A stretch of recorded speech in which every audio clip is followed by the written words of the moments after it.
Okay, one for one. Good morning.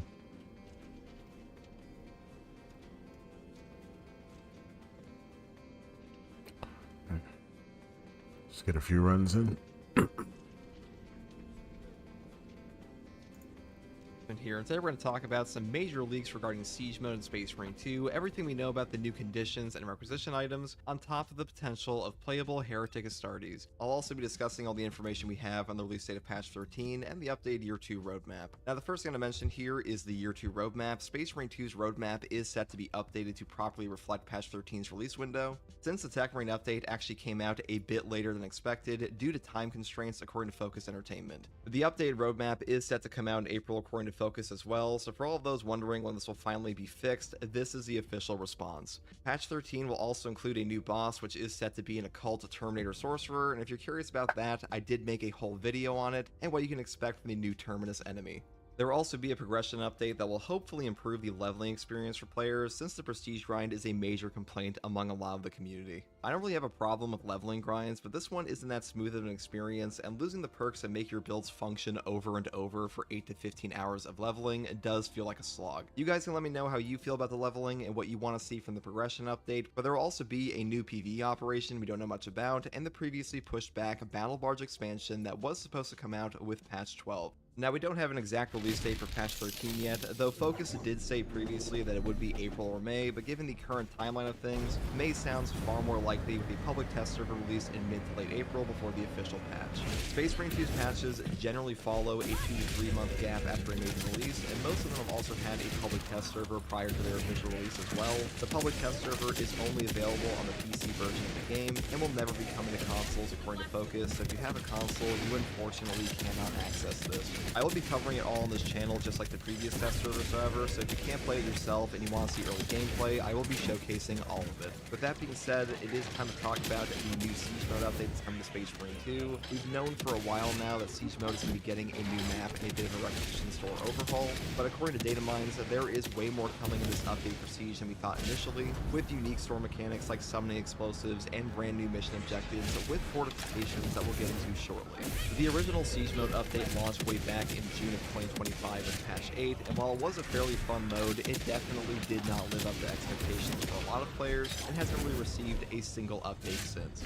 This was supposed to be the biggest update in year 1 and the mode that people were hyping up since the original launch, since wave-based horde modes that tend to be some of the most entertaining gameplay content in any horde shooter, but unfortunately Siege launched with some serious performance issues that remain to this day, and bugged out spawns for certain enemies that made so your multi-hour run with your friends would just abruptly end. Thankfully, a lot of those crashes and spawns have since been fixed, but more importantly, we now know there are going to be some brand new purchases coming to the requisition store. The first one I want to talk about here are the new upgradable guardsmen. Saber has actually mentioned these previously, that we will be getting guardsmen with different types of weapons to equip. This could be stuff like rocket launchers or different types of las rifles to make them more effective against the Tyranid and Chaos Swarms, since as it currently stands, the Cadians just become damn near useless at a certain point, as there are simply too many enemies for their pathetic las guns to possibly contribute against, which, while this may be lore accurate, is not exactly fun when you're spending precious resources to buy what is effectively fodder. And what the actual numbers on the purchased guardsman buffs or the things like their new weapons will be, we do not know yet, but hopefully this makes them significantly better, and even if they aren't going to be a top tier option,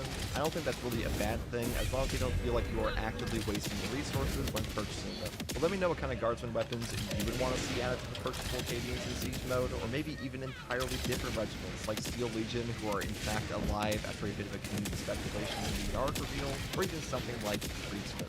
One of the coolest things in the data mine, though, is the addition of a purchasable tech priest. Now, Adeptus Mechanicus already seen all over the battle barge and multiple times in the campaign, so them tossing them into the requisition store as a buff bot is a good reuse of assets in my opinion, and the effect they give you seems pretty damn powerful as well, since they will slowly provide you with resources over a period of time. Now, this could be especially useful for classes like Vanguard, Tech Marine, and even Assault, who lack any form of consistent ammo regeneration in their perk trees currently, and run into some serious issues of having to over-purchase ammo at the terminal. Hopefully this tech priest isn't too expensive and provides a substantial ammo increase or even equipment regen while you're shooting through enemies in higher ways with weapons like the plasma pistol or grenade launcher, because otherwise he might just get circumvented by other things like normal ammo caches and ammo boxes. I expect the tech priest will function much like the currently in-game the Astartes bots that will follow you around as mortal minions until their timer and buff runs out, and just like those Astartes, they will probably only regen equipment for the player who purchased them. I think these guys will be very popular among the player base though, especially if they bring their own weaponry with them while they are following you around. Another one I think will be a popular NPC companion for data mines is the Commissar. These will buff your guardsmen for a period of time, and while this is a pretty flavorful effect, unless they significantly buff the guardsmen, this would require a large requisition point investment. Though I will say, having a Commissar run into battle alongside you and your guardsmen while actually having them do more than die instantly would be a cool thing to see. I do expect they will probably get shit on during the higher rates.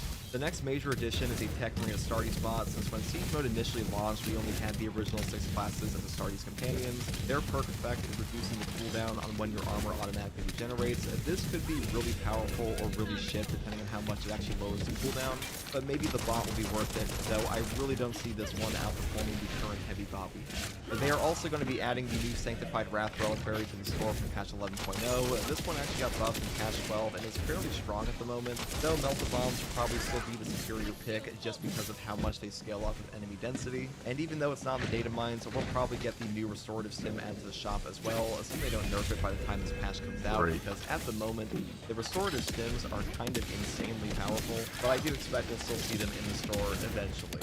One of the coolest things that to be added to Siege Mode, however, is the addition of explosive traps like minefields that can be purchased and defend the shop via all that. This is a much needed thematic flavor for this mode in my opinion, since Siege Mode really isn't a Siege Mode as it currently stands. One of the major problems I have with Siege Mode is that it really isn't a so siege much at all. bullshit, it's not like man. an arcade mode where enemies just pop out, and you either run around spawn killing them or pull the Bro. choke point with no real booby traps to set up or other things of that nature.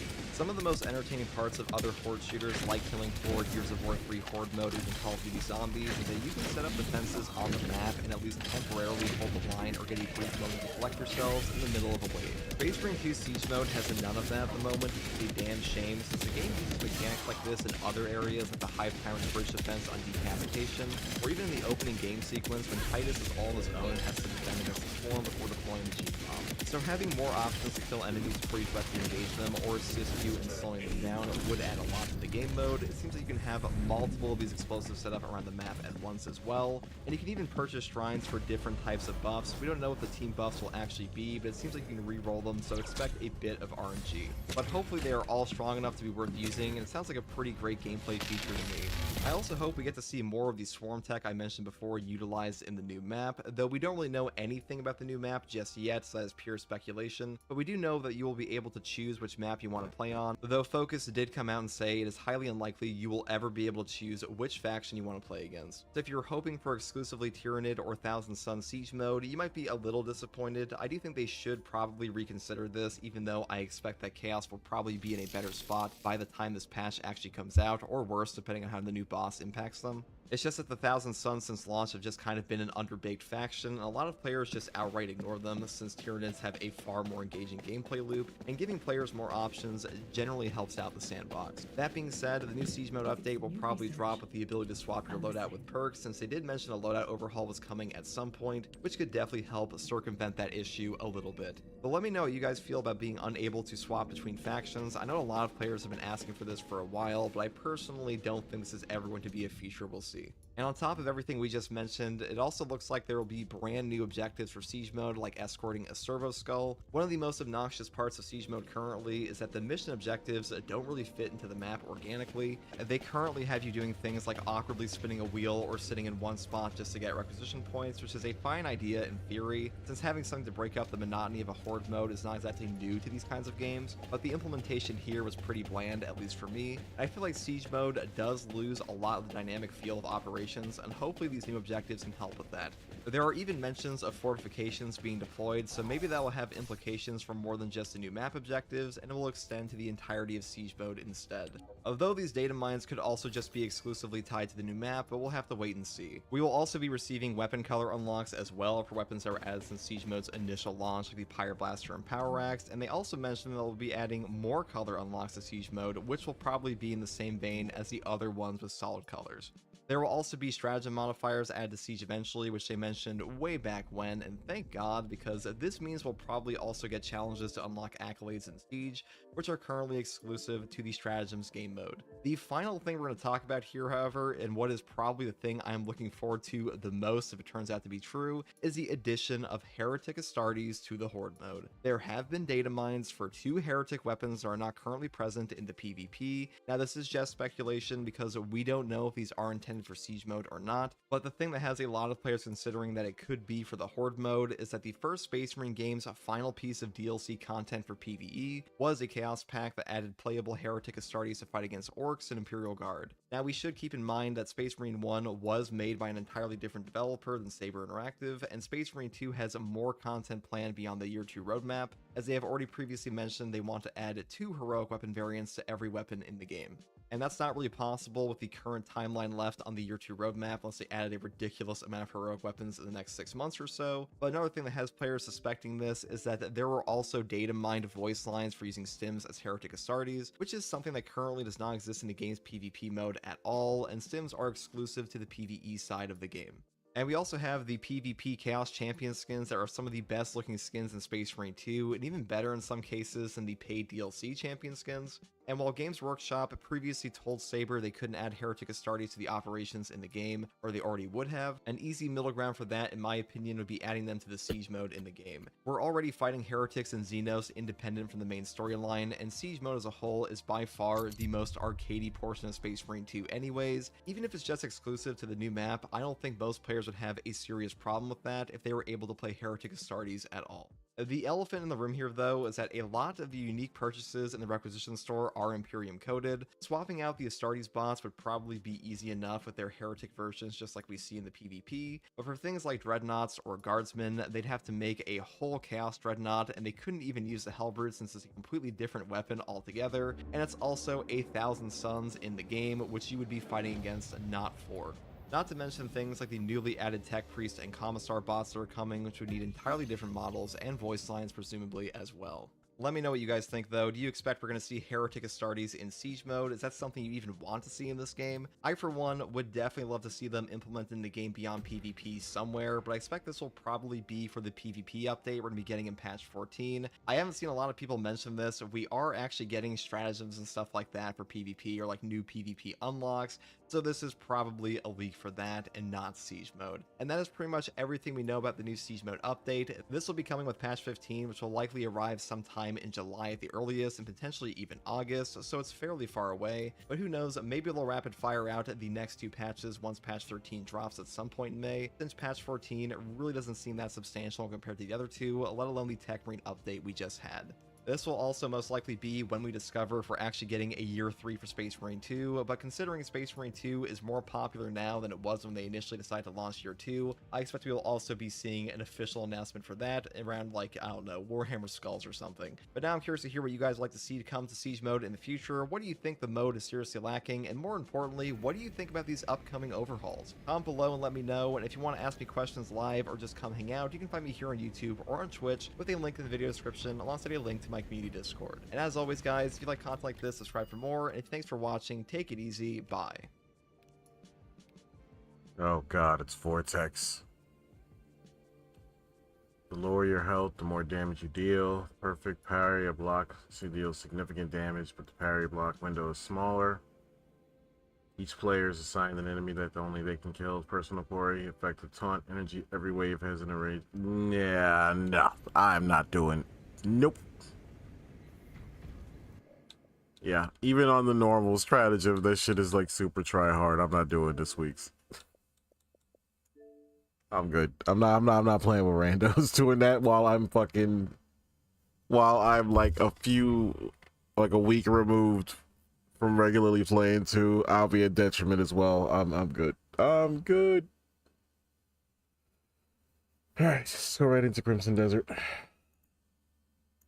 Team Takeover? Okay, let's watch this. Chipotle. Banger opening, setting the stage. Amir Odom with why Black Teens Takeovers keep happening everywhere. The trampoline park. The community pool. The middle of the road. McDonald's. A regular park. A movie theater. the amusement park, the mall. It's When you said the pool, I was thinking like, wait, so the pool's not closed?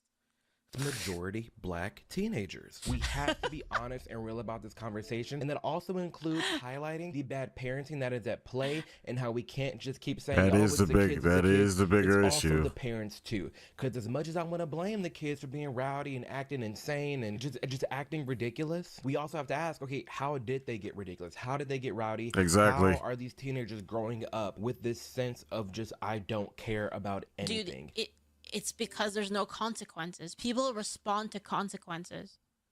Because a lot of okay, actually there's two. You know, this is a good thing to talk about. Looks like the videos here. Killer of 84-year-old man who inspired Stop Asian Hate freed. Oh, it was that guy. Man convicted of the 2021 death of a beloved elderly grandfather known as Grandpa Vicha will be released on probation. Antoine Watson violently and unprovoked shoved a 84-year-old Vicha Ranatapakde into the ground in San Francisco, leading to his death. He walked free. What? The Oh judge shit! A new Caleb episode just dropped. said at the sentencing that imprisonment would have a poor impact on him. What? Mr. Watson, this is the judge. Mr. Watson had trouble in his life because he's from a broken family, parents fighting. Oh god. Oh no, wait, sorry. The judge said that. But that and then the daughter of the person who was killed said that doesn't mean you can kill people. Right. Dude, that's crazy. What the fuck? They said that he has PTSD and he was being abused. And that's why he killed a person? Like, dude, that is like, what? That is some box shit, dude. Are you kidding me? Like, get in the box and never come out. That's actually insane. Of just So what I was saying is that there's really two incentives for people to not do things. Well, things like on a moral level. One is that you're afraid of punishment, which is like a really low level reason to not do something, is because you're afraid that you're gonna get punished. And then there's duty, which is the other one. It's like duty and greater purpose. But most people operate, especially like kind of low, what's the word? Dumbass quangos. Dumbass quangos basically only operate on pain and pleasure. So it's like, does the thing get me pain? Then I won't do it, right? So that they need like a sort of punishment system in order to operate. And if they don't have a punishment system, then they're just gonna keep doing it. I don't care about anything. How did we get there? That's what we're going to discuss in this video, and let this video be a reminder that you're not alone for thinking the way that you do. So if you like this type of honest and real commentary, be sure to subscribe. It helps the channel grow a ton, and let's just go. Bro, somebody needs to take. First off, Dollar Tree, Target. This is what they're doing. They're going to Oh, shit, I've been up here before. And they're building up a flyer, and they have Instagram pages, TikTok pages, and they just highlight, hey, I've we're gonna take literally over this been up here and I area. just missed it. Ultimately, it just means everybody meet up and just there's so many of you guys who are just like that rowdy, you're that crazy. But it seems to be inevitable that there's always a fight that happens. There maybe a shooting, there's stealing, there's looting. It's just always a disaster for some reason. But this is how it all comes to be. And this page says we don't promote violence, and then you see one that says kill. Wait, what? Come on now. But I can see Why am I how being we get so many attacked? people in one area because of social media. Whereas I feel like back in the day, early 2000s, early 2010s, It was if you hard to met up with coordinate your something like friends this, yeah. or you were going somewhere, it was typically just that school or the neighboring school, and that's it. You didn't have the whole town, you didn't have all the different high schools coming together to do something. If you were saying, oh, this Friday night we're going to the skating rink, it typically was only the two high schools in that area that would go to that skating rink. But now when you have all these flyers and it's like, oh, let's do this. They need more of like that one mom. Like, did you guys see that video like a couple of years, like it's not a couple, it was like But she showed up and yeah, it grabbed the was. It kid was, out of the like, a fucking couple years walk. ago, like maybe half a decade ago, when like there was a kid who was protesting and the mom like went over there and like grabbed his ass by the ear and just pulled him away. and said like never do this again. Teen takeover. That was the whole amazing. city, Mm-hmm. neighboring cities, everybody hops in the car, people ordering Ubers, they all meet up and then they just act a fool. Like these and that. Like, and like, bro, especially this one. Why are we going across? Yeah, guys. And then they post stuff like this on their story. Like, are you serious? Can we make this longer and better than May Plaza? Go home. Go Like home. now. Because over the summer, all the innocent teenagers that are trying just to hang out with their friends, not gonna have any place to do it because you guys are gonna ruin everything. And we're gonna get into that later in this video, this idea that the teenagers don't have anywhere to go, they don't have anything to do. They do. Bullshit. It just so happens. Like, where are the white kids at? Where are they at? They're never in these big mobs or groups of people and groups of Yeah, that is actually a kind of a doing good this. call out. I didn't even think about that at all, actually.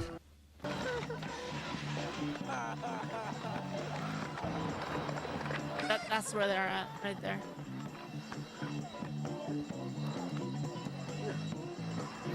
Yep.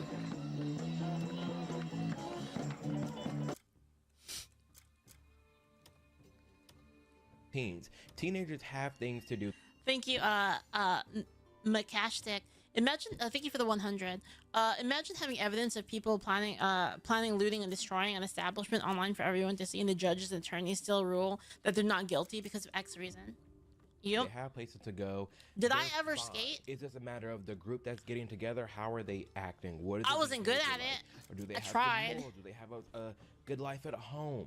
What is going on with them? I think that's the issue that we need to hit it, and we are later in this video. I was into but rollerblading. It's like I was into rollerblading because that's what Cardcaptor Sakura did.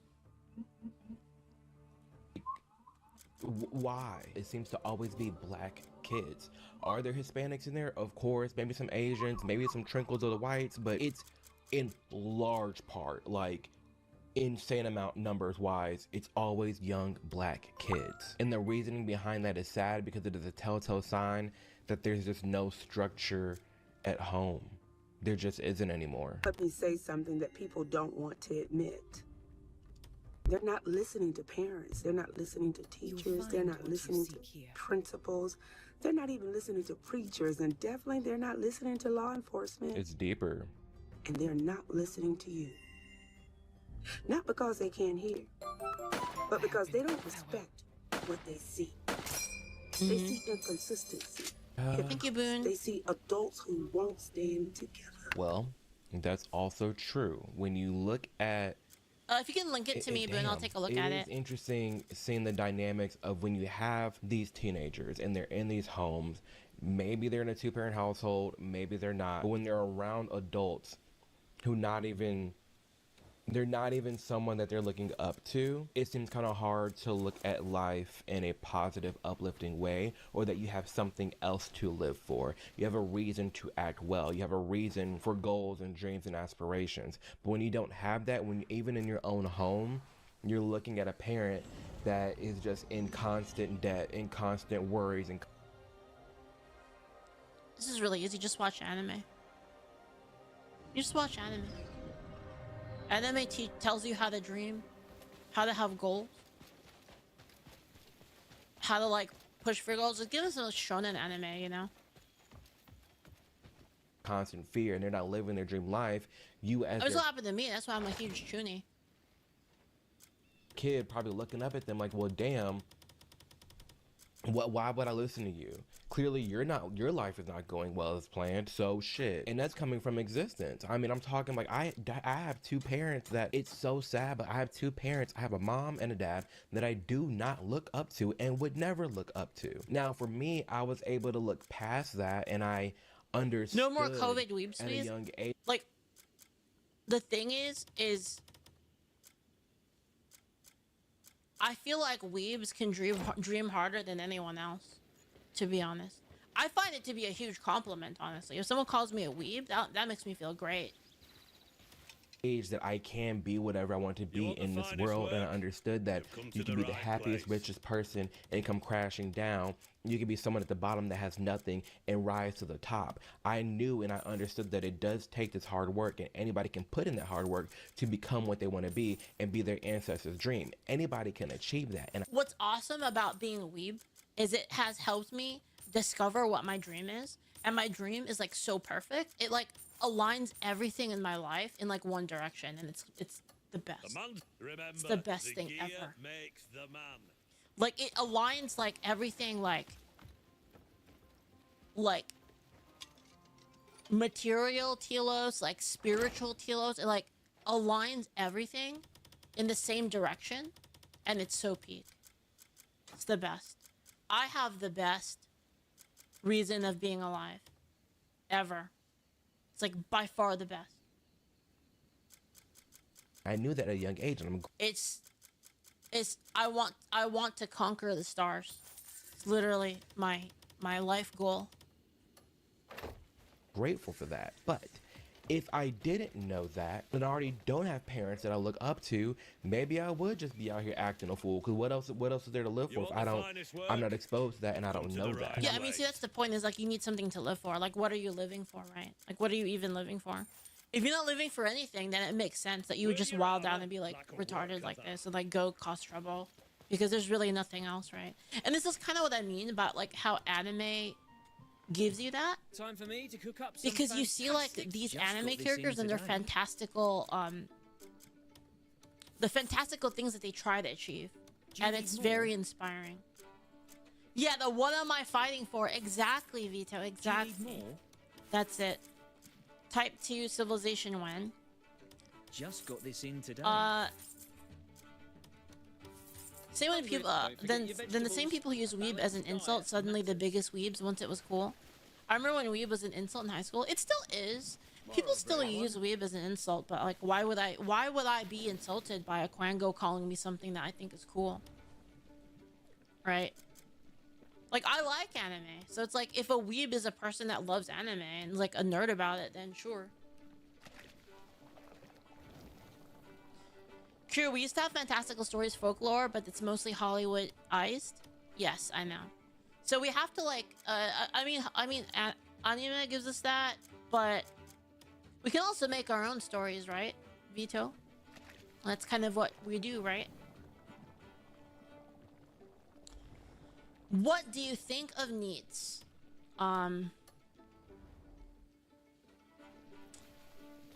It's hard to say, because I think you can still be doing stuff that is towards your goals if you're a NEET.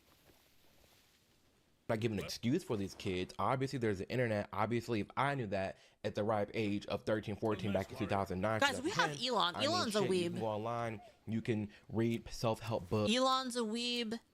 Elon's a weeb. Andrew Wilson's a weeb. We've got plenty of weebs.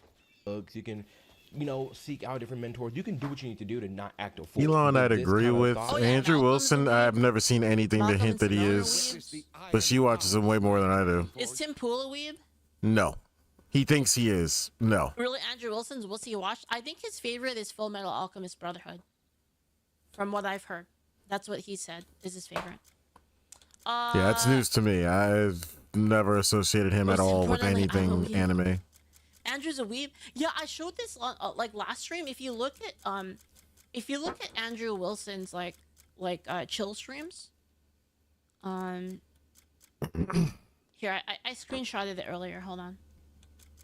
Okay, so if you look at Andrew Wilson's like screen, like his background, you can see that his background is Samurai Champloo, and it like plays a video of Samurai Champloo in the background. You can see it right there. Says it does make sense in that the kids are ignoring all of the He also plays Helldivers a lot. Did you guys know that? Andrew Wilson plays he's a Helldiver. adults in a leadership position because they're realizing that they're not even happy themselves. Especially, I feel like if you're in a really political family, especially more liberal side, where it's always oppression, being black in America so this, being a black in America so that. Well, why Would you play with I fight Andrew? hard? I would be too scared to play with Andrew. Andrew Wilson is like incredibly intimidating. hard if I know I'm gonna have to fight 10 times harder than a white man? If that's what you're telling these teens, you're gonna have to work harder if you're gay. You're gonna have to work harder if you're black. I'd play with him. Harder if I you're would. a woman. This. I think I could. I'd play with Andrew. I would. I totally would. Mariah, thanks for the gift sub. You're Thank you. making it hard for someone to even look up and realize there's something worth living for. Because that's really what it boils down to, especially with these teen takeovers and all these hood-ass children. It comes down to, what do they have to live for? When you go to the hoods and you have all these young teenagers and these YNs willing to like shoot people, rob people, scheming, that's their life. That existence, that drug culture, that gang culture, that is. I was like, YN? And I was like, blazing fire is oh. the secret. She just realized what that stands for. That's funny. I see. That's all there is. That's all they That's know. funny. That's it. So when you have a group of teenagers that like it out, they're being raised. So I by guess it's her first themselves, or time they're being thinking about raised it. by someone who doesn't even like their own life. They're just saying, F it. Authority doesn't align, it collapses. So now, everyone is asking, what's wrong with these kids? No. The better question is, what did they practice? Yeah. Respect isn't demanded, it's building right now. Yep. Respect. You can't demand respect. You have to build it. They have to want to respect you. They have to want to look up to you. They have to want to listen to you. And Yeah, I they know- talk back to you. Oh, again, from my own parents, when you're trying to demand authority, because I'm the parent, because I'm the mama, because I'm a daddy, but your life says otherwise, the way you act says otherwise, I don't respect you. I don't look up to you. I don't fear you. You have nothing over me other than what, thankfully, what you've provided for me throughout my childhood, as far as keeping a roof, more than later, keeping a roof over my head and making sure that I was fed. Thanks, I guess, but I didn't ask to be born. So when you just shoving Tyson chicken nuggets and ramen noodles in front of these kids and the TV and saying go outside, and they ain't learning from nobody and they have no one they want to learn from, you end up with a group of teenagers that are just like, F it. And then And the other side of it is the same thing he said, but instead of go outside, is they throw a fucking iPad or something like that in the kid's face, and they just let them, like, they leave them to it for hours and hours and hours on end. And this is also how you end up with a bad situation when they grow up. It is the same problem on every single angle. add on that layer of social media and wanting to do things for clout, wanting to do things for follows, wanting to just do things just to do it, you end up with this. And while I do find it important to highlight the parents, Isn't it crazy though how much the government has completely fucked over like black people? It's actually crazy.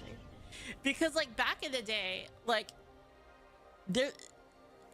black families were actually doing really well, and their income was actually like increasing over time.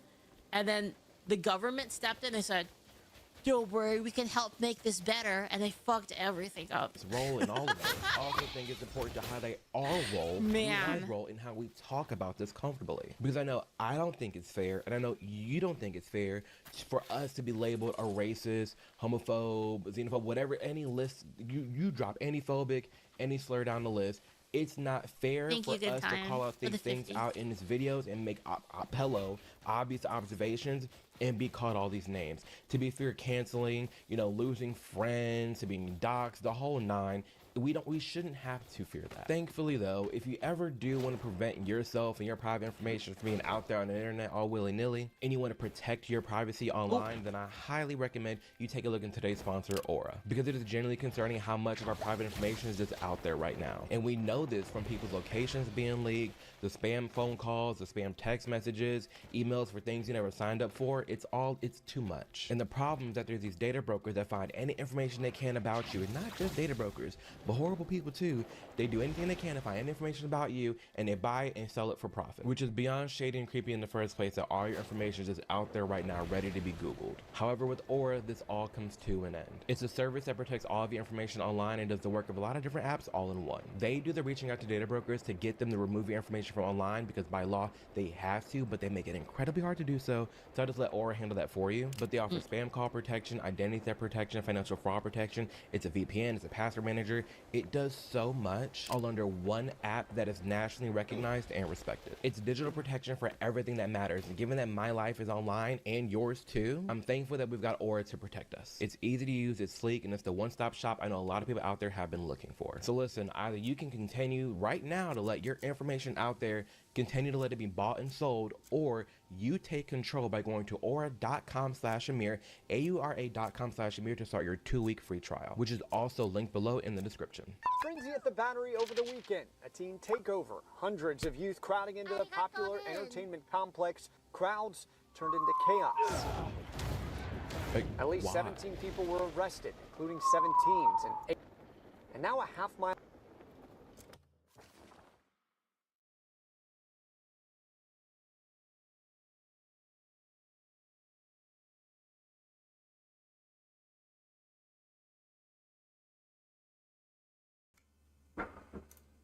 away, Cumberland Mall issuing a teen curfew to avoid the same scene.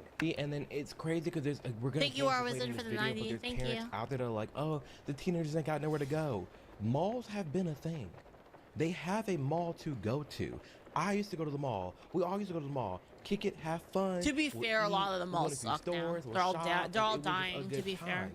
Why is it that y'all go to the mall, y'all shut it down, y'all riot, y'all loud, y'all fight until the point where they have to put in curfews? I never had a curfew in a mall. The only curfew that I heard of was initiated by the parents. This is crazy. Like this started circulating on social media saying Cumberland Mall takeover. Be there or hear about it. February 28th.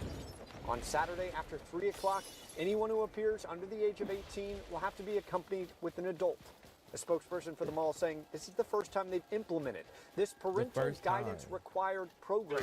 Adding And it's like terrible, right? That's terrible for people. Like, think about like the inconvenience they're causing to people that aren't actually doing anything bad.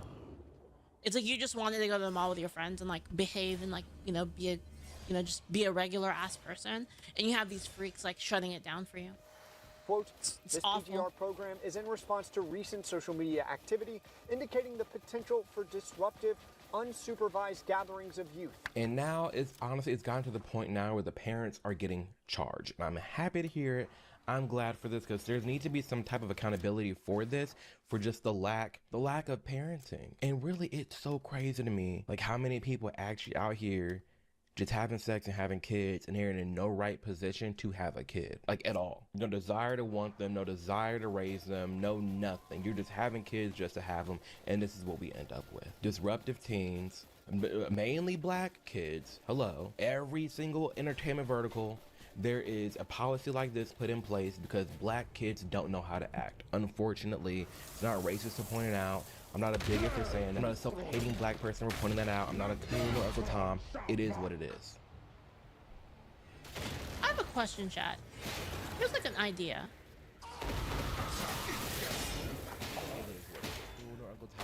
It is what it is.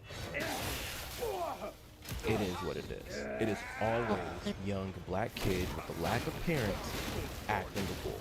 Hey, look, $1,000. They say in the fine. It should be more than $1,000. It should be a good fat fine to make sure you know your child better not be out here in the streets acting crazy, because they will get their ass whooped for the fine that you will be getting. I'm talking good fat fine. Dude, I don't know that I could actually do this. I'll pop one. Because they will get their ass whooped for the fine that you will be getting. I'm talking not 1,000. Do 10 bands. Do a smooth $10,000 fine. Make it hurt. Make it hurt. Garnish the paycheck. The family may be already, struggling. Alderman Ray Lopez introducing a new ordinance in the Public Safety Committee today that could hold parents liable for the criminal actions of their children. For example, if a child is involved in a teen takeover, committed a criminal act, their parent or legal guardian could face a $1,000 fine, community service, and court-mandated family and parental counseling. They have to make it more defined. They have to define the rules a little bit more instead of making it a general concept. They have to really aim it at a certain specific behavior or specific parenting style. Because I'll say this, and Adam is right. Like, you working hard to maintain, and then something happens. All of a sudden, you get slammed with $1,000 citation. That could break the family budget. The family budget. Y'all ain't got a family as it is. Ain't no way in hell you should be too concerned by getting $1,000 fine than it should be for you to raise a good, upstanding citizen for the society to function in. This idea that, we're all, the families don't need fines, we're already gonna hurt them. F it. Again, we live in a too nice society. It's too nice. It's too nice. Oh, well, we don't fine them that much. They're already hurting Oh good. shit! He one-shot Let them me. hurt more so they realize what not to do. Again, it goes back to that meme, that Nick Fuentes meme, when he's like, and most blacks should be in prison. Well, because we see most blacks get out of jail. We see most black people just do what they want to do. I watch these Code Blue Cams, Midwest Safety, There it is. Daily Dose of Crime. There's so many pages. The Orlando ones at the airports were my favorite ones. The airports when people get tased. So good. Those pages, bro. What are you doing with 10 felonies? What are you doing with 10, 15 felonies? You letting out of jail, let out of jail. You've been chased by cops. George Floyd holding a pregnant woman at gunpoint. You're just out. There's too many people in this society right now that are just out. We need to make examples of criminals. We need to bring back like public viewings for certain crimes. And we need to make all these crimes harsher so people know how to act. I don't care if it's seen as cool. I don't care if it's seen as mean. At some point, we need to mandate what is okay and not okay in society when it is evidently impacting the lives of all the citizens and just making things bad for society. Point blank. I'm all for Like, I feel like in cases where it's very, very point blank and obvious that the person did it, like way beyond a reasonable I wasn't doubt looking at that my they health did it, there. Like, it's basically certain that they've committed a crime. They should have the entire fucking book thrown at them, I think. disagreeing with somebody, but still Maximum level of punishment. Like we don't all have to be on the same page. I'm not advocating for that. What I am I am advocating for us all to be on the same page on what is extremely unacceptable in this society because of the harms that it proposes to others. Can we at least get behind that? Please. Because I'm tired of the never-ending crime. I'm tired of the skin color constantly acting before in public. Who the fuck is Leafin? Yeah, I mean, it's honestly like them. And here's like the funny thing, right? Is people subjecting black people to the bigotry of low expectations actually is a disservice to all of the law-abiding. God damn it, man. Because it creates like that. This kind is of bad. I think I perception ran that, out of like, full meals. These are the rates of the crime, so like they have a higher chance of being a part of that demographic. So it needs to be shut down immediately. Tired of it. Oh my god. We should be allowed to have Oh my god, man, that and say, extra. hey, don't act like that. Fuck was that? Don't do that. Don't get wrapped up in this. It's not productive and does nothing for society. It's a damn shame. So yeah. Like the idea that there are law-abiding black people would feel like honestly Oh, would have man, to then be he looks the wrong subjected way. to, like the mental strain of like constantly being feeling apologetic for this shit is like really annoying to me.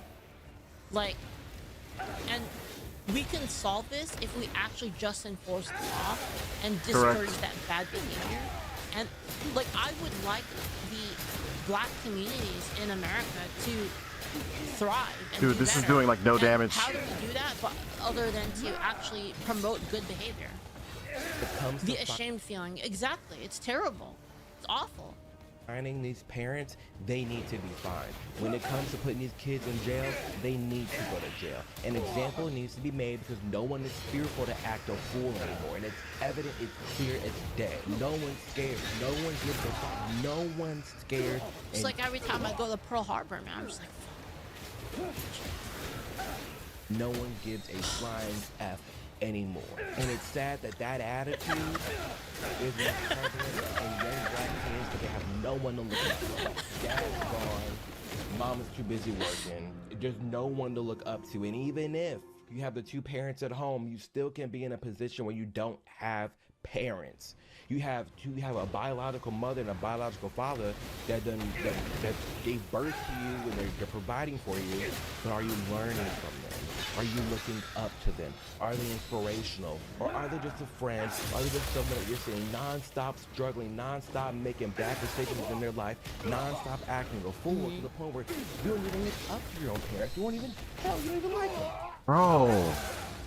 Then what? Oh, let me just go This look at guy the is ball player. Oh, let me just look at AIDS. this rapper. It's so Would you say that part of that is to ask what the black community even means? Like, such neither whites or blacks are monolith versus communities as individual, not races, but as places. Well, I think it's more that the statistics around it are like really ridiculous. And I think, like, if I'm being honest, even though I don't think this is right, I don't think this is right. But I think, I mean, correct me if I'm wrong. I mean, maybe I'm wrong, and maybe people who are black in chat can, like, tell me I'm wrong. Bro, they didn't like, even let me move. I would feel like there would be a sort of communal sense of guilt, even though it's not their fault. Like, just like a feeling of like, hey, what's up, Methylene? There it is. Thank you for the tier 3 Methylene. As someone who was black, who grew up in the South, who now lives in Japan, I could talk about this for hours. Thank you so much, Methylene. so sad. Like something actually. But don't get me started. So what is your argument? I'm saying if nature takes its course within the living through. Oh, you're talking about something else. Leaf, don't even get me started. Oh my god, bro, the amount of times I spam clicked my heavy and he didn't just do anything, he just mogged him. Again, I'm not saying there are Oh my god, that's the shit that gets me killed, man. Drunken Ferret says that they that cannot happen. I'd imagine. Spam clicking my inputs and he just stands there staring at him. Dude, and like the worst one is like DEI, dude. Like the worst one is DEI, cause like it just makes everyone look at you like, did you actually earn it? It's fucking awful. Like that's terrible. That's so fucking bad. But I'm not gonna sit here in front of y'all and act like it's not majority black kids. I'm not gonna do that. We don't want them to go to these places. Where can they go? The behavior of teenagers in 2020 Still spamming, swings the wrong way.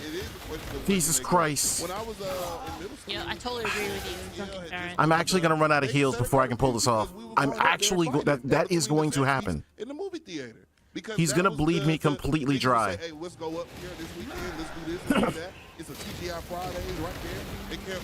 We walk in the Fridays, go to the movies.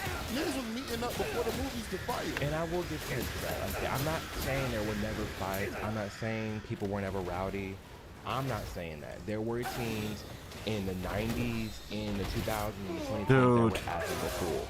But this era, nasty work, especially with social media.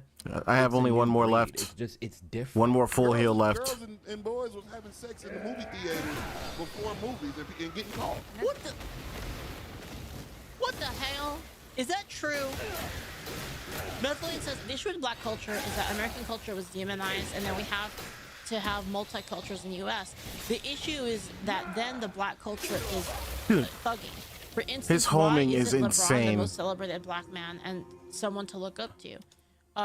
At Leaflet, instead, he is just looked at as a Yeah, and then corny every guy time who I go is a- down now, my fucking my He's a stat. billionaire. Jesus. And the Even model when you citizen, dodge he all of isn't his a rapper who attacks, is thugging, so he is still thugging. gets another AOE for I don't literally know the no perception reason. of, like, famous people, but I'll just have to. It's take your word actually for it. insane. It's always been a thing. Exactly. But if you got 200 niggas at Camp Creek, I don't think they would have let us all in the movies. These niggas getting on Instagram telling everybody, let's meet at. You know how Yo, wait, people have been fucking in the movies forever? How? How does that even work?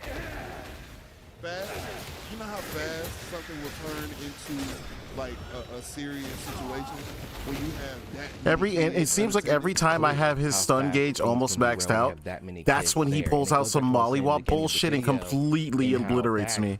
And then it disappears. When you were going somewhere, you were only going somewhere with your school, your middle school, your high school, maybe the neighboring high school. Now that I'm thinking about it, you never really went out with everybody. If you did, maybe. Wait, what? Hold on. Popcorn Bucket is a classic? Wait. So like you get like a nacho tray and then you cut a hole in it, and then she sits on your lap. Oh, and now there's a okay. What the hell? Now the guy's on the outside, bro. This Oh, fight is okay. So, incredible, like, man, and not in a good way. That kind of sex. Like, geez, I'm such a good girl. It's insane. Actually. Skating rink, it mainly was the two high schools that were near that rink. You would never, people weren't traveling. Like, it seems really different, and a lot more people with the social media, with the making the flyers. I think I say it before I did all this, so maybe it's not the end of the world. I'm not saying teenagers haven't at all. Now, were we more tame? For sure, we were more tame. But nowadays, adding this layer. Now I can't even get my sword out, by the way. To cause a Lol. riot, cause a ruckus, so they can document it and put it on TikTok, on Instagram. The guys above are now You fucking with my acting a fool targeting 'cause you too. want some clout, Lol. 'cause you want some followers because you want some likes. So while things have changed, they also haven't. And again, I'm not saying teenagers haven't acted crazy, they have, but in this much, that's totally new. I'm hearing a lot of different takes about what's causing these teen takeovers. And truth be told, the reason we're having so many teen takeovers is because these kids are not afraid of their parents. And it's really that simple. Exactly what I was mentioning earlier. They're not afraid of their parents. There's no structure at home for them to fear. They just don't. And there's no care for the consequences. If you are someone and they see you drinking and smoking and cussing and fussing and carrying on, and you do this is it. inappropriate stuff around them, or you watch That's true. inappropriate If you're stuff not, around them, if you're or not you like a good listen to influence, inappropriate stuff around them, parents need a parent now. that's what they see you That's what do. I've been saying. And so either the kid is not afraid of the parent because the parent is not parenting, or the kid is just acting how the parents act. Regardless of what the parents say, they see how you live, and you think, like, let's just be real. A lot of us millennial parents, we think that some of this dysfunction and fussing and cussing and fighting and carrying on this loving hip hop behavior, this baddies behavior, we think a lot of this stuff is cool, it's funny, it's cute. So guess what? Our kids think it's cool, it's funny, it's cute. Yeah, when you got Zeus Network, when you got baddies on the TV, you watching Real Housewives, and up here fighting.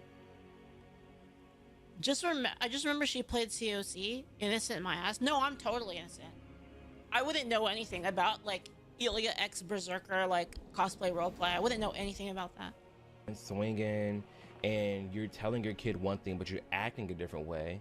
They see what you're liking, what you're watching on social media. They're seeing what we're watching on TV. Hello, it makes sense why they're acting the way they act, why they don't fear you, and they don't listen to you because they see how you're living your life.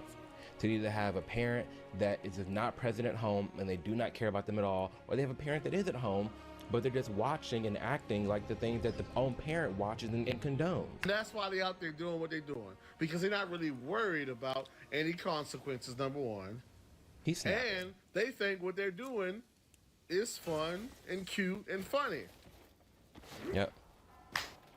Did he say cute and funny? It's really that simple. Also, a lot of these kids have way too much freedom. That part. When I was a kid, when I was, a teenager. No, I think kids could have freedom. Like, I mean, He said too much. He said too much. If you raise your kids right, then you can give them a little bit of freedom, like kind of, go outside and experience like life stuff. But you have to like kind of keep tabs on them too. Yes, I went out, I had fun, but guess what? My folks knew my friends, and they didn't know all of my friends' parents, but they knew some of my friends' parents. They knew where they lived, they knew their names, and so forth and so on. And I couldn't just up and leave the house. No. Before I left out, they wanted to know where I was going and who I was going to be with. Bullshit! That seems like normal, yeah. Nowadays, kids just leave the house. You don't know where they go. Okay, see, that Come makes on, sense, man. yeah. That makes sense. You should tell your parents like where you're gonna go. They should have an idea of like what you're gonna do. It's fucking nonsense. I think that makes sense. And it's crazy. I remember a shift in my mama when because like when I was in elementary school and middle school, it was very much like, where are you going here with? I need to meet their parents.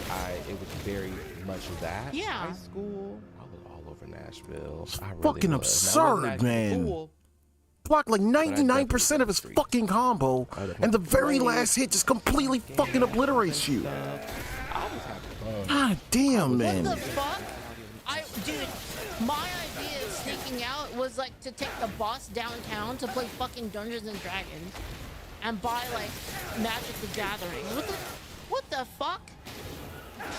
Single fool, but it was definitely untapped. It was definitely like just go out and do whatever you want. Dude. I don't care. And that's what we say. That attack is insane. Care.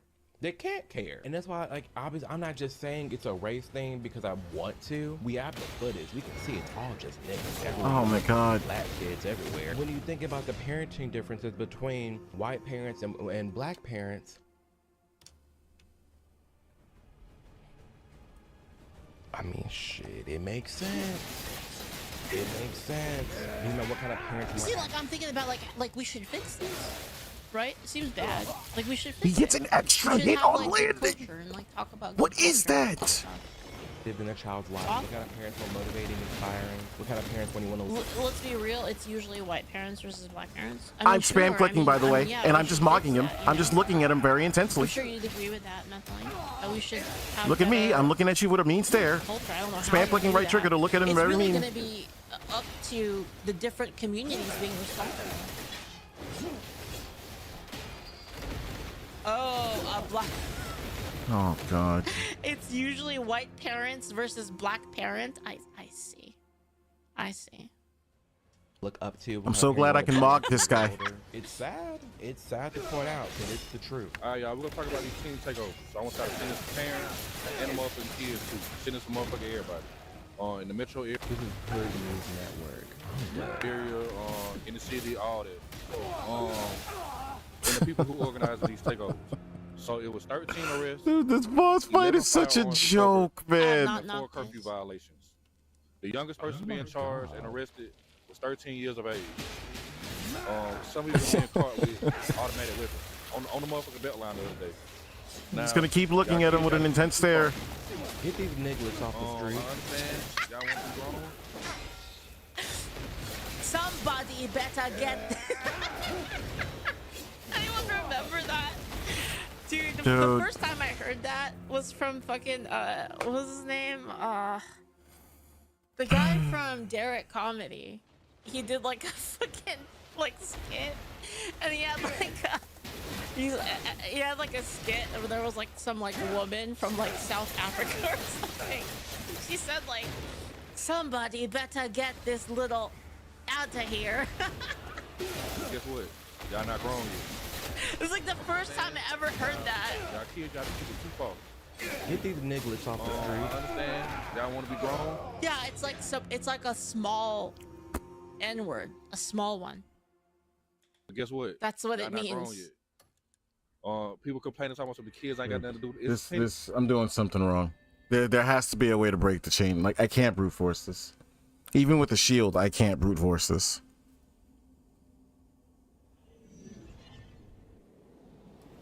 I'm gonna see how far superior players have beaten this guy, and just try to take notes, because this is fucking. I'm literally smashing my head into a wall trying to do it like this.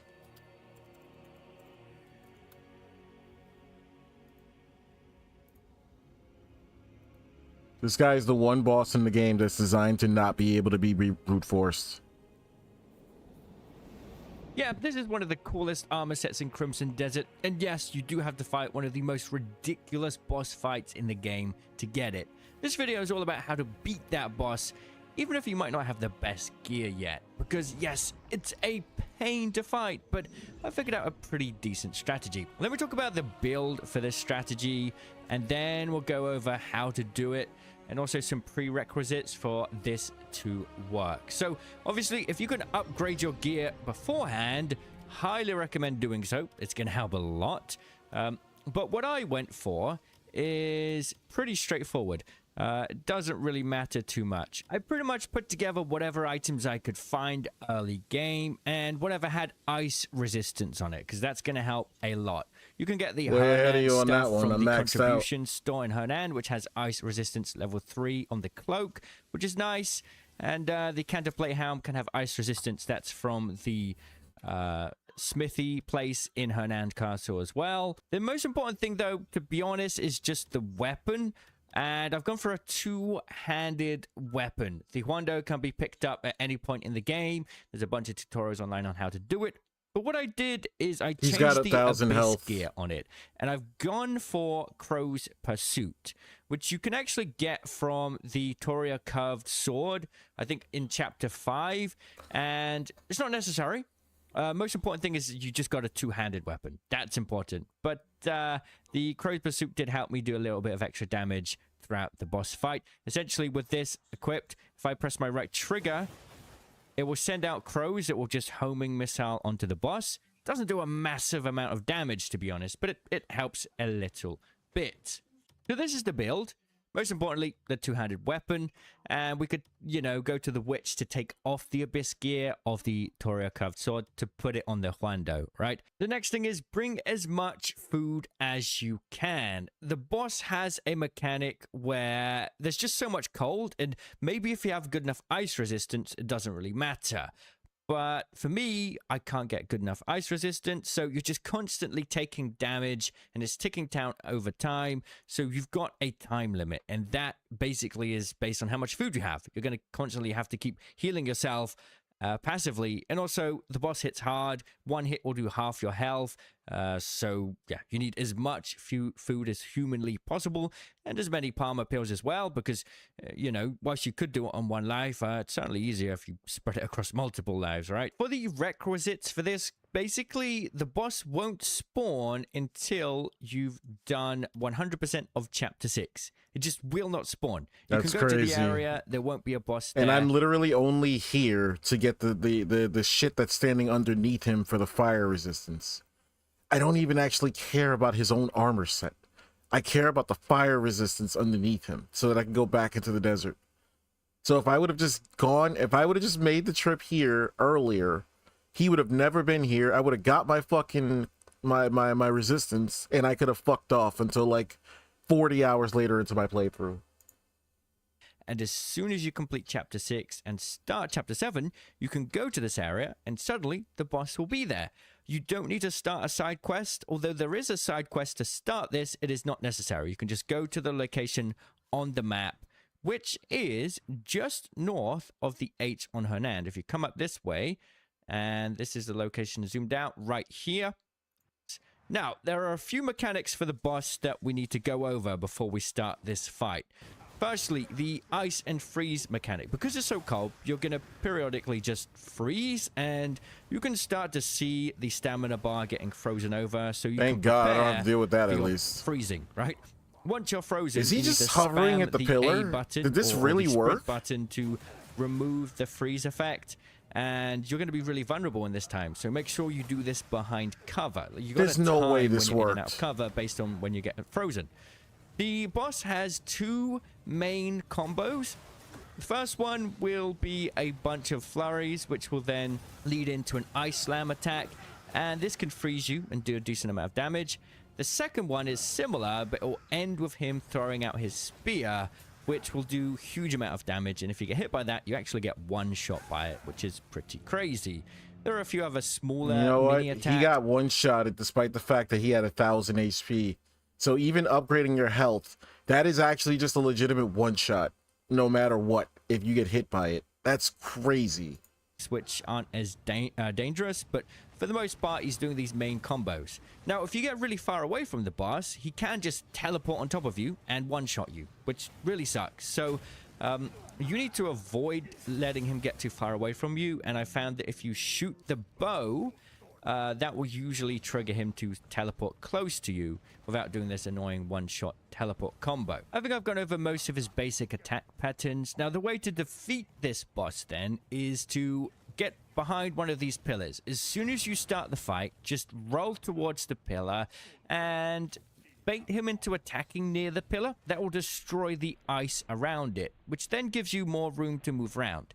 The goal now is to hug the pillar, circle around it, and basically when he gets close enough to the pillar, you can do your right trigger or L2 to hit him with the two-handed sword. It's quite a long range on this, so you'll be able to hit him as you peek out of cover. You then immediately roll back a couple times back into cover behind the pillar, and you just keep doing this over and over again. And occasionally when you roll back, he will trigger his combos, one of his 2 combos, and you just stay behind the cover until the combo has finished, and then you step out and hit him with a combo of attacks yourself. Now, a quick heads up here though is the ice slam attack. If he does that and you jump out to combo him or hit him after he's finished his ice slam, he will usually just teleport away and sort of counterattack you. So it's not a good idea to do many combo attacks after he's hit his ice slam. You should probably just hit him 1 or 2 times. What the and then fuck roll do you back to mean by safety. ice slam? But when Like, he everything lunges looks out like an with ice his slam. spear, that is the most optimal time to hit him with a bunch of attacks, and you're usually free to hit him 4 or 5 times before rolling back to cover. At this point, it's just rinse and repeat. You just do this over and over again and play very, very safely to ensure that you don't take too much damage. Another thing to note, the ice slam attack, which will send out sort of like a line of ice, this can go through the pillar and still damage you. Whereas the lunge attack with the spear, it cannot go through the pillar. So that's good. And all of his other attacks cannot go through the pillar. However, if he does clip you just on the very edge of it, then you will take damage. So try to not hug the pillar entirely. Try and take a few steps away from it. That way the combos won't hit you through the wall. If you do enough attacks in quick succession, then you'll deplete his stamina. That was a nice or you stab. could use the force slam attack, which will deplete his stamina quite a lot. If that yellow bar fills, he will get dazed temporarily. This could be a really good chance to deal a lot of damage. Just bear in mind that make sure that you shake off your ice before you fill the bar, because you may end up having a situation like me where I finally filled up the stamina bar, he got stunned, and then I got frozen, which really limited my chance to attack him during this moment where I would have been able to get a lot of damage. I briefly mentioned the crow attack from the Abyss gear at the beginning of this video, and it doesn't do much damage, but there But are it certain keeps situations him- where he just stays far It away keeps him from peeled. the pillar to the point where your attacks won't be able to reach him, and you kind of have to expose yourself to be able to get him to chase you back into the pillar. And these situations I don't can be a believe it. little This bit guy actually awkward, figured it and out. It's sort of a standstill until he finally decides to teleport towards you. But these moments are great opportunities. As far as like a for cheap way to do this, I was trying to go head on, but this cheap shit actually looks like it works. using the bird attack, because they will go in a curve around the pillar in a circle. And in fact, I managed to kill the boss with my last attack by just using this. So it definitely does do a little bit of damage, and it kind of adds up over time. So hopefully this is going to give you the tips you need to be able to take. All right, it's not. I don't think I'm gonna get this in one, but I'm gonna try it. It's better than what I was doing.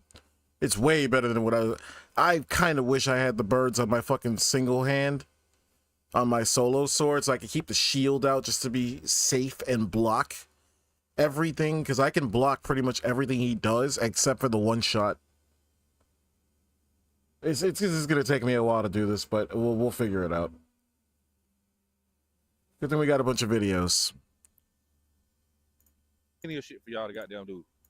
Y'all not grown. Go to motherfucking skate. No, that one's old. That one's old. That's from like the I forget his name. The Derek comedy guy. Dude, those sketches are the best. Dude, I miss those sketches. They were the best. Anybody remember spelling bee? There is no greater word in the English language. And it is my honor. Thank God I fucking saved before I even I was started about to this. ask for Oh, cinnamon. nigga. Pineapple. What's the goddamn movie? Go here, go there. Hell, they can't because they keep Oh, destroying man. it.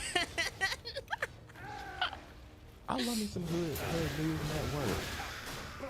Who is this? But places that got alcohol and, you know, sometimes you need to be accompanied by our goddamn parents. Parents, stop goddamn having your kids just go out being with anybody. Come on now. Maybe what we'll do, guys, can you watch stuff on Kick that says the N-word? Like in a derogatory way? You can, right? Wait, you can't? Asmodai? Like, actually? On Rumble, you can? Okay, we gotta do a Rumble stream and just watch Derek Comedy. If you guys don't remember, like, Derek Comedy, we should totally just do a Rumble stream and just watch fucking Derek Comedy. It's so funny. It's like old school internet humor, and it's like, it would blow people's minds nowadays because it's just too much. He would have adult. Whatever happened to calling me like, hey, who gonna be over there? Oh, it's gonna be a chaperone, or it's gonna be. Dude, anyone remember? And in the spelling bee, he said, "Can I hear it in the original pronunciation?" And he like stands up out of the chair. He like punches his back. And he points forward. Oh my god. Watching them stop kids all out. Left and right, goddamn, by themselves. It is interesting too, because I feel like a lot of kids have a phone, and so some parents are like, well, I can call you if I need you. Call me if you need me. I got your phone, I got your location, maybe. And that's it. Then I'm looking too deep into where the actual kid is, why these parents aren't parenting. That's what it all boils down to.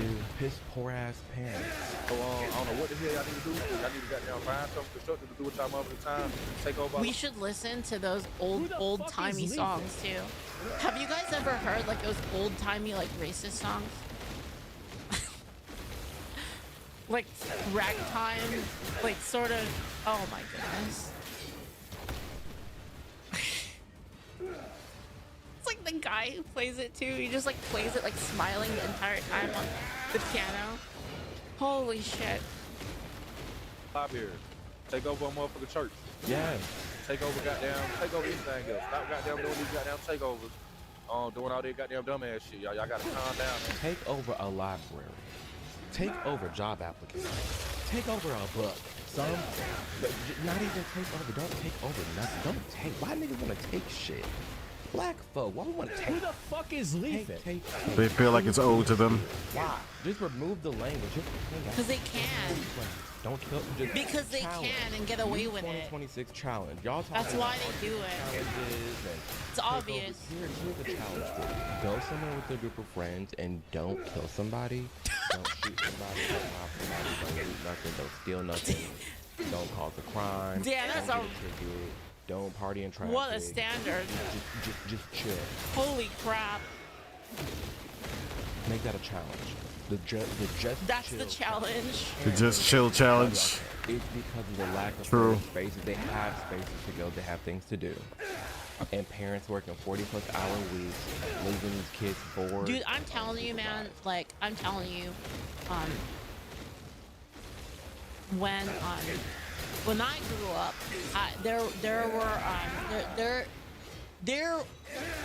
there were black people living on our street, and they didn't do anything. They didn't do any of that stuff. I was bored and unsupervised. My whole block wasn't. We weren't up here shooting, robbing, stealing, looting, and shooting. We weren't doing that. But I lived in the countryside, so. Like, I grew up in the countryside. But what does man say? How are we gonna blame? Just here we go. Like the bigger issue a lot of people aren't talking about is the lack of third spaces, bruh. It's the government's fault. It's these cities' fault for these kids not having any. I mean, it is partially the government's fault, to be fair, but for different reasons. To fucking do, like when we give them Methylene says, unironically, it's a side effect of 2 to 3 generations of No Child Left Behind. There's no reason for them to try. There are no consequences at all. Yeah, I mean, I totally agree. Urban air and a trampoline park. What do? When we give them a Six Flags, we give them a theme park. What do? When you give them a skating rink, what do? They trash it. When you give them a movie theater, what do? When you give them a Chipotle, what do? They rob it. When you give them a water park, what do? Oh no! When you give I'm them dead. Just a park. Right when I had his bar full. Right when I had his bar full. That's insane. That's insane. But we're doing way better. I need to get back to that pillar. They have nowhere to go. There's no third spaces. There's nothing for these teenagers to do. But we had teen clubs, they have teen nights at these places, okay? But they shut it down.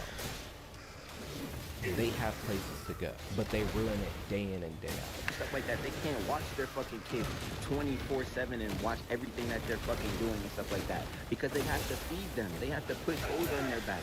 And if people aren't being, and that's another thing about this shit, it's capitalism in the fucking economy. If people were being paid more and they had a lot more leeway to be able to have more time to pay attention to their kids and shit like that because they weren't giving half Stop of their it. fucking Stop life it. to their job, we would have a lot more kids that would. Or do proper planning and have a kid when you know you have the time and dedication and the willpower to do so. How about that? Yeah. How about start having planned children? And not so much planned as in like... The really annoying thing about this is the argument that people will make is like, but people fuck though. But they want to fuck. It's like, okay, like, I want to fucking punch you in the face. I don't do it. Money in the bank, and I have a perfect house, and is that no? Planned as in like you want a kid, and you want to be present in your child's life. That's the type of... Yeah, the problem is people just have the inability to control any. They're literally slaves to their desires, and they can't control anything. It's terrible. Honestly, like, if you're so horny, just fap. Just watch hentai or something. You know, like, just fap. It's just that easy. Planning, I mean. Let's start there. These teen takeovers have gotten completely out of control, and again, it's mainly the black kids that are doing this. Sorry, not sorry. It is what it is. But I really want to know your comments below and your thoughts, if you feel comfortable sharing that. What do you think about all this?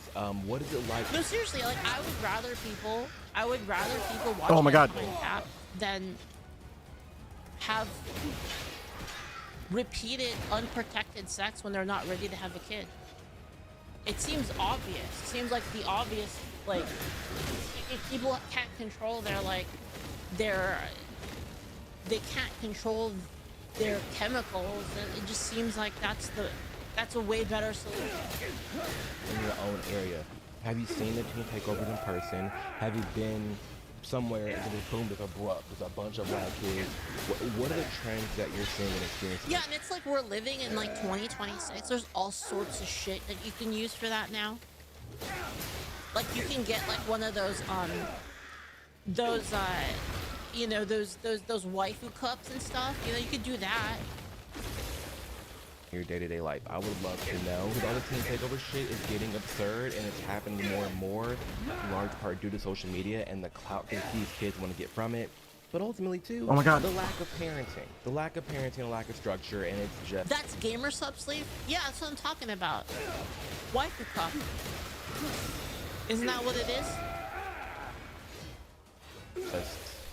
It's just sad. It's sad at this point, and I don't know where we go from here other than keep promoting good parenting. Wait, you drink out of those? Oh, that's weird. You can't put that much water in that. Drink? That's weird. Like a piss fetish. About this behavior and how bad it is, and how we shouldn't. These kids need something more to look up to. These kids need something else to look up to. These kids need something else to give them hope in this world.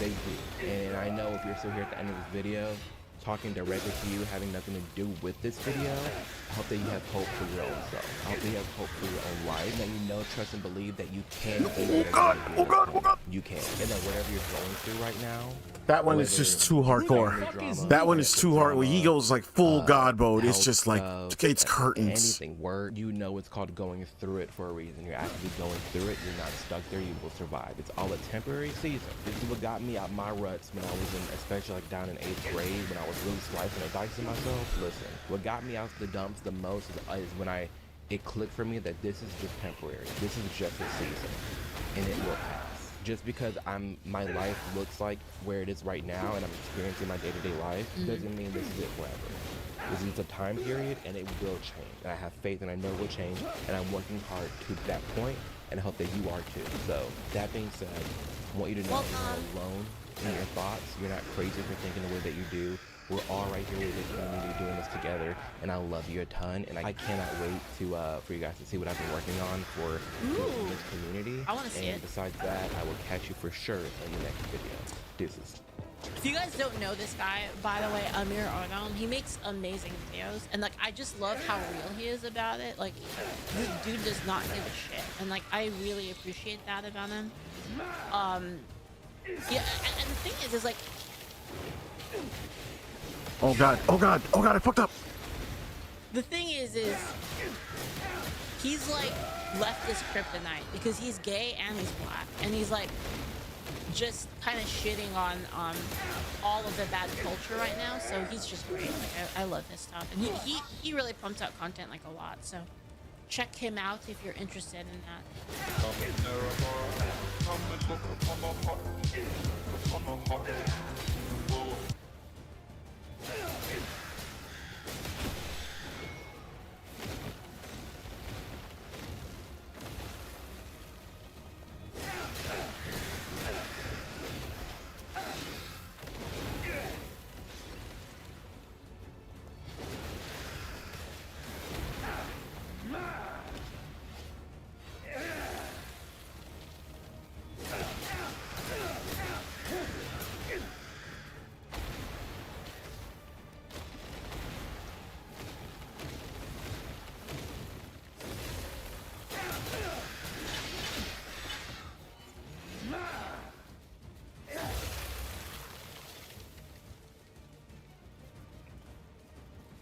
Mogging so good.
Oh my god.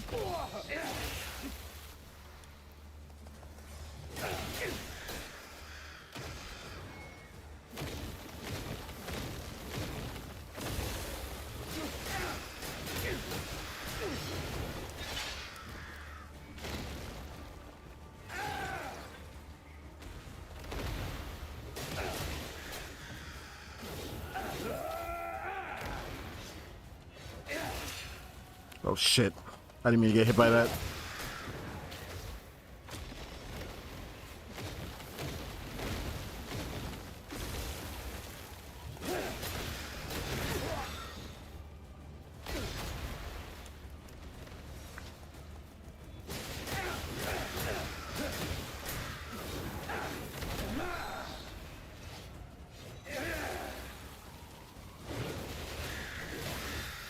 Oh god, oh god.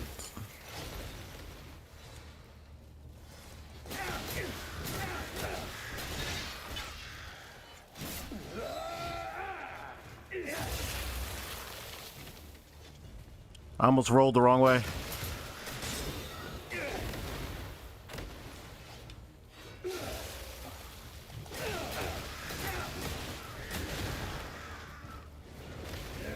Oh god.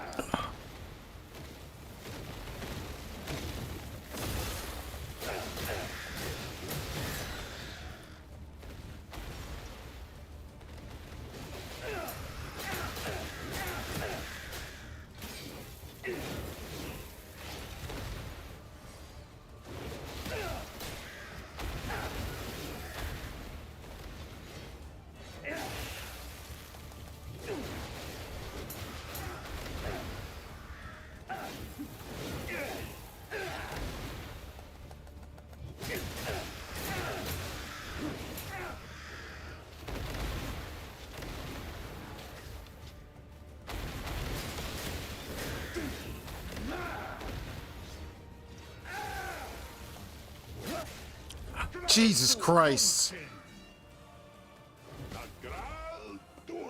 Oh.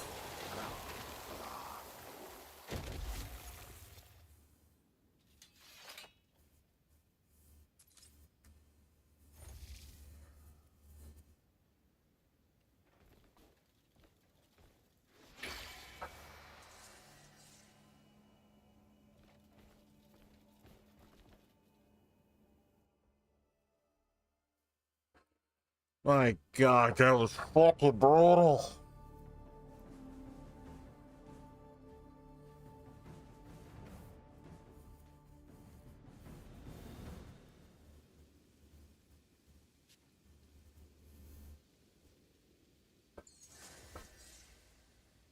Obtain the Darkspawn loot.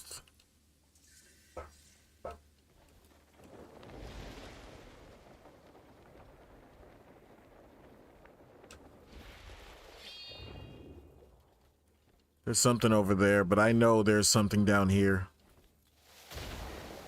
Or... not anymore? Did they move it?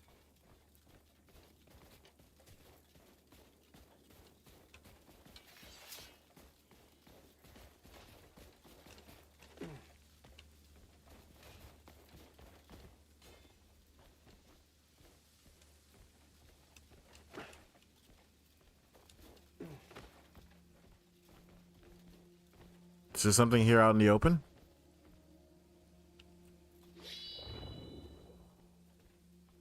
There's a helmet right here. I didn't realize they put a fucking exclamation point over this stuff.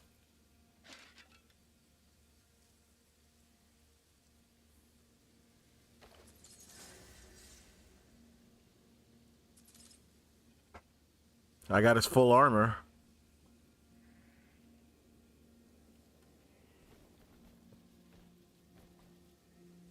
It's not. It releases a cloud of frost that deals damage over time.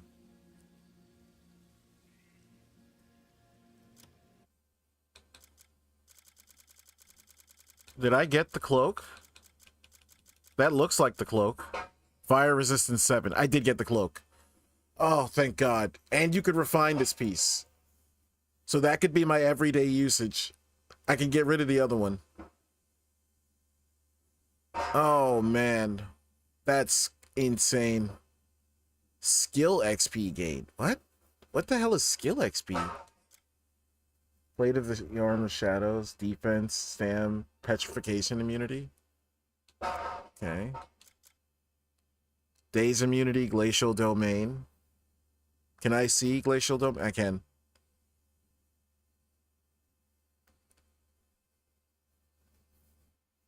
So you just freeze a guy by blowing on him? Blade of the Shadows. Climb and swim speed multiplier, taking those off. Okay, so more than likely... I thought I was just going to keep my, I guess I could just keep the shit I have on right now for, like, full-blown ice gear. And then use the other one for everything else. So that means I can retire my fucking leather shit, I think. My bird outfit. Even though my defense is cranked on this.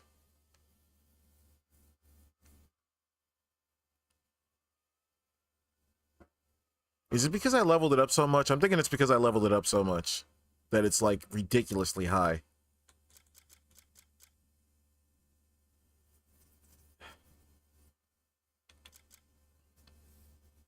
If nothing else, though, we got our fire resistance cloak, so we could actually go into...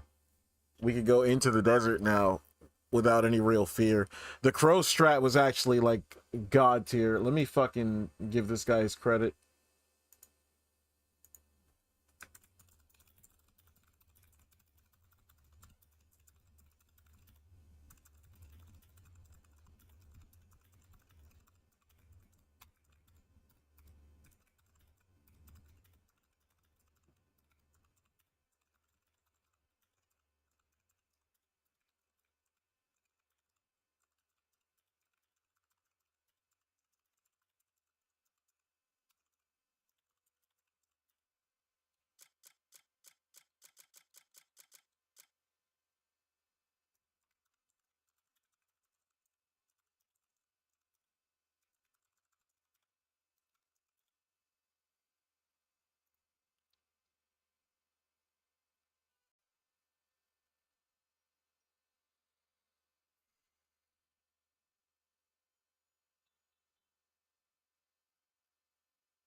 This is great.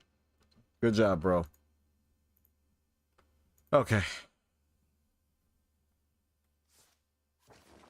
That's a lot of materials I need to that I don't currently have. This is why I actually liked mixing and matching my items too, was so that I don't have. I liked using leather in some spots versus plate armor in others, because then it gives me two different streamlines to gather up materials to upgrade things, rather than having all 4 pieces on plate, and now I have 4 pieces of gear that are competing with each other for upgrades at all times. And I just feel like that's a disaster situation. Christ, I thought this Frost Curse was gonna be my regular usage, but now I'm thinking maybe it might be the other one.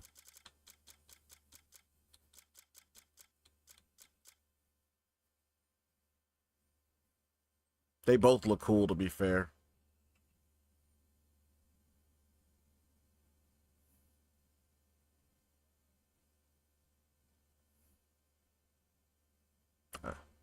It has a defense rune on it. I just noticed.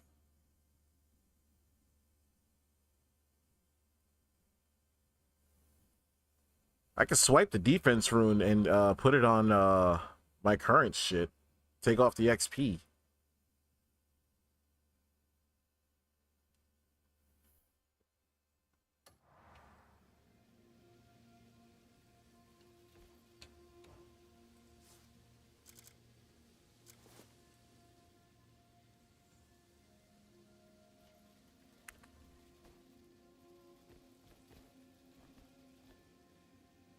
They do both look cool.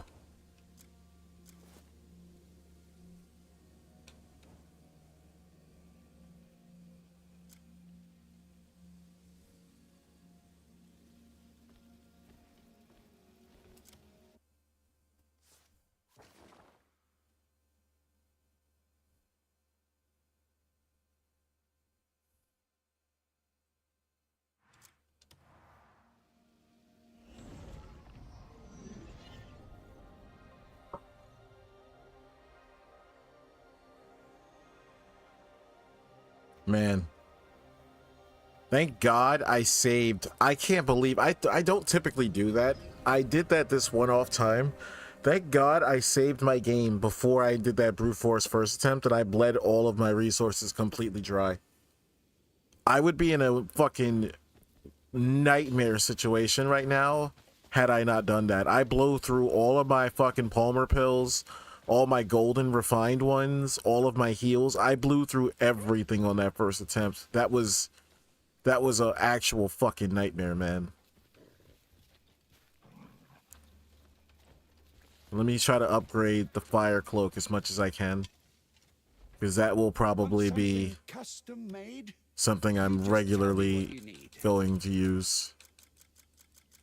And I know this requires pieces I have an abundance of, which is why I never have any issues upgrading cloaks. They have a unique string of resources that, like, I just need to find ivory. I really need to find out where you find ivory. Matter of fact, while it's on my mind. Ivory.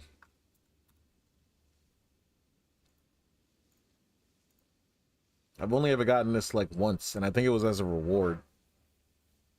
Rhinos? Oh, you get it from rhinos? Rhinos in the desert. Elephants are found. Rhinos and elephants. Okay. That's why I'm not seeing this shit. So I gotta start killing... Damn, I gotta start killing wildlife? Well, shit. That's kind of hardcore.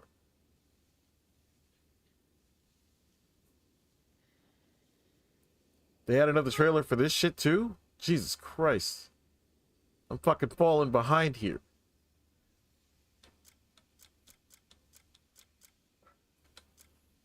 Okay. I got 1 skill point out of that. This is the other problem too, is that the skill points to upgrade items definitely becomes a bottleneck, which sucks.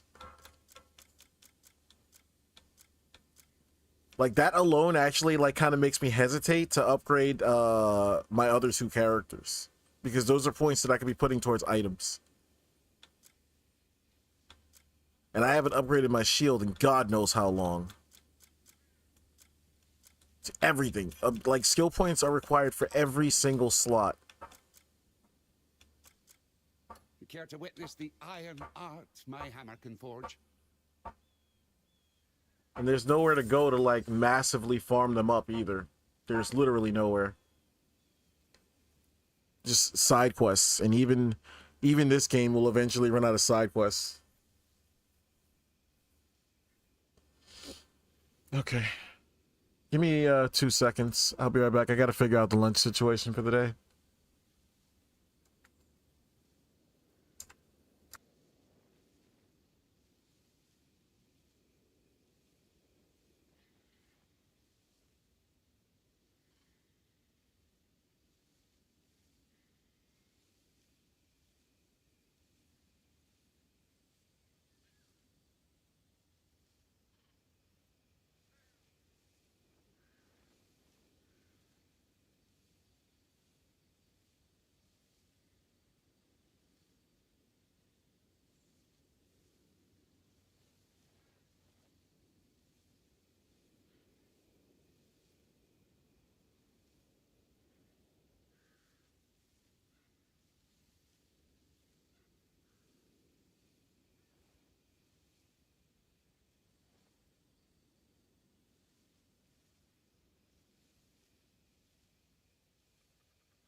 let me turn this off for 2 seconds. I have to do something on my window.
Okay.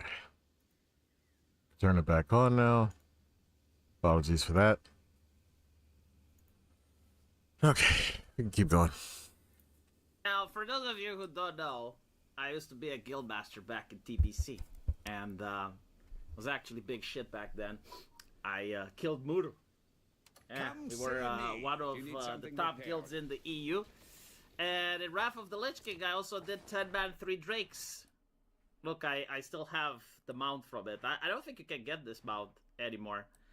But suffice to say, I used to play the game a lot, so it's not like I'm a tourist or something. And recently, I decided to try and see what the fuck is going on with the game. And so, the first thing I did, I played on before I do this, TBC, like the anniversary server. And I gotta say, the game is pretty much the same. It's really cool. It still has its magic. So it's not like I'm nostalgic or anything. Blizzard genuinely made a wonderful game back then. And the only thing that's different now is the community, I suppose. The people that play on TBC, they're pretty much boomers. Like, all of them are fathers now. And they have extremely little patience. Like, if you do a dungeon with them and you wipe once, they just leave. Hand you to the jailer. If you want to do a pog, they immediately use the gear score as if it's the most holy thing in the universe. But you know what? I guess it's elitist. Sure, right, it's elitist. It's fine though, right? It's fine because it's the same game. You get to feel like you're exploring a world. The leveling is kind of slow, but you know, it's very... I don't know how to say addictive, I think is the word. It's addictive, yeah. Looking to add some color? Now, I decided to go on retail and see what the fuck is going on. And I gotta say, like, I was really, really taken aback. I didn't buy Midnight. I'm not buying Midnight. But I want to show you some bullshit that you can do here, right? So, like, look, I got 3 mobs. They're exactly my level, right? And I'm taking them here. Let's see if I can get all of them. I'm going to get the one that's over there as well. So now I have 4 mobs on me, right? And notice how there's no difficulty, right? I can just do this. And this is how you level up now. I don't know if anyone considers this to be fun. Or what's the point in this? Like, why are we doing this? Why? You know? Like, what is the challenge here? What exactly am I supposed to learn? Because when you play this game, you learn absolutely nothing about your class while leveling. And it, like, here I just got, what, 1, 2, 3, 4 mobs on me. I can actually get 8. Like, the only problem stopping me from, like, pulling the entire map on my ass is the fact that mobs at some point, they just go back. But, yeah, I think, like, even with the red paladin, I can pretty much, like, pull an entire area of mobs, and I just don't die. And the thing is, it's tedious. I'm not saying, like, it should be difficult. I'm saying, like, it should keep me awake. There should be, like, some stake into it, but there isn't, right? Dungeons are the same. You can just click a button, or you can click right here, and you can click Find Group. And, you know, you get ported in an instance with some people that don't want to talk to you. And the instance has no difficulty whatsoever. Like, regardless of what you pick, you just storm through it, and you get your experience, you get your gear. The thing that I did is, I transmogrified my character to be naked. So, I'm tanking naked, and for some reason, it freaks out gay people. I generally don't know, right? So, like, if you tank like this... Hold on, let me show you what I mean, right? So, you take her pants off, and you take this, right? And you tank like this, it freaks the living shit out of Warcraft players, and at least someone finally talks to you in a dungeon. I had fun doing this. But anyway, some people will say, well, I mean, leveling is not the point, right? I mean, it's all about the end game. Like, you need to do the keys and shit. I don't know what keys are, because, again, when I was playing, we didn't have keys, so I suppose, like, from that point of view, I may be a tourist. But if leveling has no point, then my brother in Christ, why are we doing it? There's a new MMO that came out recently. It's called Fellowship, and they literally just say you pick a character and you're in the end game. Like, you already just start doing 5-mans. Why can't Blizzard do this then? Yeah, I mean, I prefer they would fix the leveling. I don't think that the leveling should be hard or anything like that. But I think, like, at the very least, it should not make me fall asleep. Like, it's tedious. It's fucking tedious. Do you know what this feels like? It feels like one of those phone grind games, you know, like Nikkei? And you go in and you have to do the motions? And I was like, I mean, okay, fine, you know, but this is a wonderful game. Like, I just played TBC on the anniversary server, and it feels amazing, right? Like, why doesn't Blizzard try to make leveling fun? I don't know. I guess like, they make it as boring as possible so that you actually spend money to buy a character at level 80. Like, just so you can understand, like, Blizzard knows that leveling is so bad that they have a market to actually sell for real money leveling up. Alright, now, let me talk about some positives, right? This is Shadowlands. A lot of people hate the story in Shadowlands. The way it works is that when you actually reach level 10 on a character, you go to Chromie in Orgrimmar or Stormwind, and you pick an expansion. Any expansion. And then you get to play and level up in that expansion. I'm like, okay. So I picked Shadowlands because I heard the story is really bad. And I want to say, you know, the first zone, this one, Bastion, is pretty fucking gorgeous. I mean, look, I got hot ladies coming up towards me. You know, this is pretty cool. But the zone itself, right? Like, it looks nice. The story wasn't like the best story ever, but it was serviceable. I didn't fucking fall asleep. And then I went to the other zone. This one, Ardenwald. No, sorry, not Ardenwald. Maldraxxus, right? I went to Maldraxxus. And this one was pretty nice. It had plagues and stuff, necromancers. It had Lady Vaj.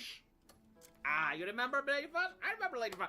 So anyway, I kind of enjoyed this. You know, like the art style I liked. I like the like some of the quests were fun. I gotta say, you know, if it's fun, it's fun. Well, you know. But here's the problem.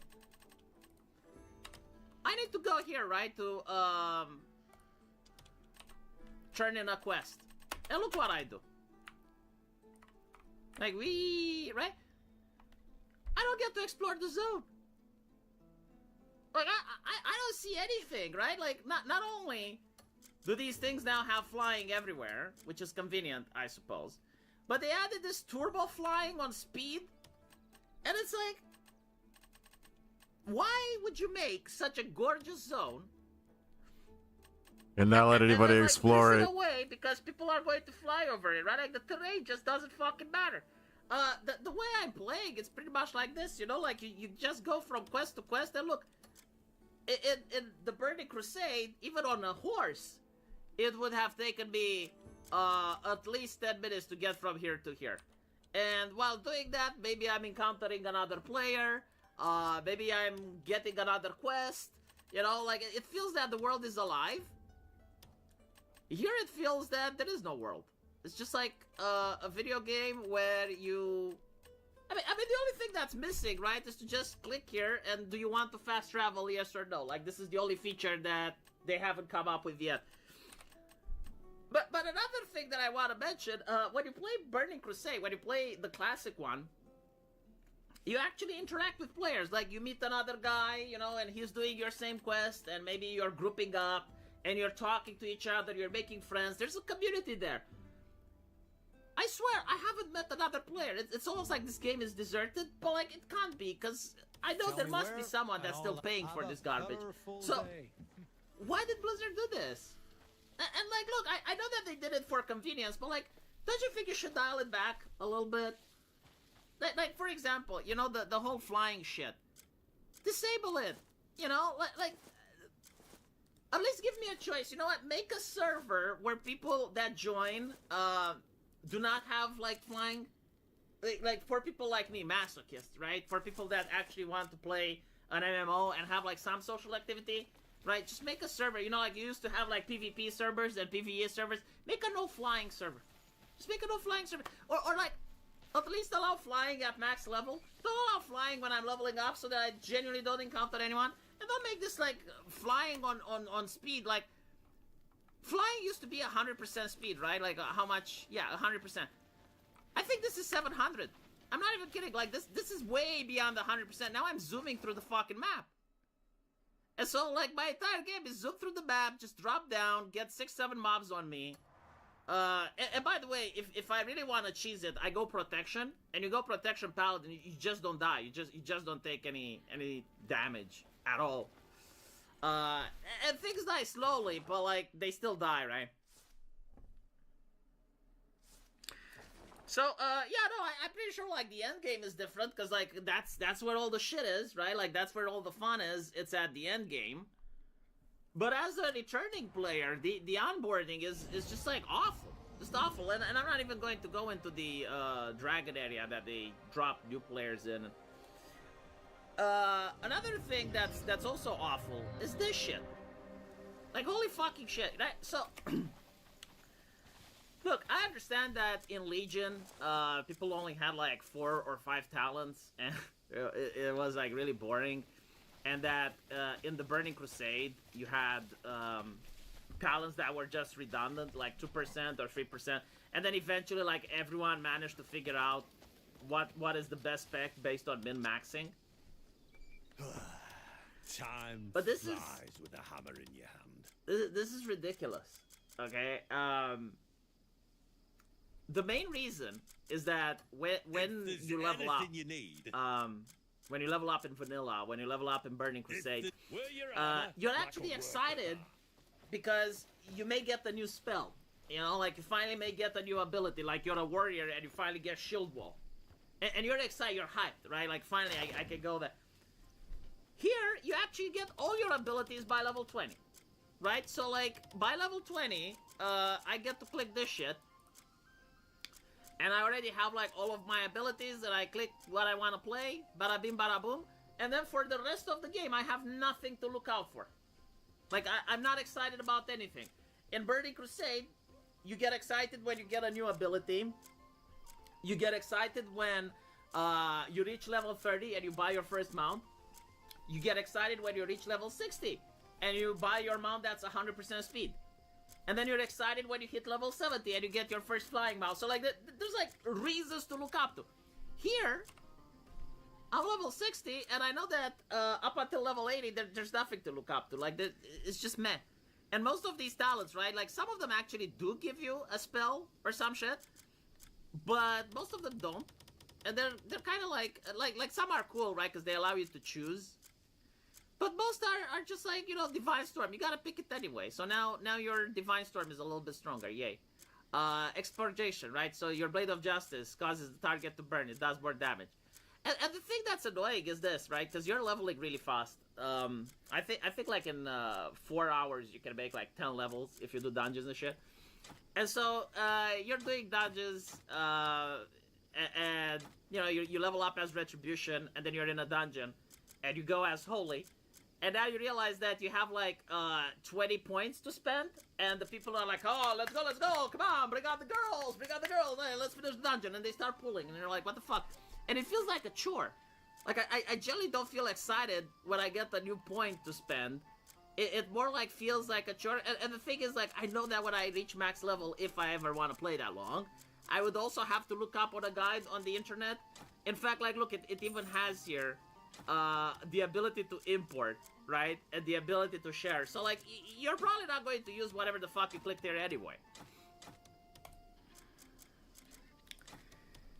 And so, like, you know, it's a shame because I can see that this game has potential. Like, this is the game that I grew up with, you know? And I can definitely see that there's still potential in it. But it's such a mess. Such a fucking mess. Like a lot of the things could be improved, but I think like Blizzard is financially desensitized from improving it, because they want to make it tedious, they want to make it shit, so that people can just spend $80 to level up. And one of the things that I had fun when I was playing was to make alternative characters. Like I really enjoyed, you know, when I wasn't raiding, to create a twink. Or to just start leveling a new class. Time flies. And I just don't feel like I want to in this game, really. The story isn't really that amazing. I mean, it's kind of funny that the story of the zones is actually better than the main story. So, like, I'm just putting out there, right? Like the actual story with what they did in Bastion here is actually more interesting than the main story with the jailer and stuff, which I don't think that's supposed to be normal. The story that they did in this other place, right, Baldraxxus, that one is really interesting and compared to the main story, and it's like the main story that's after shit. So yeah, and look, you can go through these things and you can fly even faster. It's like, what the fuck are we doing? You know, why do you want people to zoom through the game and to make it feel like the world is meaningless? Right? Like, this wouldn't be bad if you had, like, one quest where you do it. Or if you had one zone where you do it. But, like, look how gorgeous the world is. Look at this shit, you know, with the little star.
Momentary lunch break.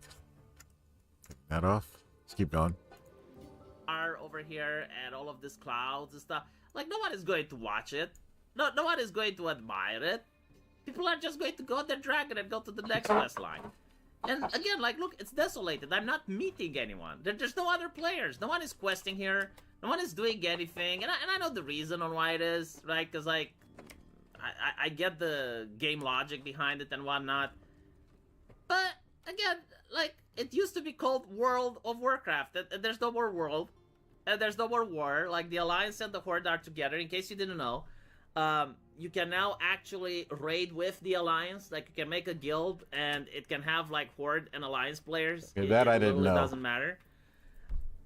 So, yeah, there's no war. There's no world. It's just, like, you can literally remove all of the leveling from the game and just have, like, the end game. Like, you just log in, you create a character, boom, level 80, start dungeons. It would actually improve the game.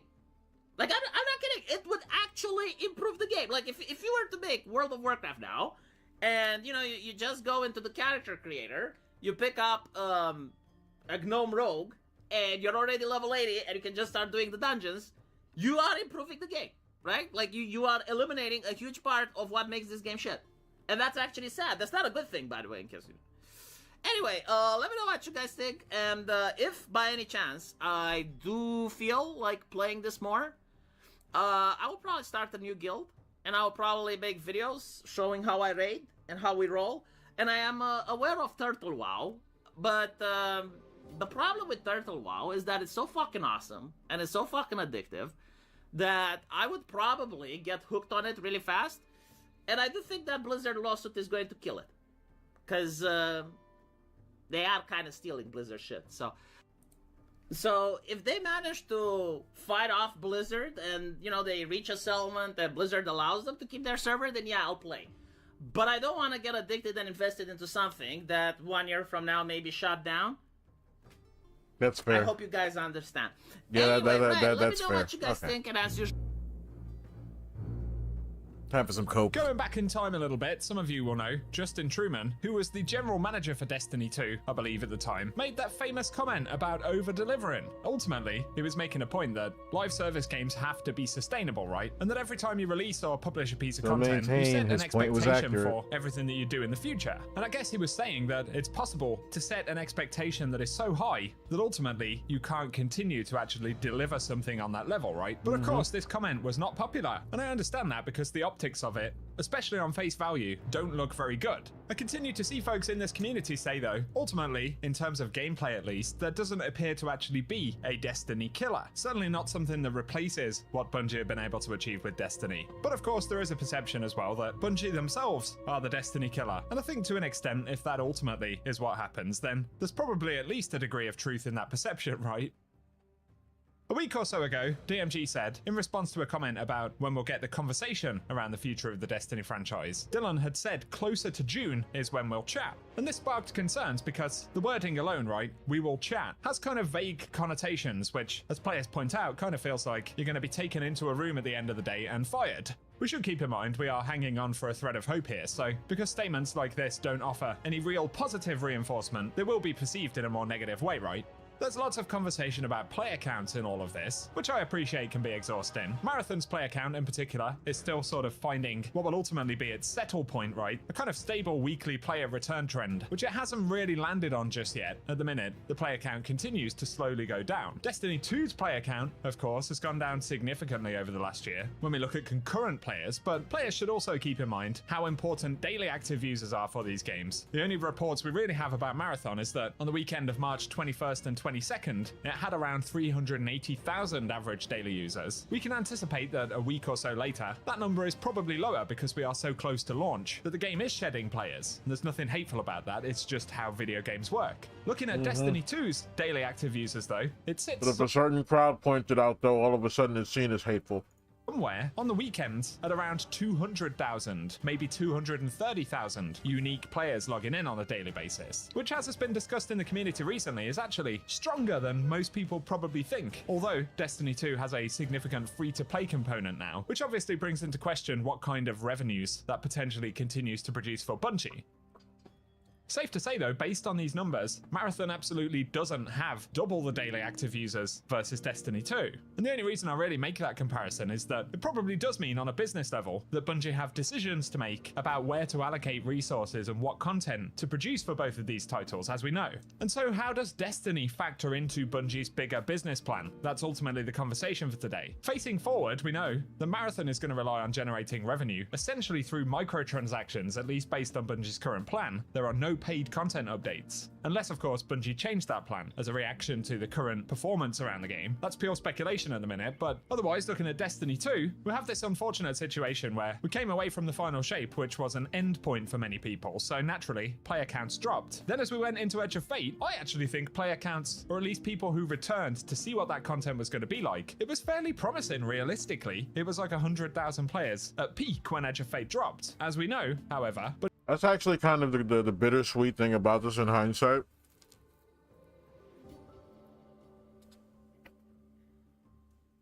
Is that if they simply would have had a very good year of content in the episode era, rather than the exact year that they had, a lot of this discussion right now going on, this unhappiness with the community, would not exist. No, I don't even think episode 3 was good enough to offset how bad the entire year was. It was decent. It wasn't like top tier, high quality, despite anything Astacross says. Bungie made significant system changes with the portal and all of that, which players really did not like. Tyson Green, the game director for Destiny 2, openly said that this has not worked out. And so keeping in mind Bungie's business position, what are the actual possibilities for Destiny content? Well, the first possibility is that Bungie are simply done with Destiny in general. And lots of players assume this to be the case, but I think it's hard to imagine when you actually look at the business that Bungie are running. They have Destiny 2, which has been able to generate seasonal and annual income streams, which are very significant over the years. And looking at big expansion drops especially, on top of those recurring revenues, they have Eververse. And given the amount of players who actually have signed into Destiny 2 actively over the years, it's safe to assume that that store has been able to generate a lot of cash. If you contrast that against Marathon, the launch of Marathon probably hasn't generated the kind of revenues that Bungie really wanted so far, at least early on. And beyond the here and now, Marathon of course doesn't plan to have paid content drops, so there'll be seasons with gameplay updates, new maps, shells and all of that, but there are no major paid updates planned, so of course their only income source is new players coming on board and actually buying the game. Of course, seasonal resets may help with that, but otherwise it relies heavily on microtransactions to produce cash. And even as someone who really likes the game, I think it'll be difficult to sustain the current studio on that based on what we know about player counts. Unless, of course, Destiny 2 is also able to generate revenue. And that's why I'm not saying that to criticize Marathon. I'm saying it because it strongly backs up the likelihood that Bungie also need to sell Destiny content. Unless, of course, the studio is going to be halved again with layoffs or Sony absorbing Bungie staff into other parts of the company, which is quite possible given what's already happened with some of Bungie's additional incubation projects.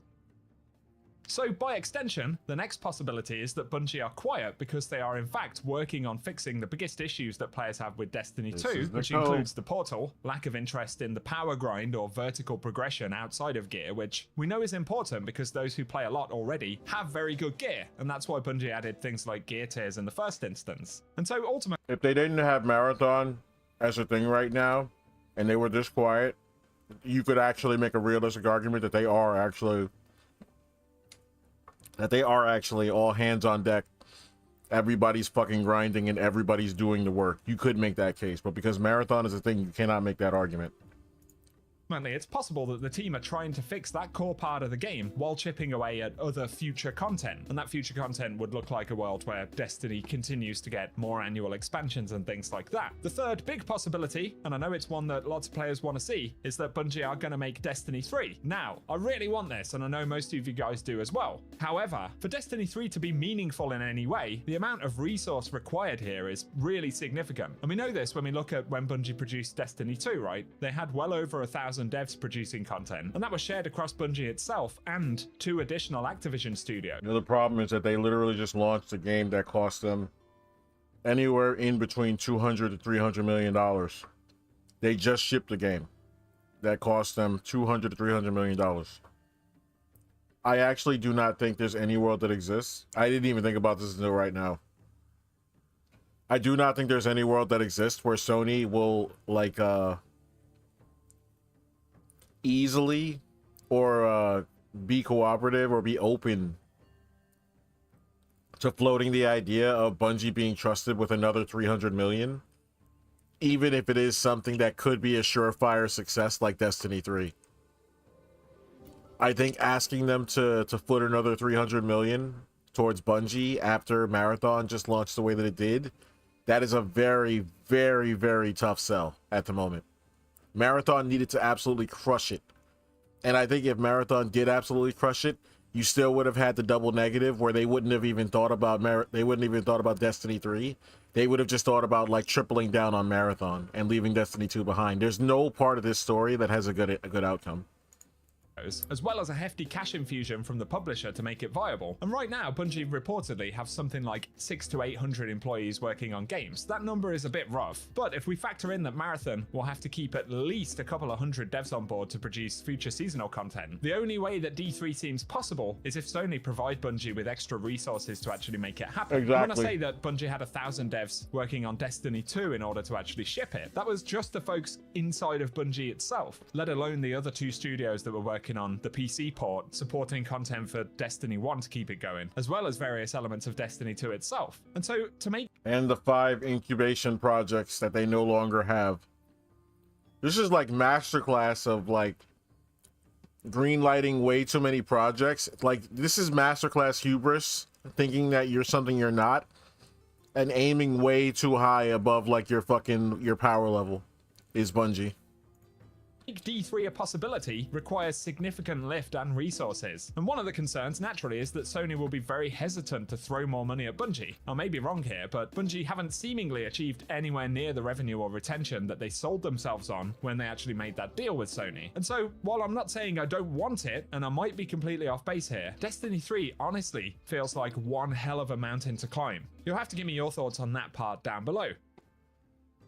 Of course, the other option is this idea of a Destiny Classic, or removing the 2, or some other kind of significant franchise update which is not Destiny 3, but is also a significant departure from the current Destiny 2. A world where Bungie reworks some of the best content that Destiny's had into a new game with enough new engagement and progression systems, new loot, abilities perhaps. Essentially something quite similar to a Destiny 3 on a systems level, but without the same promise of brand new content. And I personally see that as a bigger possibility than D3 right now. So ultimately, if it's technically feasible, it seems likely that the easiest route to get Destiny to a viable place in the short term would be... I was just scrolling down, I just saw this. Is this the worst weekly ever? Possibly, yes.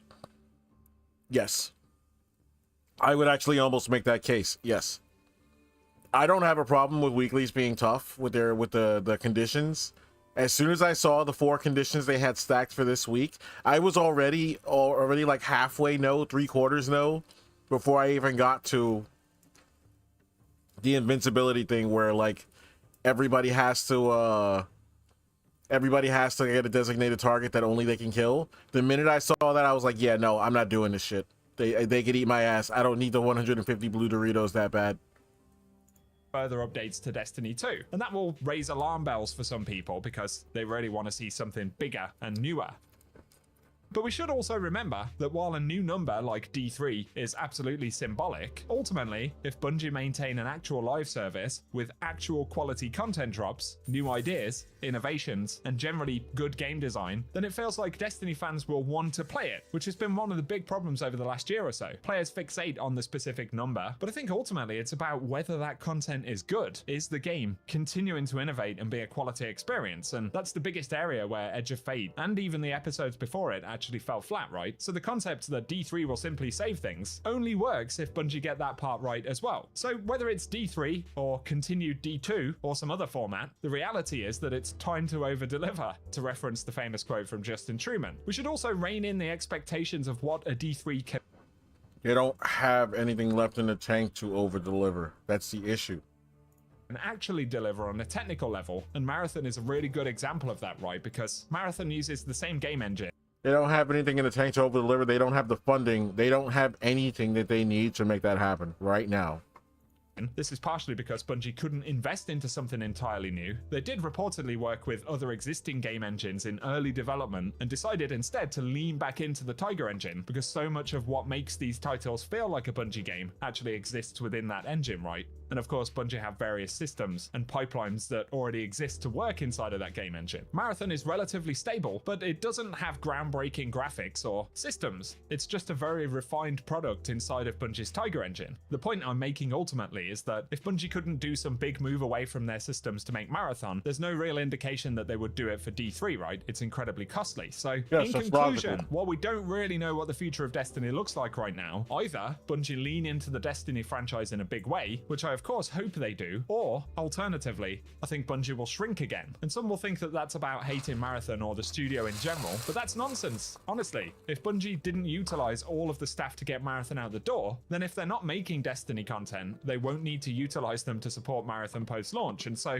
ultimately, my bet is that Bungie will continue to support some kind of Destiny franchise content. The only caveat to that is that, of course, the alternative is that they will be restructured in a significant way. And so Bungie certainly have some hard choices to make here, but there are real reasons to believe that Destiny is something they will continue to make a go of in one form or another. Over delivery, however, will be vital to succeeding in that goal, and there's no two ways about it. So the ball is very much in Bungie and Sony's court now. But I think it's an interesting conversation. Not still. Sony. We're speculating a lot Bungie because alone. Bungie are leaving us hanging on here until June. It's been a long wait, and I think it will continue to feel like a long time until we actually hear something. It's also interesting to contrast the player counts and daily active users between Marathon and Destiny, because I see it as actually further supporting the concept that Destiny may not go anywhere. And I think if Marathon had come out and had, you know, some ludicrous player count, like 300,000 concurrent players, and it was still holding on to that right now, honestly, that would probably spell the end of Destiny, at least in its current iteration, right? That may have enabled Bungie to do something like a D3 in a few years' time. I personally see a reality, though, where they lean into D2 or some other iteration of classic Destiny in some capacity. That's really starting to look like the most obvious and likely thing to happen at this point, not pending the possibility that Sony break Bungie down into some other structure. Share your thoughts below. If you enjoyed the conversation, a rating would very much help us out. Be sure as well to hit subscribe and I'll keep you posted with more content, but otherwise it will keep you up to date, and I hope you guys have an awesome day.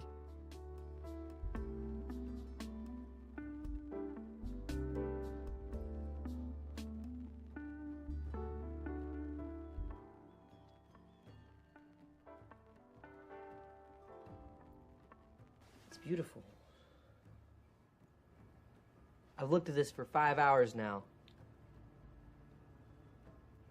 I like the green one and the red circle right here.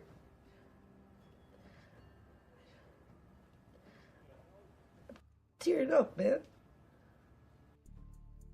You know, guys, I'm not gonna lie, I haven't touched Arc Raiders in probably a month or two. Not since I went ahead and did the expedition, wiped my account, and I'm essentially starting from ground zero. I've been too busy playing Crimson Desert and getting back into Valheim, and I'm kind of looking at Arc Raiders like, yeah, I'll put it on the back burner, it'll still be there when I want to come back to it, I'll play it after a few more updates, whatever, and I'm sure I will. The game's great, I've had a lot of fun with it, but right now I'm on to other things.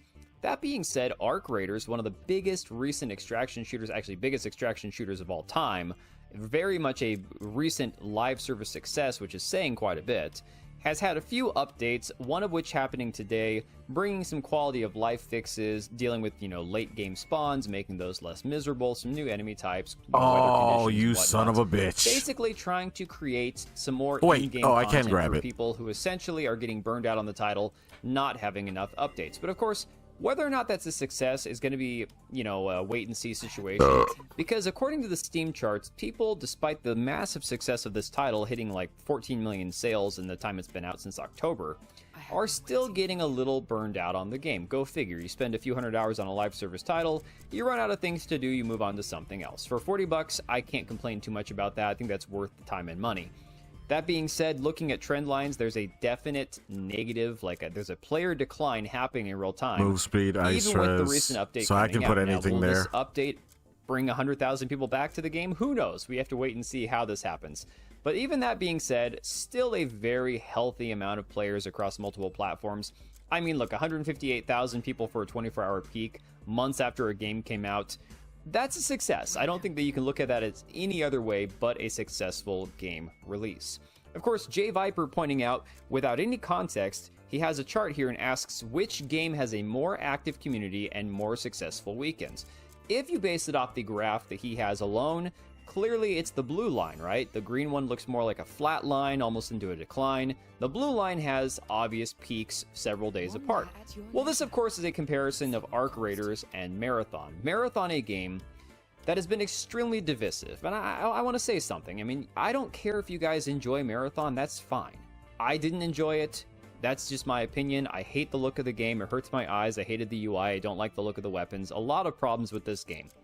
Gameplay, totally fine. I have no issues with that. And honestly, people saying that they need to make the game less punishing, that's just stupid.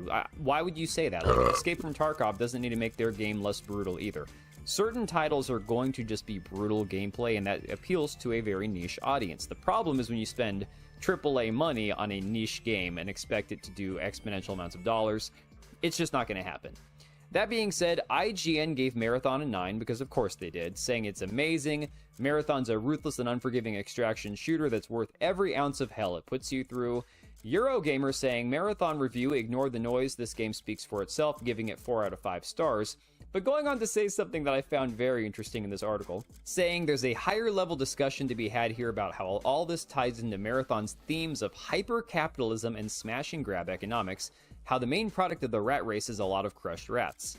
Unlike Arc Raiders, where there is in theory some noble end goal to your runs on the surface, in Marathon you're part of a self-perpetuating venture capitalist threshing machine that has almost completely detached itself from humanity. Marathon's world is an in-state manifestation of our own teetering, Gen I-infested technocracy where machines make money for machines and human consciousness is little more than a bug that cannot be fully fixed. I wonder why Eurogamer loves this game so much. Because it But then we got represents Paul the blue Tassi guys. over at Forbes with a very interesting take on this entire situation. Now, Paul Tassi has made himself public enemy number one for a lot of the Marathon fans and shills due to the fact that while he himself thinks the game is very good, has been very brutally honest about the downward trend lines of Marathon's player counts and the lack of sales. Paul's finding out in real time the rule of his own people is that you're either 100% with them or you're 100% against them. Paul is finding out in real time. And he's still going to close his eyes to it and still like fucking raise his shield and stand beside them despite the fact that they're basically hovering their knives behind his back the entire time he's on the front line. That are evident in the fact that Bungie has not announced any sort of milestone, and it's been almost a month since the game released. Paul saying, Marathon earned its recent review scores, which shouldn't be controversial. He starts off by saying Marathon has had a wild ride over the past year publicly and over the last 6 years privately. Now it has been fully released and has been the focus of intense debate. Most recently, a number of high review scores are coming in from major outlets like IGN, GameSpot, and PC Gamer, all 9 out of 10s, which have pushed its Metascore up into the low 80s. Frostbite. What There the are hell three is that? sides to this debate, and the side where Marathon does not deserve these recent high I got a scores shield makes the thing? least amount of sense. We'll start with that. Number 1, recent Marathon critic scores are tracking almost identically with Marathon user scores. The game has an 89% positive rating I didn't even on notice I Steam, got where you this. must Summons own a the wave game of to rate frozen it. spikes and a Has a frontal cone. 4.57 out of 5 score on PlayStation, the same if not a bit higher, and both What of those the are higher hell? than the overall 81 Metascore. The point here is that Can all I this see noise this? doesn't need to erase the fact that, for what it is, a hardcore extraction shooter, it Oh. is a very good game. It's an Changes ice have improved version of the gunplay other and one. looting, and it has opened the door to some of the most complex, interesting maps in the extraction genre. These scores among players who have stuck with the game make sense in that context. Number 2, yes, Marathon is very hardcore and only getting more hardcore over time. The high intensity of these complicated levels, this very tough AI, and players that are getting increasingly higher skilled and better geared makes this an excruciatingly difficult experience for some players. But an extraction shooter or any game being very hard and not for everyone does not make it bad, just because some people are bouncing off. If you're looking for an ultra-hardcore extraction shooter experience, there's really nothing like Marathon on the market. Apparently, Paul has never played Escape from Tarkov. I just gotta say, I don't understand this narrative that Marathon is the most excruciatingly brutal Because extraction this shooter is to ever this is how Bungie people operate. Once they get attached to something that Bungie puts out, they convince themselves and mind warp themselves into thinking that there's literally nothing else in the market that duplicates whatever it is that Bungie's doing. And they commit to this narrative for the entirety of their gamer lives. And you cannot talk them out of it at all. exist. Number 3, this is all divorced from the conversation about Marathon being a financial success or having a good enough player count. Things are not great in this regard, which is not an opinion, it's just how it is. This game took 6 years and hundreds of millions of dollars to develop, and these sales, 1.2 million by last count, are not close to what the game needs to offset that. Similarly, its player count is dropping in time, and depending on where that settles, plus Destiny being close to dead, and that is not ideal for Bungie. That does not mean Sony is about to pull a Concord and shut it down. It will not for the indefinite future, and Bungie's years-long plan to remain in place, at least on its end. But the idea that if a game do not meet sales expectations, that must mean it's bad, is not something that needs to be joined together. Have you ever met Square Enix? It became a meme that practically all of its very good slate of games from Tomb Raider to Guardians of the Galaxy to Deus Ex underperformed, and future plans were shelved. That was because their bar was way too fucking high, though. Insane That's budgets different. often paired with equally insane sales expectations. Marathon can be very good. It can be very good mainly for hardcore players. It can be good and still not have sold enough copies or not have enough people playing it. Life isn't fair sometimes, but the idea here is just, if you don't like it, don't play it. If you do, keep going and ignore all this. It's going to be around a while. It is funny to me that he can talk out of both sides of his mouth saying, the game's not going anywhere, but other games that didn't do well got shut down and didn't get sequels. It's very confusing to me. Now, talking about the score of this game, looking at Metacritic alone, this one seems to be what you might label as review bombed by the user score, all the way down at 5.7. When you compare it to the Steam review score of 85% off 41,000 reviews, but something that is very telling about the lack of players for this game has about 10% of the number of total reviews on Steam that Arc Raiders has. Arc Raiders has over 370,000 reviews. Marathon only has 41,000, exact same score as well, 85%. But what Marathon doesn't have that Arc Raiders has is a very healthy player base. Currently right now, 26,795 people playing Marathon. It peaked 26 days ago at launch at 88,000. Now, this is a game that has been teetering between 35 and 40,000 concurrent players on Steam for every 24-hour peak. That doesn't mean it's just 40,000 people playing the game entirely. Obviously, you have console and, people playing at different times of the day. But with only 1.2 million copies sold across all platforms, with Sony having so much wasted money and wasted potential year after year, shutting down studios left and right. Recently, this Dark Outlaw Games, another studio that I don't think even made a single game yet. You've got them, of course, raising prices on PlayStations coming up here due to the fact that they've wasted so much money, people calling it the Concord tax, that essentially Sony has wasted millions of dollars to the point where now they have to raise their old hardware prices just to offset it, and not even taking away from the fact that live service is no longer a safe bet. I mean, it never really was, but a lot of people looked at Fortnite as the example of, hey, if Fortnite can do it, we can do it. Well, even Fortnite is struggling. Epic recently laying off 1,000 employees, and many of which were heavily involved in Fortnite. And to me, this makes it seem like, look, guys, I don't care who at Bungie, who at Sony is saying Marathon is here to stay. It's not going anywhere. We've got a 5-year plan. Yeah, Highguard had a 1-year plan, and they made it a few weeks into it, guys. I know that some people love the game. I know that for some people saying they love the game is divisive, and I don't think that you're an idiot if you enjoy Marathon. But you are unintelligent if you think that this game is going to somehow evade an eventual pulling of the plug if the player, numbers don't increase rapidly very soon here. So I'm gonna leave it right there, guys. Share your thoughts in the comments down below. I will catch you guys on the next one. And while you're here, make sure to hit like and subscribe to both my YouTube channels. Check out minimaleffort.shop for loose leaf tea, news, and merchandise.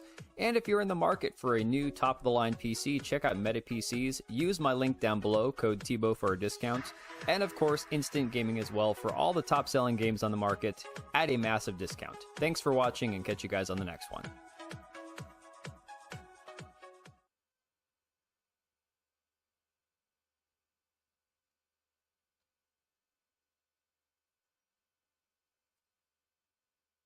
Damn, this is going to be a bit of a long run.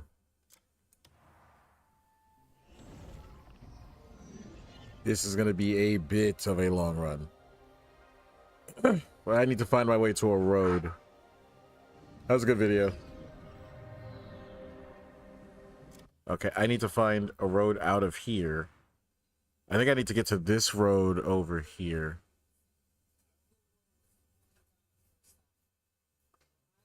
Are they finally here? I think they're finally here. Hang on, muted my mic for a while.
right back.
I'm gonna turn my brain off because I'm gonna fucking spaz out. Hang on. Okay, whatever.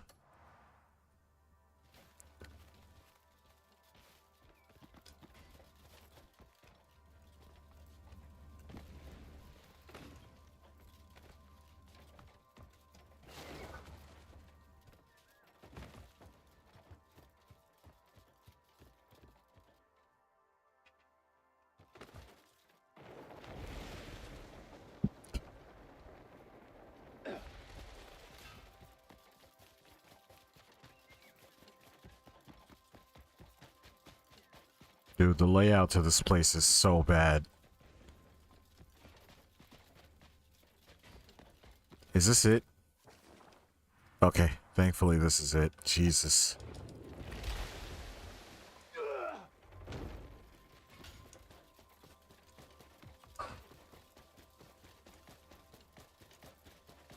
Okay, now the temperature goes the exact opposite direction. Okay.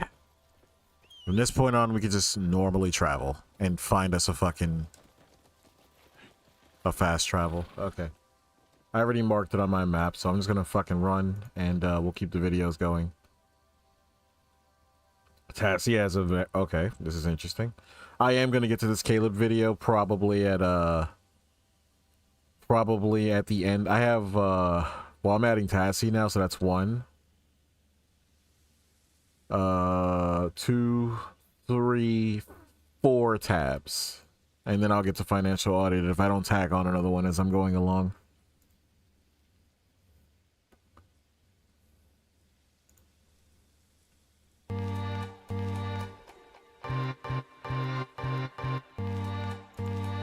Marathon video. This one is going to be different because it's just kind of personal and about me and my coverage going forward of Marathon for the most part.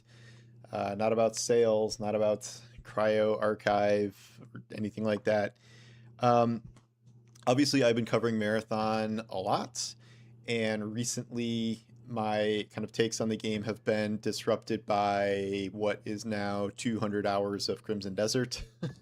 And I am not stopping playing Crimson Desert because there was probably another, I don't know, let's say 50 to 100 hours left of things I can do. So I'm pushing Marathon for a very long time now. I feel, you know, almost unsustainably behind for this season of Marathon, and if I go back and I try to complete all the quests I didn't do for the permanent upgrades, like that's going to take forever. And you know, I'm not remotely geared for these other things. I got to assemble a team to run some of these things. Everyone's running. You know around what his inherent problem is that he's never going to mention is that the reason he doesn't want to do this, the reason this all seems tedious and he doesn't look forward at all to doing any of this stuff, like even when he does get in his mental mode to go back into Marathon, is that the process itself just isn't fun. It's nowhere near as fun as he is going to cope and lie to himself and say that it is. If a process is fun, you are never going to be too far removed to be excited to get back into it. It doesn't matter what it is. That's why process being fun is probably the most important thing about anything, is the process, in my opinion. I say that as a guy who doesn't care about the end result. I care about the process. The process has to be like as close to 10 out of 10 as it can possibly be. That's not saying that if it's anything beneath, I won't engage with it, but you want it to aim for being a 10 as much as it can. And if it gets that right, then the end result doesn't matter. You're just loving what you're doing. And because this game doesn't do that effectively, he's now stuck in the spot where he's on a different game where the process is a lot of fun and he is having a good time, and he's having so much fun doing something else that he doesn't want to fucking peel himself away from it to go back to this other thing that's unfun. But he won't say any of this out loud because, you know, Bungie guy. Map with purple and gold loot now, and it's like I do feel just very far behind. But it's less about this season and more kind of about I'm ending up where I thought I would with Marathon. I think objectively for this genre, it's a really good game. But this is not my genre, and this has not converted me to make this my genre. But it's not just that. It is the fact that in recent years, I have found myself kind of running into the same pattern with PvP specific games where I play them, and ones that are good, I like a good amount, and I will go really, really hard on them for a while, and then I just sort of burn out. Usually it starts where I am able to play with friends because something is new and hot and fun, and everyone wants to play. They may drop off because they have real lives and cannot play these kind of games every night like we used to when we were in college. So I will keep playing, I will keep grinding, and then I will hit a point a couple of months in where I'm just like, okay, like I'm hitting a wall here, and I have all this other stuff to play and to do. Where the problem with me trying to make progress, quote unquote, in these games now is that it just takes so many hours to become good. Where, you know, I think that's true not just for me. I am old, and so it is hard to be good at harder core PvP games in general, but also to get really good at these games, you got to put some serious time into them, or have put serious time all the time into these genres in general, which I just haven't over the years. To me, this is like if I was playing Destiny and all I was playing was like Crucible and Trials, which is obviously a way I would never play Destiny. So I'm sort of feeling that already with Marathon, although it's even more pronounced because I think this thing I'm talking about where it's easy to feel behind in the season. And you're not attached to Marathon the way you are with Destiny. Rivals, believe it or not. Destiny earned your attachment. Marathon is not. You may not know the meta or whatever, and you might be behind in like the battle pass, but you're not behind in terms of like things directly that impact the course of the season. Like in Marathon, that is unlocking vendor upgrades, that is acquiring a vault of really good gear that you take out on runs. So being behind there is more difficult, I would say, to come back from than being behind elsewhere. You know, so I do plan to come back and play more at the beginning of next season so we can all kind of be on the same page again. But generally speaking, like my coverage of Marathon is going to be different than the way I cover Destiny, because I don't feel like I'm the guy who can cover Marathon and talk about like the meta and like this gun sucks, I hate this map, like, you know, Cryo Archive 2 is too hard, things like that.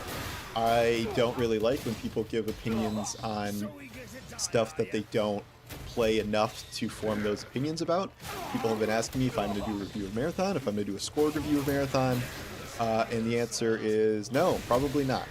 I have played, you know, a good amount of Marathon, but I did not do more than like a couple of rounds of Outposts. I did not do Cryo Archive at all, and so I'm not going to show up and just review that based on what is probably an incomplete experience of the game. I get mad at other people for doing that all the time in various things, and some people have accused me of doing this with one game or another over the years. Sure, wow, this one here is crazy.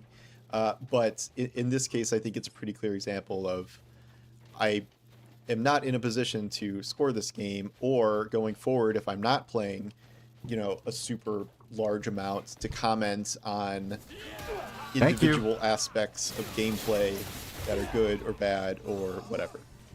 That said, there are stories about Marathon that are not within Marathon, and that's what I've been covering mainly. You will see my stories, obviously, about player count and sales and things like that.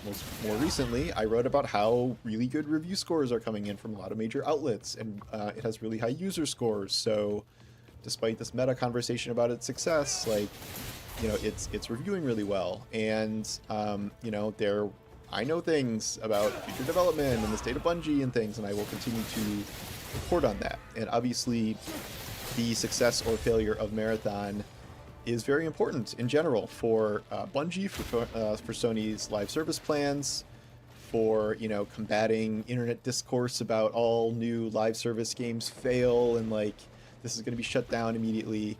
There are going to be successes here, and I think successes are, you know, quality of the game and how much people that are still playing like the game, and there are challenges, which include, you know, how it initially launched in terms of, you know, success, how it's retaining Dude, players, my single hand sword and is so I think there was actually plenty to popping talk off about right now. Marathon, but that will not necessarily be me, you know, lending my vast expertise on all Marathon's top level content.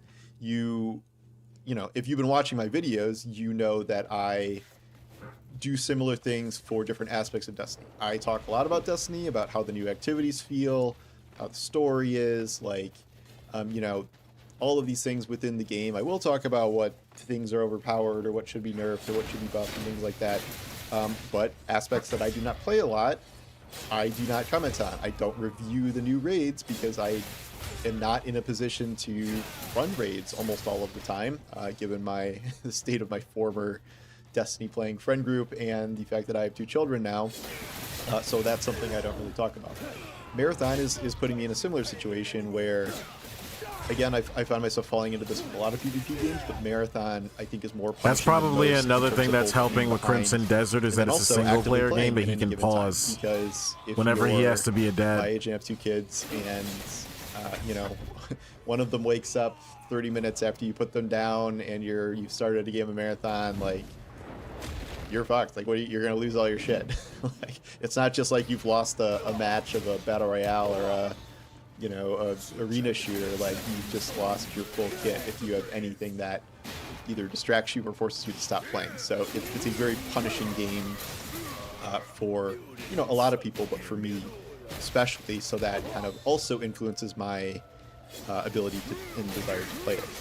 It's also just, I think you can see here that with my recent obsession with Crimson Desert, like, these are kind of the polar opposites in every way, which I think they're both good games for their own respective genres. But like, here we have Crimson Desert, this single player, pausable game where I can grind hard, upgrade my stats, my gear, my base, find everything on the map, solve all these puzzles, do all this like permanent progress as I march toward the end of this 300-hour game, which I'm having a blast with, as opposed to Marathon, where nothing is permanent, all progress gets reset, and moment to moment you can play an entire session and end up further behind than when you started. Again, I don't think that's... I'm not complaining about the extraction format in general. I know people like that. It's just... this is why it's not my genre, because I like things that are completely the opposite of that. I have had fun in many Marathon runs, for sure. Like, I get it, and especially when playing with friends, yeah, that has been the best aspect of it. I would say more so than other multiplayer games, where, yeah, it's always better to game with friends. But Marathon especially, going with a group you know, is kind of the core experience. And, you know, I do think there's some amount of general bounce off from people like me. Again, I'm not universally applying this to everyone, but it's a very hard game. It is a hard game to kind of keep up with. It is a hard game to often, you know, form a consistent team with, because if you don't and you start playing with randoms, it's going to go a lot worse than it would in the equivalent of other games. So I think there are a lot of factors here that combine that maybe is resulting in some fall off, and maybe part of that's my experience, but I also have kind of my own reasons for doing this. So point being, I will continue to cover Marathon probably pretty frequently based on, you know, updates, events, news stories, information I get, things like that. But you're not going to hear me doing weapon reviews or, you know, taking you through all the map POIs and stuff like that.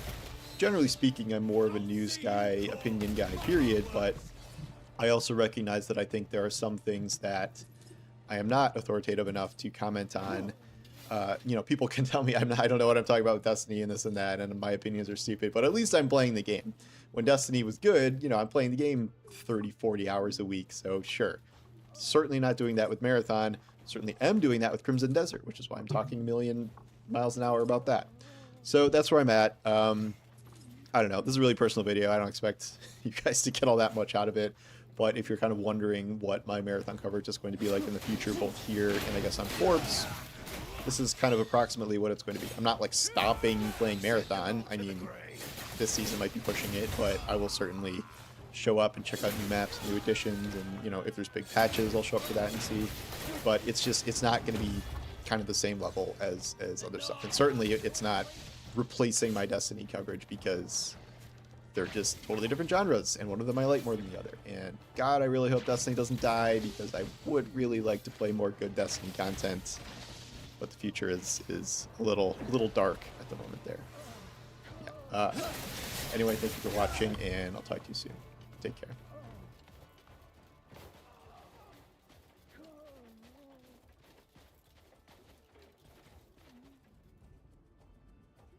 All right, Butt Check fam, we're just gonna jump straight into this one, right? Because it's the second video of the day. I hope you guys enjoyed the first one. But this one, I'm a little pissed off. I'm not gonna lie. I'm a little pissed off. You know, me and Dirty Low talked about it on Sunday that Capcom finally released the footage 2 weeks after the fact.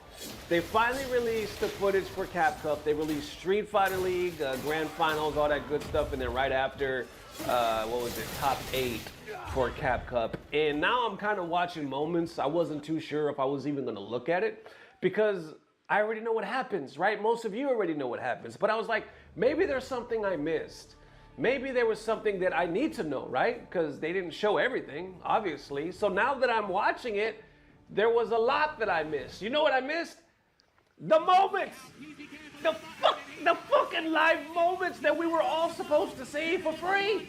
Now, I know some are still making the argument out there like, hey, it's just $10. It was going to be $40, which is ridiculous, but now it's $10. If you ain't got $10, you got different problems. If you ain't got $10, and then other people obviously are arguing it's not the $10, it's the principle. Yes. Why are we paying for something that should be free? We're just going into the esports machine. We don't need to feed it. We need to take a stand. Well, obviously that's not going to happen because everybody, the pros included and the commentators, they're on board. They're also on board with the EWC, but that's a whole separate thing. I'm talking about pay-per-view. Oh, are the pros getting paid off of whatever this Matter is? of fact, I also noticed that in this stream, by the way, Team Rejects dominated them. They dominated Lashar. Apparently, he was under the weather. I didn't even know. He was under the weather the whole time. And in Street Fighter League, y'all, he kicked some ass. Who else? Fudo. These guys were whooping ass. Unfortunately, Daigo came up short. He came up short against Mena, and then he also came up short against Chris G. Shout out to the homie Chris G, by the way. But Team Rejects, they won. It was like 80 to 20. It was like 80 to 20, man, over Mena's team. It's crazy. But anyway, as they win, I noticed the director comes up. He makes an announcement, and guess what? It's going to be back in Japan. I knew that they upped the money for Street Fighter League next year. There's still going to be the big pot, the $1 million check, but I wasn't sure if it was going to be back in Japan. Lo and behold, it is back in Japan. Matter of fact, let me see if I can fast forward to that part. Yeah, let me go ahead and fast forward to that part. Comes on stage, says, hey, guess what? We're doing the exact same thing. So guess what? It's pay-per-view once again. I assume it's going to be $10 once again, because there was a lot of people, especially on the Japan side, that said, wow, what a deal. This was amazing, and they're singing the praises. I don't see Capcom changing this anytime. As soon as they cemented the fact that this was always going to be in Japan, we locked in that pay-per-view without even knowing it. So once again, we either have to get up or get on board, get out the way, or get ran over, because esports is here to stay. Pay-per-view is here to stay, and it sucks. That's why I said there's hype moments. I'm not mad at the players. I'm not mad at the commentators. I'm not mad at Street Fighter. I'm just mad that, like, we miss so much.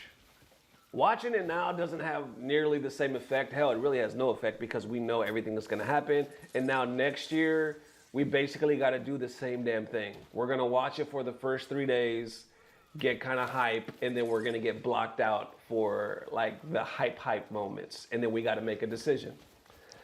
I'm torn. You know, Dirty Low made a good point in the last video saying, you know, there's part of me that wants to fight all of this, but there's also another part of me is I kind of think, am I just getting too old? Is it me just being an old fuddy-duddy and I'm set in my ways to where I got to realize this is the future?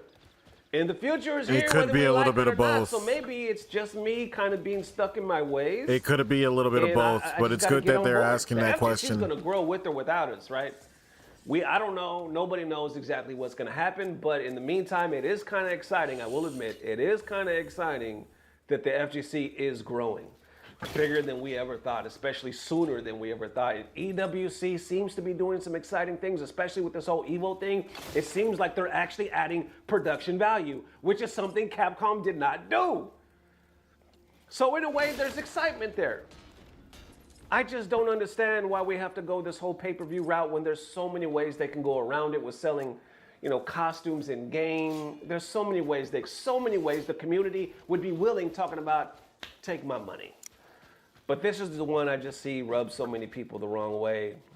I wouldn't be surprised. I kind of had the thought that, like, what if as a gift, this is far-fetched, EWC comes in, right? They're already taking over pay-per-view. They're partnering with Capcom. What if they swoop in and they're like, hey, y'all, on us, no pay-per-view this year. Yo, we're putting up the money or whatever. We want you right here. Let me stop it right there. On us, no pay-per-view. I mean, that would be good press. That would be a hell of a press statement, you know what I'm saying, for the people over there. Now, I'm not going to say that it's going to get the naysayers or anybody that's not originally on board with EWC and Saudi on that ship, you know what I'm saying? I'm not saying that. I'm just saying that would be good press for them. Now, look on the screen right now. Cap Cup 13 returning. We are back in Japan. People are losing their mind like, oh, yeah, here we go, which is great, right? Which is great. But you know, you got these worries, or I shouldn't say worries, I should say more like concerns, like even Dirty Low was talking about, like, how are we really treating the players out there? Because Big Bird and Punk were talking about they had rooms with no windows and no ACs. Then you looked at their little conference room, there was like nothing. There was like ghetto snacks that they just laid out. So we're like, yo, this is how the accommodations? This is $1 million tournament. This is the accommodations. Now, I read some of your comments, and some of your comments were like, yo, just because one of them is gonna become a millionaire doesn't mean they all get to be treated like some millionaires. You tripping. Now, thinking of that point of view, thinking of that argument, I guess I see what you're talking about, but you would think if it's such a big tournament, if it's the big hurrah for the biggest game right now, one of the biggest we've ever seen, you would think the accommodations would be a little better. I would think now, I've never really heard, besides Taquito's, it was Taquito's vlog. Taquito's vlog is what kind of let everybody see behind the scenes. I did a video, it's on the channel. But besides that, it's beautiful here, by the way. Big Bird and Punk coming out and saying those statements, haven't really heard complaints. I think more so the players are just so excited and happy to be in that atmosphere. You know what I'm saying? So they're just grateful. All in all, man, it's back in Japan. Pay-per-view is here to stay. I even watched some of top 8, you know, Sahara, who else? Blaz. I mean, there was amazing Higuchi. There was amazing matches.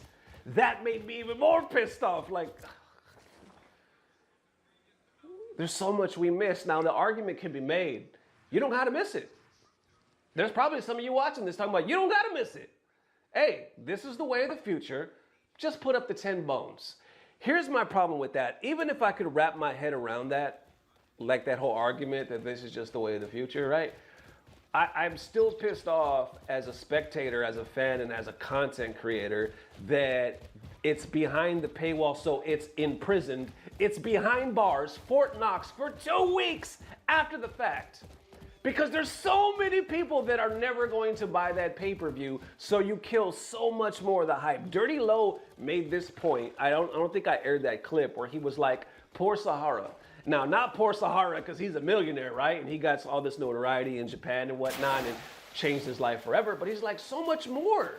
So many more eyeballs and notoriety and possibly sponsors. Oh, this shit hurts. Maybe, I don't know. Could have saw How the that. fuck do I get out? It wasn't pay-per-view and that footage was just going around. Once again, I'm sure Sahara's gonna have a great life, hella young. He's only been playing the damn game for like 1.5 years, y'all. Like 1.5 years to 2 years. Dude's already on the top. You know what I'm saying? So all praise and salute to Sahara. I'm just saying, like what Dirty Low was saying is that if you didn't hide it behind a paywall, I can't seal you could this. have got even more shine. What do you guys think about that point? All I'm saying is, all in all, man, I hate that. Even if I can wrap my head around the idea of a pay-per-view and being like, it's just $10, it still remains to be seen. You know what I'm saying? It's still hidden from the public for 2 weeks. No content. The content creators are robbed, and I know I'm biased because I'm a content creator, but wait, is this the leisure that I'm in? You kill a lot of the hype. You kill a lot of the buzz. No, I'm in Payloon. I cannot wrap my head around that part. If they could figure out a way, like if you want to keep, if pay-per-view means that much to you and you want to run the $10, okay. But if you could figure out a way to like not keep it hidden from the world for 2 weeks, that would make a world of difference. To me, it would. Like, okay, do it. Like, let's say it finishes on a Sunday, release the content on a Tuesday or a Monday. You know what I'm saying? Now, I know why they're not going to do it. The obvious reason. Well, if we do that, people are not going to, or more people are not going to buy the pay-per-view and they're just going to wait till the next day to watch it. I get that. But I think just leave it up to the community. You know what I'm saying? Like a lot of people want to be part of that live event. A lot of people want to support that live event and they want to watch it live. Nobody likes watching the replay. That shit sucks. I mean, this is getting numbers, especially on the Japanese accounts. But you know what I'm talking about. There's nothing like watching it live, like the current events. So leave it up to the community. You know what I'm saying? Like there's other ways to raise this money. If you guys want to hang on to your little $10 pay-per-view, that's fine. Yeah, I'm not gonna lie. I wouldn't even watch like a UFC, not live, like the day after or 2 weeks later, unless like every fight was like fight of the night quality. I wouldn't even bother. He's absolutely right. That's fine. I could maybe wrap my head around that. But release the footage right after. Wait, are these Obviously, Abyss cells? They're not going to do it because they think they're going to lose money that way. I get it. It's a business. Oh my God, It's these a are business. Abyss cells. What I just said, business-wise, is very irrational. I didn't even think about it. I could have been It stealing doesn't those the work. whole time. It doesn't. The math is not mathing when you talk on some business. I get it. I'm just saying there's just aspects of this that really throw me off, man. A lot. I'm still down, obviously, with Street Fighter 6. Big fan of Capcom. Obviously, big fan of our pros and our FGC community. I love the fact that we are growing more than ever. I was just talking to Dirty Low. We're actually starting to plan, literally had a meeting the other day, our second channel. It's going to be a spin-off of Button Check, kind of focused around Bogus Journey. So I'm very excited about that. And the only reason that could happen is because of what's happening right now in the FGC and because of you guys. There's new life. So how could I not be excited, right? But this part just feels like it's a thorn in the heel somehow. You know what I'm saying? It's just like, can we get past this part? Once again, I know it's just $10. I just have a problem with feeling like we're gatekeeping some of the community from some of the best moments. Sahara tearing up, his sister and family in the audience crying. You know what I'm saying? Takedo almost bawling again after he finally brought it home for the Street Fighter League. Like there's so many special moments that we missed out on. You know what I'm saying? And it's just a bummer. That's what gets me. That's why I said I'm watching this like, damn it. Damn it. Once again, like I always said, it's the best of times, it's the worst of time. And you know what? This is history right here. I don't know if you guys realize it, because I have never, ever in my life ranted this long without stopping this camera. I never have. Oh my God. Matter of fact, there's so many times you watch Button Check, there's cut after cut after cut after cut, because so many times I'm messing up. So many times I lose my train of thought. Not on this episode. This is the first, it says 13 minutes on this camera right here. This is the first time I was able to get all of this out without messing up or rethinking or resetting, anything like that. Because the shit's coming from the heart. It really is, man. So let me know how you feeling, man. Y'all frustrated? Y'all down with the $10? Y'all like, you know, this is the new age? Do you think there's any resolutions or solutions that I'm missing? How y'all feeling, man? Like I said, when I'm looking at these videos, especially on the Japanese accounts, they're doing big ass numbers, man. Like big ass numbers, like almost 300,000 views on one of them. So people still do care. Obviously, it's a huge game. I just want better. And I know at the end of the day, beggars can be choosers. Cannot enter this region. So I'm trying What? not to be, but it's hard not to be. So either way, that's how I'm feeling. I appreciate the massive love. It is Tuesday. Let us wrap up this Tuesday with some of the HT. I'm gonna put it on pause right here. I'm gonna get on the side. This is interesting to me because I was looking for some cosplay and I found some animation. I found some Cammy animation. I was like, what the hell is these pixels pixeling? You know what I'm saying? Like these pixels is pixeling. Let me put it on the screen right now. Bam! Now automatically you're like, okay, I'm digging. This is a good, you know, this is a good angle. It's a hell of an angle. But let me press play real quick. Okay, that's a hell of, the front's usually not that pixely. I'm not mad at it.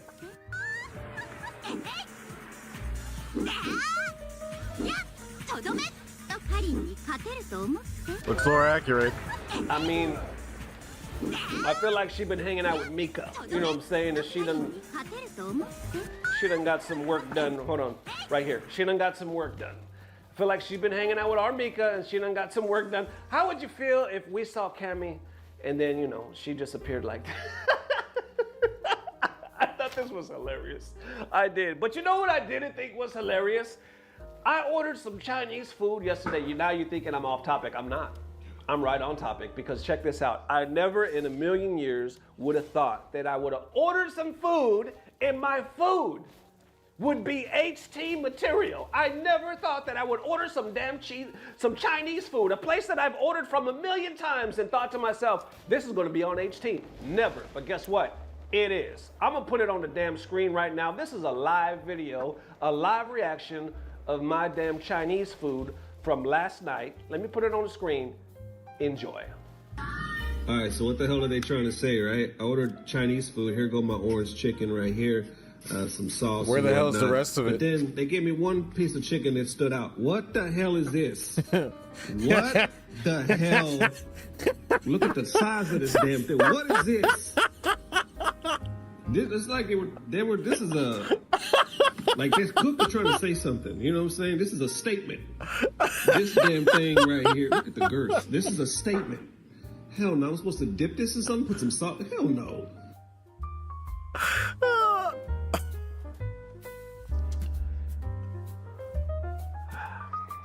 This has to be all the comments, right? What? Like I said, I'm supposed to dip that? Somebody told me I might want to dip it because I probably don't want to raw dog that.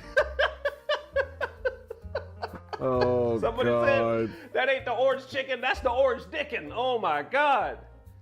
I feel assaulted. I feel like I need to go to HR or something. Like, this is an attack. This is a message, you know what I'm saying? Like, what is this? This can't be chicken. Somebody said that ain't even rooster. I don't know what the hell it is. What is this?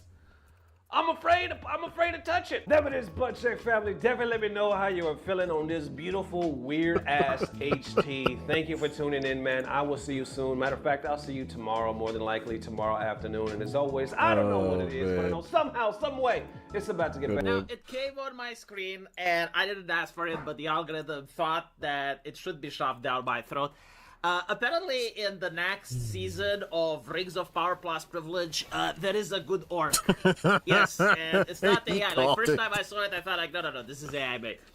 But no, apparently Galadriel and an orc joined forces, right? Because Gondor cannot survive without the orcs. I don't even give a shit about the story, but I found it hilarious, right? Because obviously the creators don't understand the source material, or if they do understand the source material, they don't give a fuck.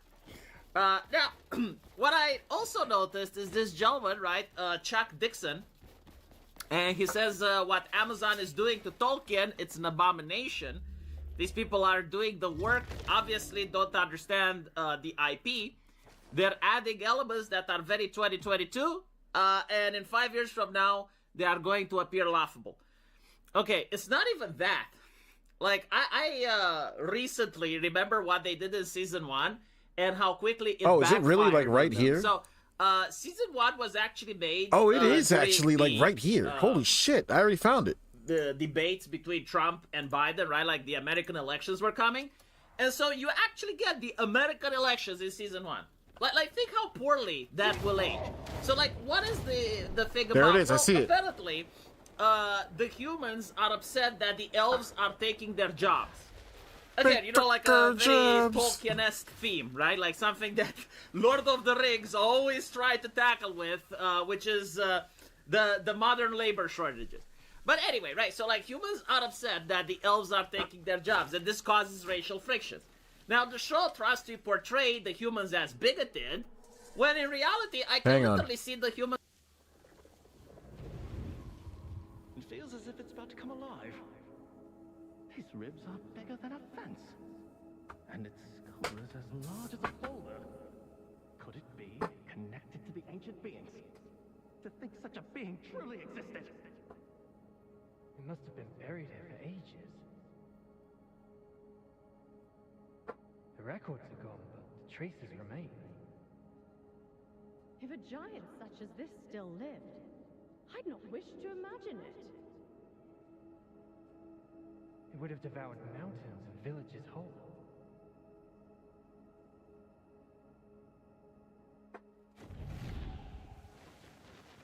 point of view. I mean, think about it, right? Like, what is an elf in Tolkien's universe? It's an entity that doesn't sleep, and lives almost forever. And so, how can a human blacksmith compete with that? You can't. Like, how can a human blacksmith ever manage to compete with someone that has been blacksmithing for 500 years? Like, obviously it can't, right? And so, the blacksmith... It's funny. This is also how Shadowheart gets the drop on Lae'zel in the first act of Baldur's Gate. It's literally that she could forego sleep because she's an elf, and she has like the ultimate fucking passive where elves they can basically just never sleep at will. does need to have a job in order I guess the phone. to feed his family. And so it's kind of funny because anyone with a brain watching the movie and generally like trying to immerse themselves into the fictional world that the TV show writers created, they would understand that segregation is actually the only way that humans can survive in the Tolkien universe. Because, yeah, like, they literally can't compete. Like, the elves would destroy humans without even trying, even by being peaceful, right? But anyway, the reason I bring this up is that, as I mentioned before, like, the TV show views the humans as bigoted. They view them as evil, right? Because Trump this, Trump that. But then a couple of months later, like, it's not even years later, just a couple of months later, AI goes online. So you have ChatGPT, you have Gemini, at the time it was called Bard. You got like all these AIs that are coming on the market. Do you know who is really ass hurt about AI? Do you know like who all of a sudden is big ass mad that AI exists? That's right, the writers of Lord of the Rings. The writers of Rings of Power plus Privilege is suddenly ass hurt that a machine which doesn't sleep, doesn't take a break, and has access to almost the entire library of human knowledge can now compete with them on their craft. And so what do? Oh, they go out and they Oh my build. god, I didn't even piece that together. So again, you know, I'm looking at what Mr. Chuck Dixon said here, that the writers are adding elements that are very 2022, and in 5 years from now they're going to appear laughable. I mean, how laughable isn't it when you're actually watching the poetry in motion, right? So, like, the writers have nothing but spite and disdain towards the working class, and they think that their complaints are completely unreasonable, right? So, like, the working class, which now has to compete with foreign workers, and it's not that the foreign workers does the job better, it's that the foreign worker does the job good enough, but they do it for half the price, right? So, like, they're undercutting the local economy. But the average worker, like, he gets nothing but disdain, you know? He's stupid, he's an imbecile, like, who cares what he says? He can't even formulate the arguments. However, right, like the Hollywood writer, he's a prestigious person, he's an individual that deserves dignitas. And so when the AI is coming for him, oh no, that's completely different. That's totally a different story. I don't think it's a different story. And the funny thing is that if you actually go on any type of AI that exists now, it doesn't matter which one you pick. You can pick ChatGPT, you can pick Claude, you can pick X, you know, Grokky, you can go to Gemini, like literally anywhere. You can even go to the Chinese shit. You can even go to DeepSeek, right? And you're asking them to write you a Galadriel spin-off in Lord of the Rings. How much do you want to bet that is going to be 10 times better than this shit? And we're talking about AI, right? Like, we're talking about, like, a really low bar when it comes to creative writing. We're not talking about, like, an actual human that should be paid in order to make it. Like, no. I'm talking, like, just like, the lowest of the low. You know, like, you go to the AI and you're saying, like, based on the works of Tolkien, write me a story that's centric around Galadriel. And you can even say, like, have some homosexuals in it. You know, have some black people in it. Just make it make sense. And how much do you want to bet that the AI can not only just do the same job that these writers can do, but it can also do it cheaper, and it can also do it better, and you'd actually have people glued to the screen. And this is why, like, SAG-AFTRA, the guild that's responsible for hiring these writers, actually said that Hollywood should not use AI unless, and this is very beautiful, unless you hire a member of SAG-AFTRA and he gets to use AI. Do you see what they did? Right? So, like, oh no, like, we're not against technology, we're not Luddites. It's just that if you want to use AI, you gotta hire us. And we're Infinite going to use it. arrows. You can't use it yourself because you put writers out of a job. God, I hate these people. Seriously, like the main reason why you keep getting this shit in American entertainment is SAG-AFTRA, the Writers and Actors Guild. I personally like to call them the Film Actors Guild, right? FAG. FAG, it sounds a lot better than SAG-AFTRA. But like, again, they probably realized that FAG stands also for something else, so they didn't like the abbreviation, and so they went with SAG-AFTRA. But yeah, no, the one that I said is a lot more accurate of what they are. And again, it's not about sexuality, it's about behavior, right? Like literally behavior, having nothing but spite. And like injecting your politics in a TV show that's supposed to be for everyone, and then becoming the joke when it's your turn to get replaced by the chat AI. This is why I have no mercy for them. I hope they get replaced by AI. I really do. I genuinely do. And again, I have nothing but respect for artists and creators, but usually the independent types. You know, like the people that are on social media desperately trying to find the customer. I have respect for them. But the ones at Hollywood, absolutely zero. Absolutely nothing. Anyway, let me know what you guys think. And as usual, I will see you in the comment section. Take care.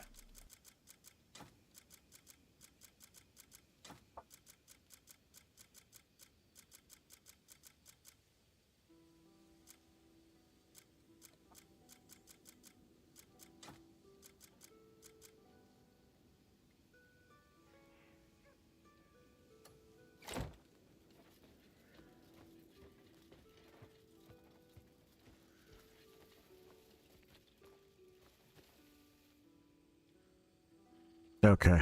I think we can get away from the cold for a bit now. Honestly, I kind of want to explore the desert since I just got it. Alright, last one before we update the tab list here. ALS has gradually taken the refresh.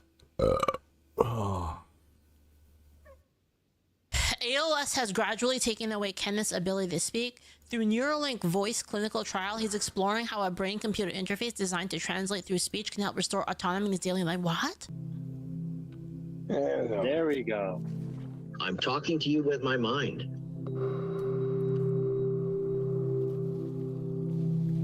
What the hell? We're starting off with reducing human suffering.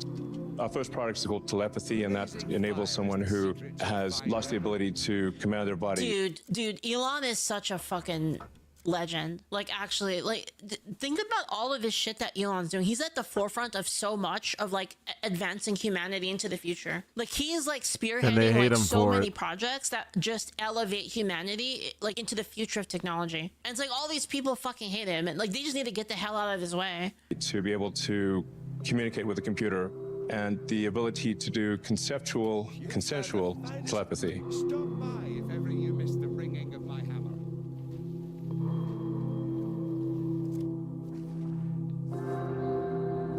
In January of 2026, Ken became the second participant to receive a Neuralink implant for voice.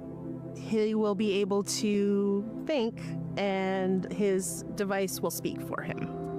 And it will sound like him. It will be OG Ken from way back in 2020 before his voice changed. Kind of scary, but also like revolutionary if it works okay. Do your mind. Man, I love this. I look at this. your dating profile and I was like, wow, hubba hubba. I was smitten. Ken and I had a whirlwind romance. We met on eHarmony, and we actually texted for 19 hours straight. At the end of that day, he says, you know, can I call you? And when I heard Ken's voice, that was it. It was Good love for at them. first sound, I guess is kind of the way it is. After we met, we actually started a black car business.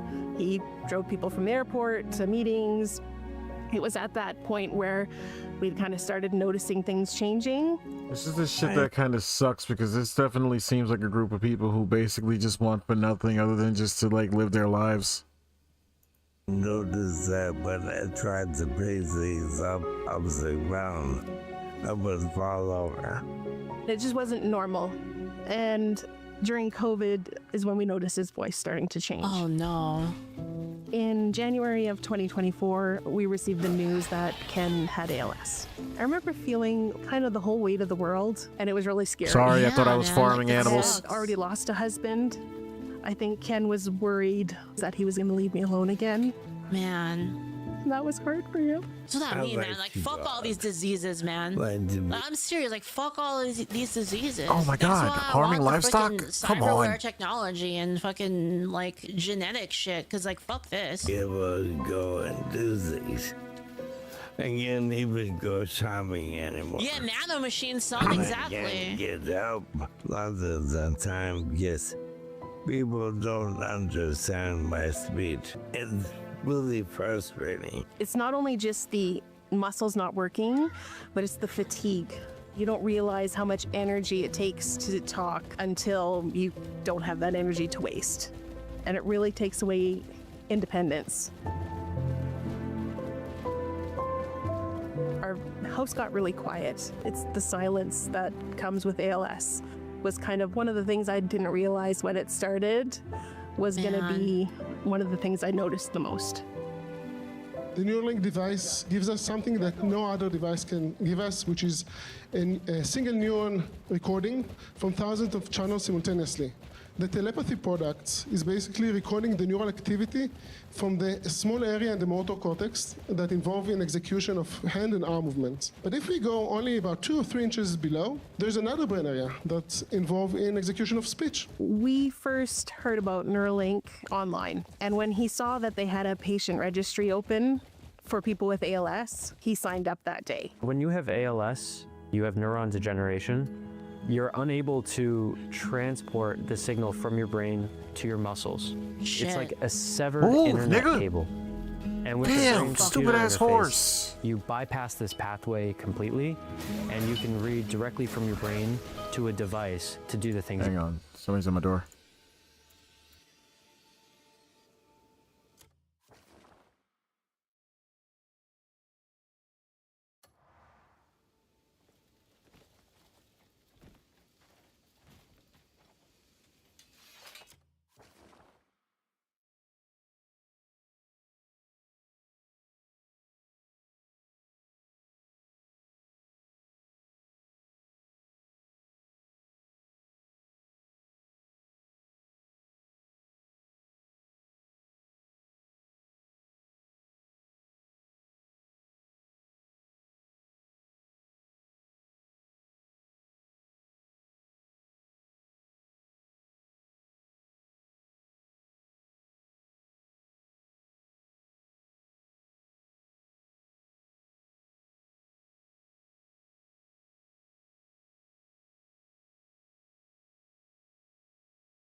I am back.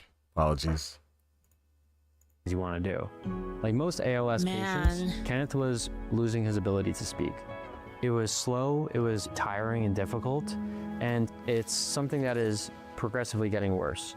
And so the real value of the brain-computer interface is that it would give Kenneth his voice back. He'd be able to speak comfortably for hours on end by no longer having to speak out loud, but rather just intend to move his mouth silently in a way that's extremely comfortable. He was so excited, and I could tell he was excited. I could tell he was a bit nervous. The only concern I had was the surgery itself. I wonder if they're forcing him, well, not force, I don't want to use that word. But if they had him speak naturally like this to highlight the difference when he uses the Neuralink thing afterwards. The capacity is lower. Otherwise, I was going home. Ken had surgery, and they sent him home the next day. It was such a smooth process. You would have never known, sort of 2 days down the road, that anything had ever happened. We were in Dallas for a time after the surgery. Have I been there? We just did our second voice participant surgery last week. Today will be our first day with BCI. We'll go in, show him how to use his charger, how to use his app, and we will guide him for some sentences to attempt to say. And we'll use that data to try to map neural intent to the actual words. Yes, this is it. Awesome, they have that. Oh my God. So when a user gets a brain-computer interface, it's sometimes important for them to play around with their behavior to see what works best. What we did was Kenneth slowed down a little bit and tried to enunciate kind of the individual sounds of his sentence. And really, like out of nowhere, we went from 0 to 100 with the model. Smile, rain, manly, on. Ow! Man, what the hell? The rain in Spain stays mainly on the plain. Look how happy he He's so is. happy, man. That's so wholesome. Hey. Come on in. Hello. Nice to see you, Charlie. Nice to see you guys. Good morning. Come on in. Good morning, Kenneth. Good to see you. We're still in an Holy early phase shit. here, but Kenneth is helping us build the future. We'll start Yeah, with like, some data actually, collection man. just to collect some sentences. After that, we'll train some models and get going. We'll do these at half speed with mouthing and just continue in that direction.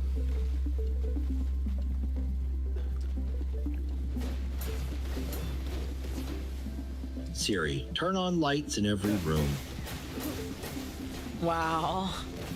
Okay, these guys can't be I killed. think this is awesome. The goal is like we want him to be able to simply just intend to move his mouth and for our BCI to decode his speech. There we go. I'm talking to you with my mind. Man, that's crazy. Nice work. What was different there? And that's easy in my head. Putting Thank you, more Sage effort Money. in, Thank more you. intention. It's modulating your neural signals more. I am the very model of a modern Major General. He's still got a sense of humor. Neuralink has given us not only Ken's voice back, but it's really given us a boost. It's given us the chance for Ken to kind of be a pioneer. Like, isn't that crazy? It's like something you don't, it's hard to really fathom that, like being able to speak all the time and then just like within 2 to 3 years you can't anymore, right? And just like the hope that you would get Yeah, and we from something take it like for this, granted. that like you can maybe go a little bit back to like how it used to be. I love that. What excited me, they fired it up and he told me that he loved me. OG Ken voice. So emotional for me to hear it the way I heard it on the phone all those years ago. Something else. I am finally able to talk to you. We're going to continue advancing Man. the quality of the sensors, the number of the sensors. We want you, to build Kairos, a for the tier system 3. Thank that you, goes man. Thank directly you. from the brain to voice in real time. And Kenneth will have instantaneous feedback and control of this voice. Everyone gets his own color. Will be blue. I am going to pay 3 to play Search for Life. I will take 3. You're gonna do that? Yes, please. I'm done with my turn. Man. Nothing has given me a purpose. We work together to make this thing better. Maybe I can go ahead. but they can participate in research. Yep. And can give feedback. It will give us back a voice. And the voice is a very important thing to have. Yep. It would be a total waste of time. But didn't do all the good you probably do. Oh, man. The more I turn out, good to be with the Lord. And that's the number one reason I'm doing this. Because I'm doing good for others. And that is the best thing of all. Because this is like this guy, he's at the front of like this kind of stuff. You know, 10, 20, maybe 50 years from now, like It's gonna they'll be able something to else use this to help entirely, a lot of yes. people. But it starts somewhere, right? It starts at the beginning. It starts with like one person. You are the captain of your own ship. Make the most of what you're given in life. Damn. That's fucking wild, man. Holy shit. There's Agreed. apparently like a follow-up as well. A Neuralink patient named John Noble can now play World of Warcraft using only his mind. He's a British Army veteran who cannot move his arms or legs. After getting the brain implant, he controls the game on his MacBook by just thinking. Dude, like imagine that. Like imagine losing the ability to game. Like you lose the ability to use any of your limbs and you can't even game anymore. Right? This is like hope for those people, right? They can still enjoy things even if it's not in the way that they used to. They can at least have some hope of and it like it kind of gives a lot of the dignity back, right? Like a lot of the dignity that's lost from this, and it's like that's so peak. I want this for all conditions. That would be sick. I hope we cure death. That would be pretty sick. I wonder if anti-cheat would get into the way. Like it's like, yo, this guy is fucking like botting. Dude, imagine like you get banned for botting and you're just like fucking Neuralink. They're like, It's like my brain got me banned. What is this that bullshit? would be actually unreal, man. That would be so fucked up. Ah, man, that's so cool. That is so cool. That's amazing. I love that. Followed by Donald Trump. That's so crazy. That is so crazy.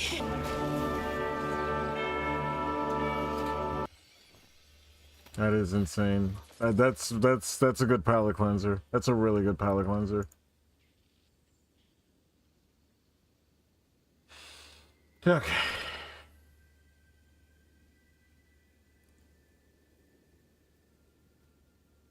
Okay, before going...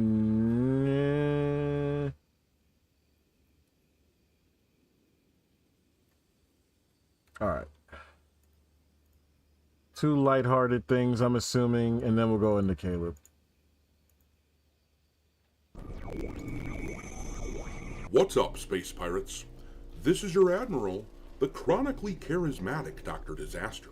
And, man, I am really pumped for Stellar Blade 2, which is supposed to come out sometime next year at this rate. Developer Shift really seems to just get how to make games that gamers like. And I am looking forward to watching the That seems fast. swarm as they are forced to review something so popular, which they detest.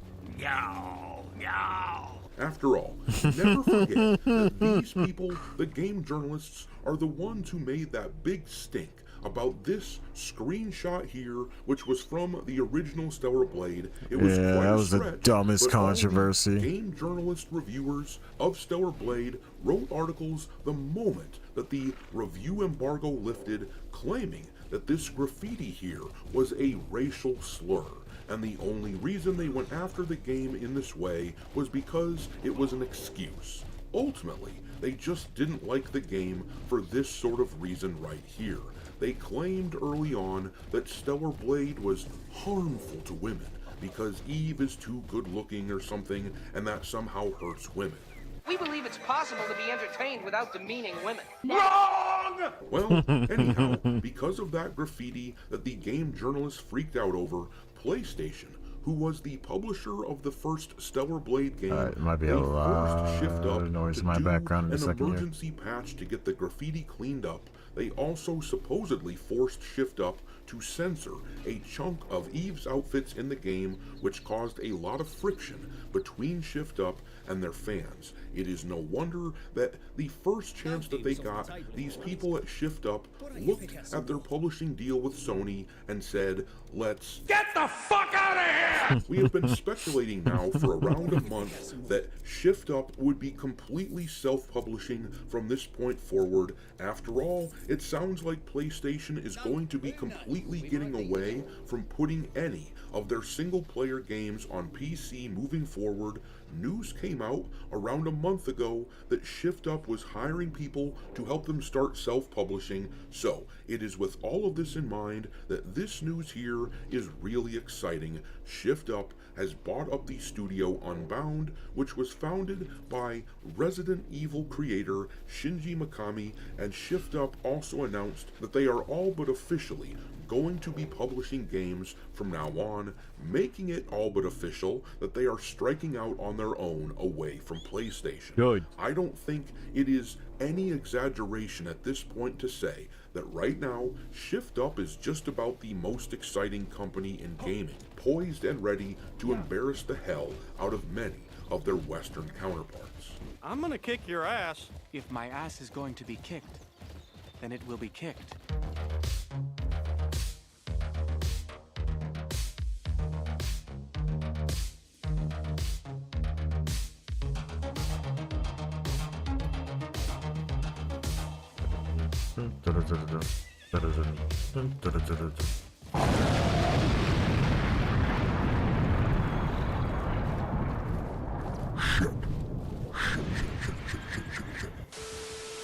Alright, me hearties, let's read about this news concerning Shift Up buying Is my Unbound. horse maxed This out article yet? Here from IGN, which I will link in the Broiler, how you description doing, bud? in case you want to read it. He's for not yourself. maxed out yet, okay. It says here, Stellar Blade developer Shift Up has bought Resident Evil creator Shinji Mikami's new studio Unbound and will help to create and publish its next game.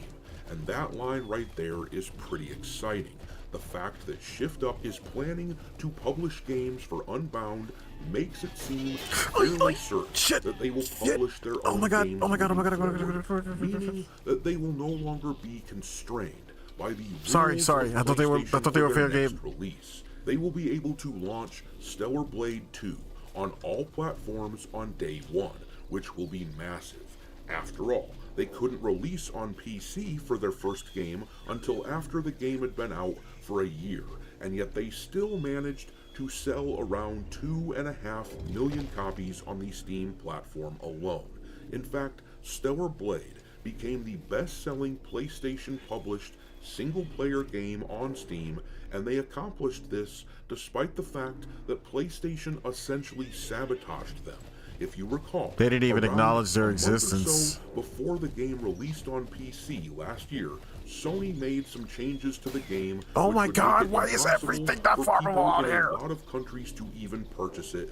This eventually got taken care of, but the rumor was that because of all that, there was a lot of irritation between Shift Up and PlayStation about the situation, and now Stellar Blade 2 just isn't going to have to deal with any of that This place shit sucks. at all. But that is just one small part of this exciting announcement. Let's read some more of the article to see what else is going on. The article continues. Mikami, the legendary Japanese designer, also known for his work on Devil May Cry, Dino Crisis, and The Evil Within, founded Unbound after leaving Tango Gameworks prior to Microsoft's closure of the studio. The Hi-Fi Rush developer has since been acquired and reopened by Krafton. This new enterprise was born in 2022 and has remained fully independent until now, having not released or revealed a project in that time. Speaking in an announcement video, Mikami teased that he was working on a fairly large game, insisting, "We're going to create a masterpiece of a game. I've come to see my vision and ideals more clearly, and I don't think I've ever been in a situation where, as a creator, our wavelengths and direction align this closely," he said. So, for as long as my career continues, I would really like to keep working together, and for the first time in a while, I'll be fully involved on site to work on a fairly large game, and I'm really looking forward to it. To all the gamers waiting for this, I hope you can wait just a little longer for its release. That's how I feel. Thank you so much for everything. Thank you very much. According to a post on the Shift Up website, Unbound is currently developing original PC and console-based IPs targeting the global market, and the company plans to directly handle the publishing of Unbound's upcoming titles and gradually build its own global service capabilities. The deal signals further ambition for the Korean developer, which launched action-adventure Stellar Blade to great success in 2024. A sequel is in the works after Stellar Blade sold over 3 million copies. And yeah, I really like the ambition that I'm seeing here from Shift Up. They are determined, it would seem, to become one of the really big players in the gaming industry, and that would be wonderful, considering that so much of the industry these days is polluted, with studios that really don't seem to understand what gamers want, and more than that, they just don't give a crap. Provided that this doesn't become one of those situations where the company grows so much that they lose sight of who they are, then this could be a very good thing for gaming. But let's read some more. The Shift Up CEO added, "I find it deeply meaningful to join forces with Unbound, which brings together a world-class development team led by CEO Shinji Mikami. This acquisition will serve as an opportunity to deliver the best gaming experience to users worldwide and further solidify Shift Up's global development competitiveness. It comes at a time when Asian, and in particular Korean, game development is finding success after success, with Pearl Abyss's Crimson Desert currently the most talked about game in the world, selling 4 million copies in just 2 weeks, and that is categorically correct. Stellar Blade, Crimson Desert, the first Berserker Kazan. We have seen loads of games from Korea do extremely well First recently, Descendant. and frankly, they benefit They from like not being a ignoring that Western one studio. like it was Too a many fucking Western flop. It studios definitely have was a not, couple and of it still major isn't. problems, causing havoc in their ranks. First of all, they are infiltrated by woke weirdos who would never even consider making a game with a protagonist like Eve in Stellar Blade. And they also have all kinds of unions and whatnot, which drives up the cost of development in the West to the point that they have to sell many, many millions of copies of their games in order to break even on their investments. When you combine those two facts, the fact that they've got a bunch of weirdos making games that a lot of us aren't very interested in, and the fact that costs of development is going way up, meaning that they have to sell lots of copies to break even, when you combine all of that, it is a recipe for catastrophe. Meanwhile, the Korean studios, along with the Chinese, are doing extremely well. They are largely untouched by the philosophies that have ruined gaming in the West, and gamers are responding to this in a big way. Personally, as someone who lives in the US, I would love it if someone from my country would start making games that I enjoy again, but since so many of these studios have abdicated their throne, so to speak, and since nobody seems to want to claim it, well, at a certain point, I will absolutely cheer for a company like Shift Up doing what they're doing. Anyways, make sure to hit the like button on this video and subscribe to the channel if you haven't done it already, and if you are already subscribed, make sure that you are still subscribed to the channel. And it also gave me the chance to finally set out on my journey. As a humble servant of House Azarian, I'd like to thank you for restoring stability to the house. And I must insist that you accept this humble token of gratitude. Please, take it.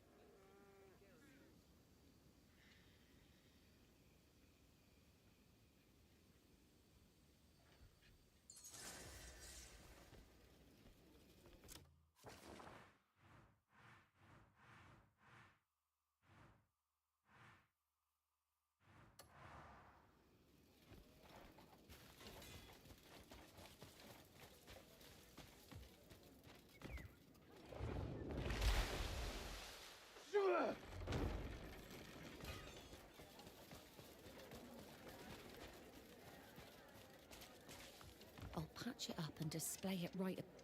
Oh, you managed to find such fine leather. Oh, thanks to you, the outfit will look splendid again. Once it's back on display, customers will surely notice it. Thank you. The shop's going to shine brighter thanks to you.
Alright, what is this? Jesus, man, she's got them crazy eyes. Kind of reminds me of a duck. But big eyes, little narrow nose, big lips. I can fix her. No, you can't, chat. Come on. And we were fighting at each other, and then he like, I was going at him, I guess hitting him, and then he pushed me into the kid stuff, and then I went ballistic because he pushed me so hard, and then I fought back, and then we were just fighting. This is one of those situations. I'm that just so goes from confused. bad She to tweaking? worse. Yeah, my first thought is she tweaking, bro. Hi, my name is Sydney. Welcome back to hell. I'm Before so we get happy. into the meat and Thank potatoes you. of this video, just a quick note that my tea, Raspberry Elderflower Rosé, is back on the website. I know that it's been out of stock for a hot minute, and a lot of people missed it, but it's back now. Hello. And I finally got my boxes right, so they might look a little different from here on out, but I love these ones. They feel nice. They're soft touch. Anyway, if you want to get yourself a box of Raspberry Elderflower Rosé or really any of my other teas, go to the link in the description box. They're all very nice, I promise. All right, baby birds. When I tell you that this situation is insane, I mean In the membrane? it is documentary style, 15 levels of psycho insane. And I need you to believe me. Okay, I have to admit that I'm I've ready. never been on this side Feed of me. the e-drama. I've never been across this community of e-drama. I'm not on TikTok. I'm not on Mum Talk. I don't do the Mum doom Talk. scrolling. So everything It's different from Mom associated Talk, with this chat. bachelorette situation is new to me, and all of it is wild.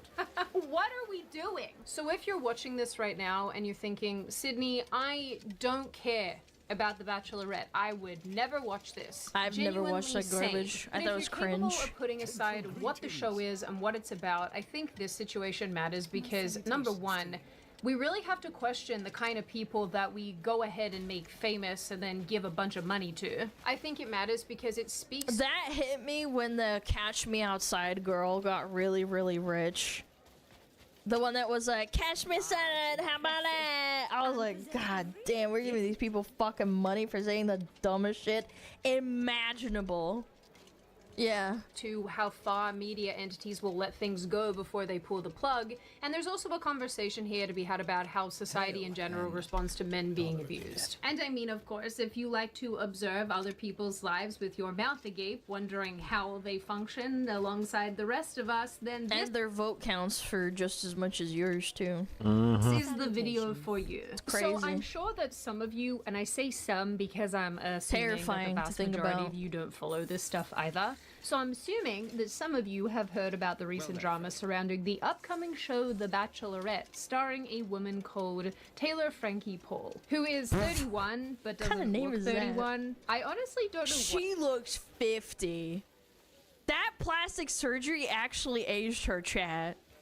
what age I was expecting, but it wasn't that. Anyway, on March 19, 2026, ABC announced that it had cancelled Paul's season of The Bachelorette, Okay, who which was cares? set to air on March 22nd, 2026. So like a couple days from now. This announcement came after two main events, both involving domestic schmielence, if you know what I mean. Oh, boy. The first was news that broke in mid-ish March that confirmed Draper City Police Department in Utah were pursuing an open domestic assault investigation involving Taylor Frankie Paul and her ex-baby daddy Dakota Mortensen, with whom she has a small baby boy. Paul reportedly attacked Mortensen, choking him, scratching his neck, and slamming his phone against a wall.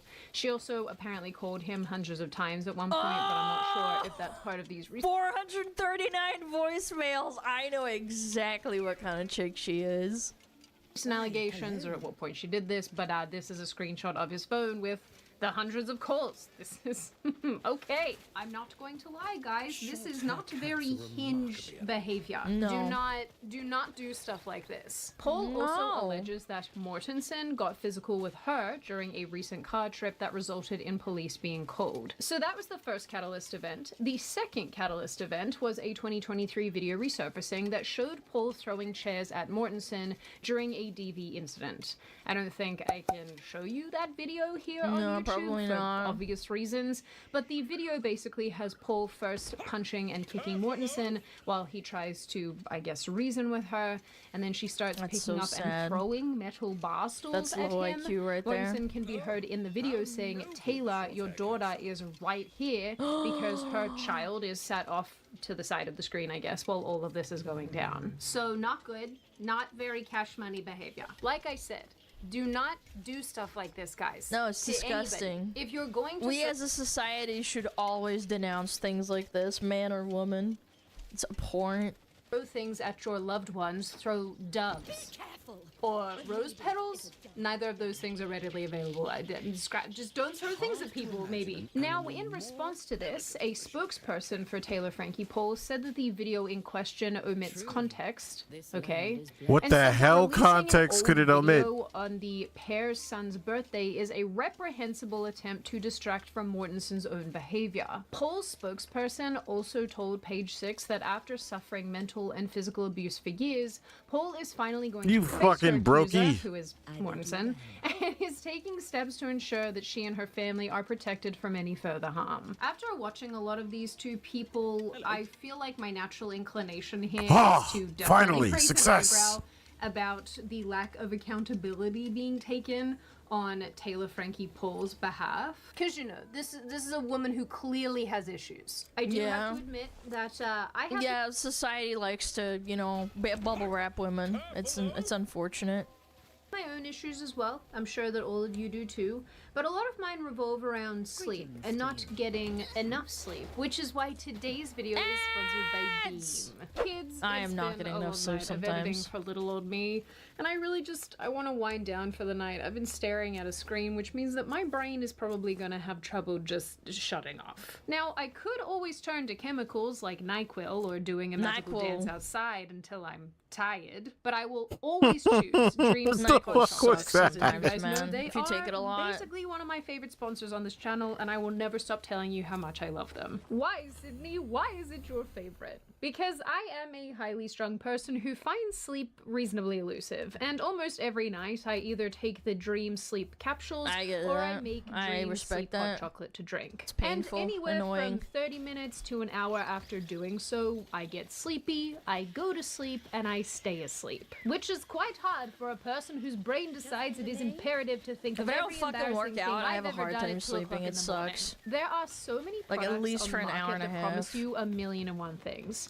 Dream promises you Sucks. one, and it delivers. You get good sleep, and It's you a don't drug. wake up It's not feeling groggy and drugs, man. disgusting. It has Magnesium's not a drug. great ingredients It's- like magnesium. it's objectively not. What the fuck is that guy and I love on? that you also get one of these cute little frothers in your little package. I love this thing. So if you are tired of not getting a good night's sleep, waking up in the middle of the night, waking up feeling exhausted in the morning, then Dream absolutely is the product for you. And in honor of March being Sleep Awareness Month, get up to 40% using my link, which is in the description box. What the and fuck use is a the Sleep code Awareness Month? SydneyW for a limited time. W So Sydney. click the link in the description box or go to shopbean. Why is it every time I need to fast travel, I'm not able to fast travel? Off your order today. That said, on a statistical front, a lot of relationships where DV is present like this are typically violent in both directions, meaning that it is entirely possible that Paul's claims are true and she is also a victim You'd have to go of to violence court. herself. But it's also entirely possible that this is mostly one-sided and many of Mortensen's actions are simply evasive or defensive.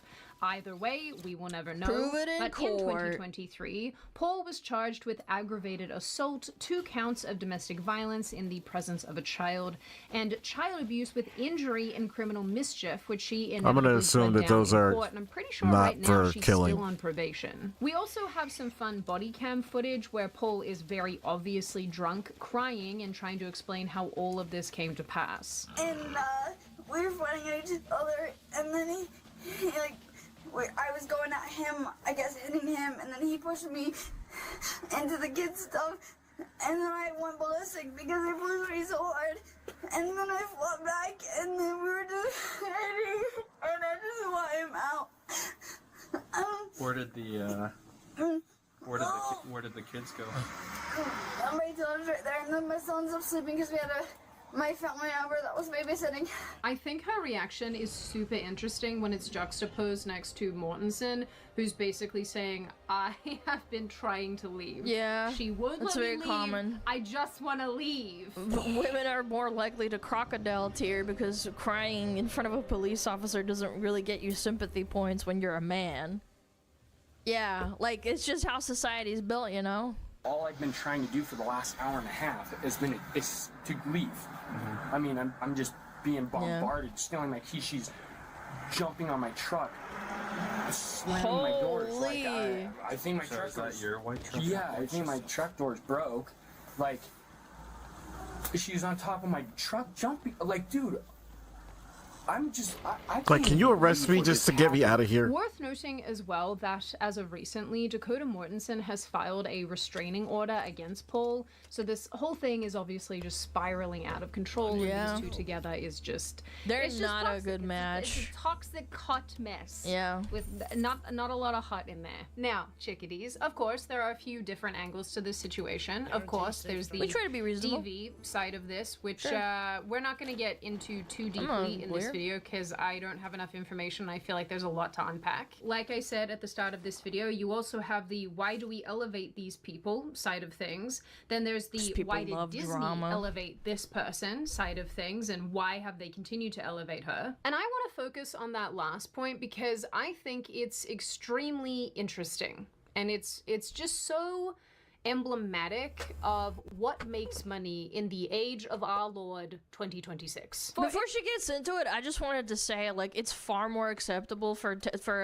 a man to be told, oh, you just gotta deal with her, she's just being a bitch, as opposed to, like, a man, obviously, smacking a woman is horrible, right? But, like, if a man smacks a woman, she's so well within her rights, societally speaking, to just leave. Whereas with a man, if a man goes up to another man or another woman and says, yeah, my woman beat me, it's like they're more likely to, like, at least just, like, overall to just say, oh my god, she's just being a bitch, you gotta deal with it, you know, that type of shit. It's more acceptable. Anyone on the outside looking Not in, that I think it seems should that be, Disney, but, who you know, owns it is what it is. ABC and therefore The Bachelorette show, realized they'd cast an insane person who was going to be horrible. Great content, by the way. for their brand and their Great ratings, and then content just choice. decided to pull the plug. But that doesn't even She's got the begin to crazy scratch eyes, the surface bro. of what's actually going on here. And I am of the opinion that Disney absolutely knew Oh, down yeah, to for the sure. freaking ground who this woman was and everything about her. They were absolutely prepared to run this season until this new video dropped, or this old new video dropped. Absolutely. And they deliberately picked someone as unhinged as Taylor Frankie Paul in order to try to do something. Because boring people don't make good content, they don't make money. different with this season, and it has simply backfired spectacularly. And now they realize that losing $100 million on this show, which is what they think they're going to lose, is less than the amount it would cost them in sponsorships and advertising and the damage done to their brand if they ran this season, that's crazy. So I personally think, with no real proof other than just the fact that I have eyeballs, the reason that they decided to dump Taylor Frankie Paul was not because she abused her ex-boyfriend and is clearly a deeply disturbed woman, but because they couldn't find a way to twist these new situations to fit whatever narrative they'd woven into the show for her. I don't consume a ton of reality TV, if I'm being honest, because Is that what they do? Realistically, They there's have to, only like, so much make up degeneracy stories? that I can take. But I think it's pretty evident at this point that producers like to build stories and perspectives around specific people on these shows. And I think for Paul, there was probably going to be some sort of redemption arc. You know, she's this woman Oh, it's who's like had kayfabe, some dude. crappy relationships. She's done things she shouldn't have That's a done. good She's had comparison, fake actually. lives that are Yeah. not very mom and It's you not know, she's trying scripted. to take responsibility for herself and be a better person. And then we all clap. And I don't feel like I'm talking out of my butt here, because I feel like this is alluded to in some of the snippets that the Bachelorette show has posted about the Bachelorette show. A lot of them didn't know necessarily my exact story Unequivocal. coming into this. But What I think the me hell? kind of opening up Who the are these books of, like, for? I'll be honest with you, and I don't have a pretty past, and I think it makes them feel like, okay, maybe I can tell you all of my past, and you're not going to judge me. And true, I won't. I think Paul being on this improvement streak would have been a primary factor, like a primary talking Is that point not a in red the show. flag? And I think that's further evidenced by one of the Bachelors making an Instagram story where So he that was basically a said that lie? he sent in prayers to Taylor because So that was a this was fucking supposed lie. to be her moment, and her moment got blocked. Yo, good morning, everybody. Good morning. In light of everything that's happened, I'm just sending out prayers to Taylor. Okay. Because that was her moment, and her moment was blocked. Blocked? So, Oh. all we can do right now is just be hopeful.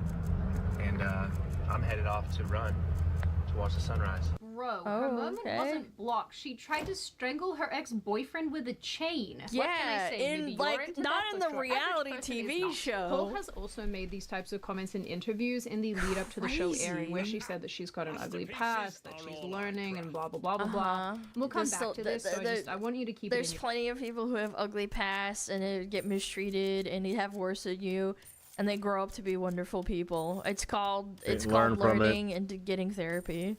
It's not an excuse, bro. brain. And so, of course, it's pretty self-evident that Disney knew exactly who this woman was when they hired her for this role. Yeah, obviously, because they A lot of checked this her. stuff is scripted, let's remember, and a lot of these interviews are coached, but more importantly, Disney owns Hulu, the platform that hosts the show The Secret Lives of Mormon Wives, where Taylor Frankie Mormon Paul is a primary Wives. cast member, and basically, this is how she rose to fame. I mean, yeah, like she started off with a decently huge platform on TikTok, but this is how she ended up with her show. Because she's a crazy person. Again, I had no idea about any of She's this. repressed, and the more that I guys. learn, the more that I wish that I could unlearn. You know? But anyway, the show launched in 2024 with a 5th season currently in production. Although that production has actually been paused since all of this information and all of this drama has happened again. I also have been reading that a bunch of the other women who are on the show alongside Paul are just very sick of her behavior and have Yeah, I been bet. distancing themselves from her, and they're actually the ones who put production on pause in the first place. Which frankly sounds very believable. I have to imagine these women are just like, Taylor, shut up. Anyway, I guess this show was set in motion because in 2022, Paul went viral on TikTok after she's confessing hot. She's got some publicly fat that she and her honkers. husband, Tate Paul, had been doing what they call soft swinging within their Mormon community, which they call mum talk. Yo, I don't know much about Mormons, but I've never heard of them sharing partners. Like, they have a lot of kids, but... Huh? Mum talk? There's a lot going on here. Soft swinging, I didn't realize this was a thing, but apparently it's This a has form gotta be, of like, consensual, sensationalism. consensual non-monogamy. multiple where wives? couples participate in activities. Oh, okay, but that's different from sharing or whatever the hell. He's like making out, group kissing games, cucking. What? Okay. I did not know you Mormons were being naughty behind the scenes. Here I was thinking that it was all collared shirts and the little name tags. I am just joking. Do not yell at me in the comments. This became a huge deal because Paul Oh my god, attack speed would be so goated for her. husband, but that part wasn't consensual. I have 3 of because she these. wasn't Oh my allowed to god. because they're not allowed to have, you know, adult sexy time. They're only allowed to do a little bit of that. Anyway, this is how she explains or how all of this came to pass. So, Bro, this is all after so being in an open convoluted. relationship, Tate and I kind of opened those doors, and we had people in, and vice versa. To make it clear, again, I'm speaking in gray. He never like fully went like. I don't know what you would call it if it's like soft swinging, but you don't like fully switch, if that makes sense. What? And go all the way. And to be honest, What the hell am I listening Am to? I too pure for this? Am I too innocent? What is this soft swinging bullshit? What? we had an agreement, like all of us, and I did step out of that I don't get agreement. it either. Yeah, okay, the Gooners don't get it either. It's over. And that's where I messed up, and I obviously am losing everything that I have, so that is true. Like, no one was innocent. Everyone has hooked up with, like, everyone in the situations. So swinging is where you full-on switch partners, like swingers, right? Yes. And so for us, we, like, opened up our relationship. We're They like, had her playing on The games, being View? intimate, all in front of I each- know it's... Wait! Is where you full-on switch partners, like swingers, right? Yes. And so for us, we, like, opened up our relationship. We're, like, playing games and being intimate all in front of each other. Yeah. So we weren't, like, full-on switching. Per se, you know, we're so that's why they called it weird, soft but swimming, which I okay. didn't When come up you with that. see the eye raise that she just, I mean, my screen is small, so like intentionally you can't see it. But she did a little eye raise when she said that. Like that just gives away the cope and the cap behind that sentiment. By the way, I was told that, so I took the whole soft. That's like self-justification. Broke this very I got a Mormon family, no one does this. I think it's all just sensationalism and weirdness and saying that you're Mormon and stuff. This happens with like a lot of religions, especially like ones that like farm the identity with like entertainment, in this case like TV. Yeah, so that it's like more interesting and like weird to watch. Group of So women it sucks apart. you in, Soft swinging you is know, just where no pun you're, like, intended. Are being intimate with other couples. I ended up, catching feelings for a man in the group. We had an affair one of the nights, and things kind of Very common. part of that. What? Marriage orgies are common?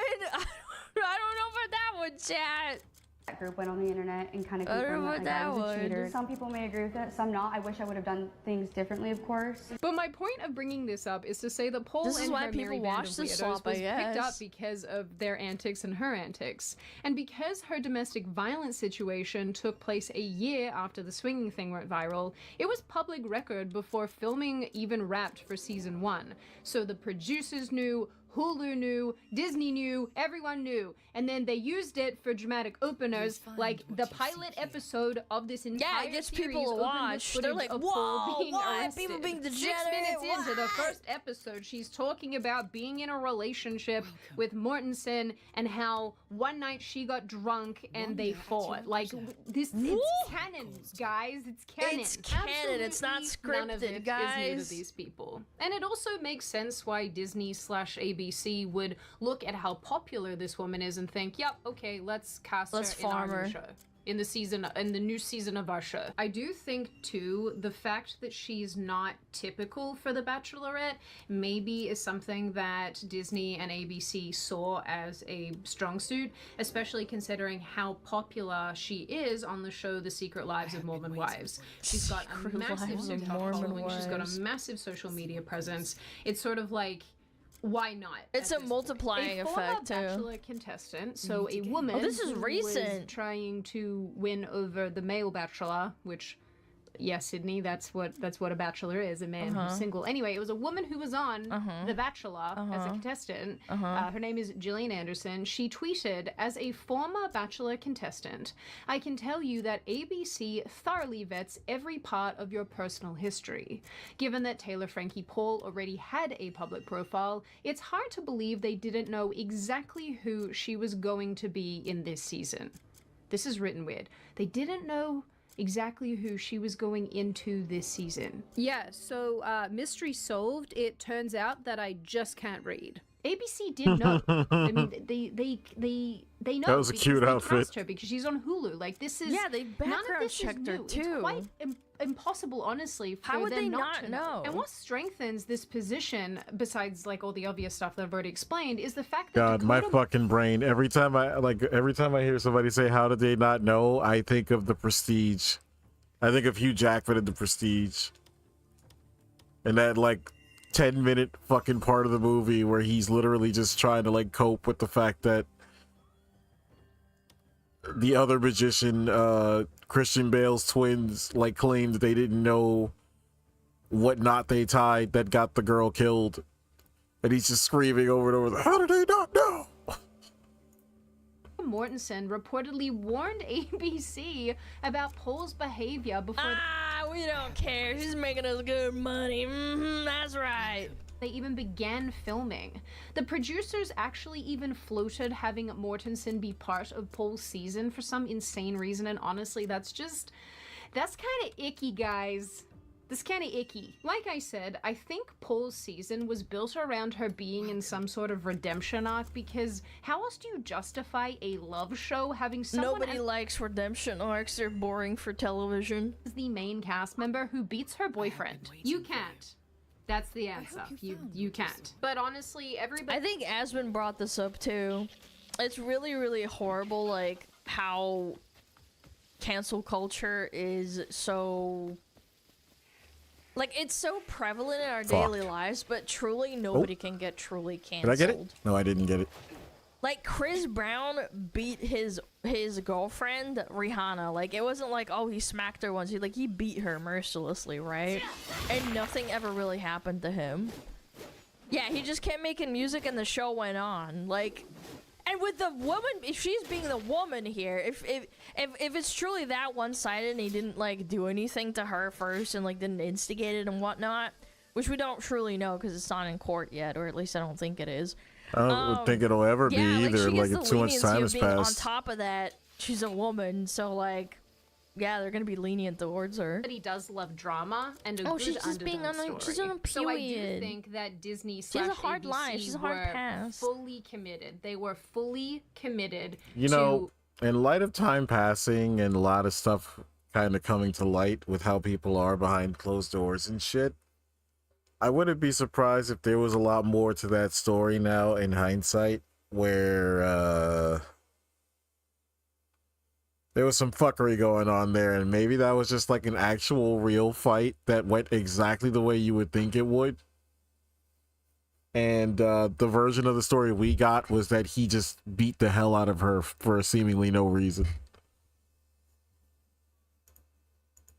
proceeding with this season, despite all of the abuse Money, allegations baby. and all of the. I will say that we haven't heard a single thing from either one of them having another instance like that. So that's also very interesting that this appears to have been a one-off where things obviously got way past words, whatever it was that happened with them, but there doesn't appear to be any repeat behaviors or encounters with either of them, where she's just going around and getting beat down by like everybody she deals with, versus he's going around beating the hell out of other people.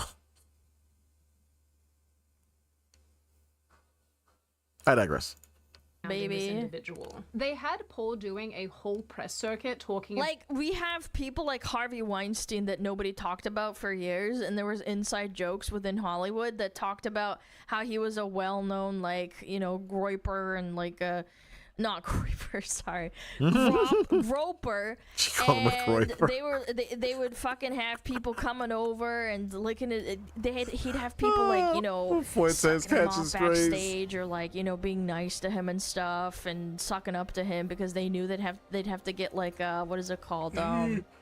They'd get the role for the show if they sucked up to him.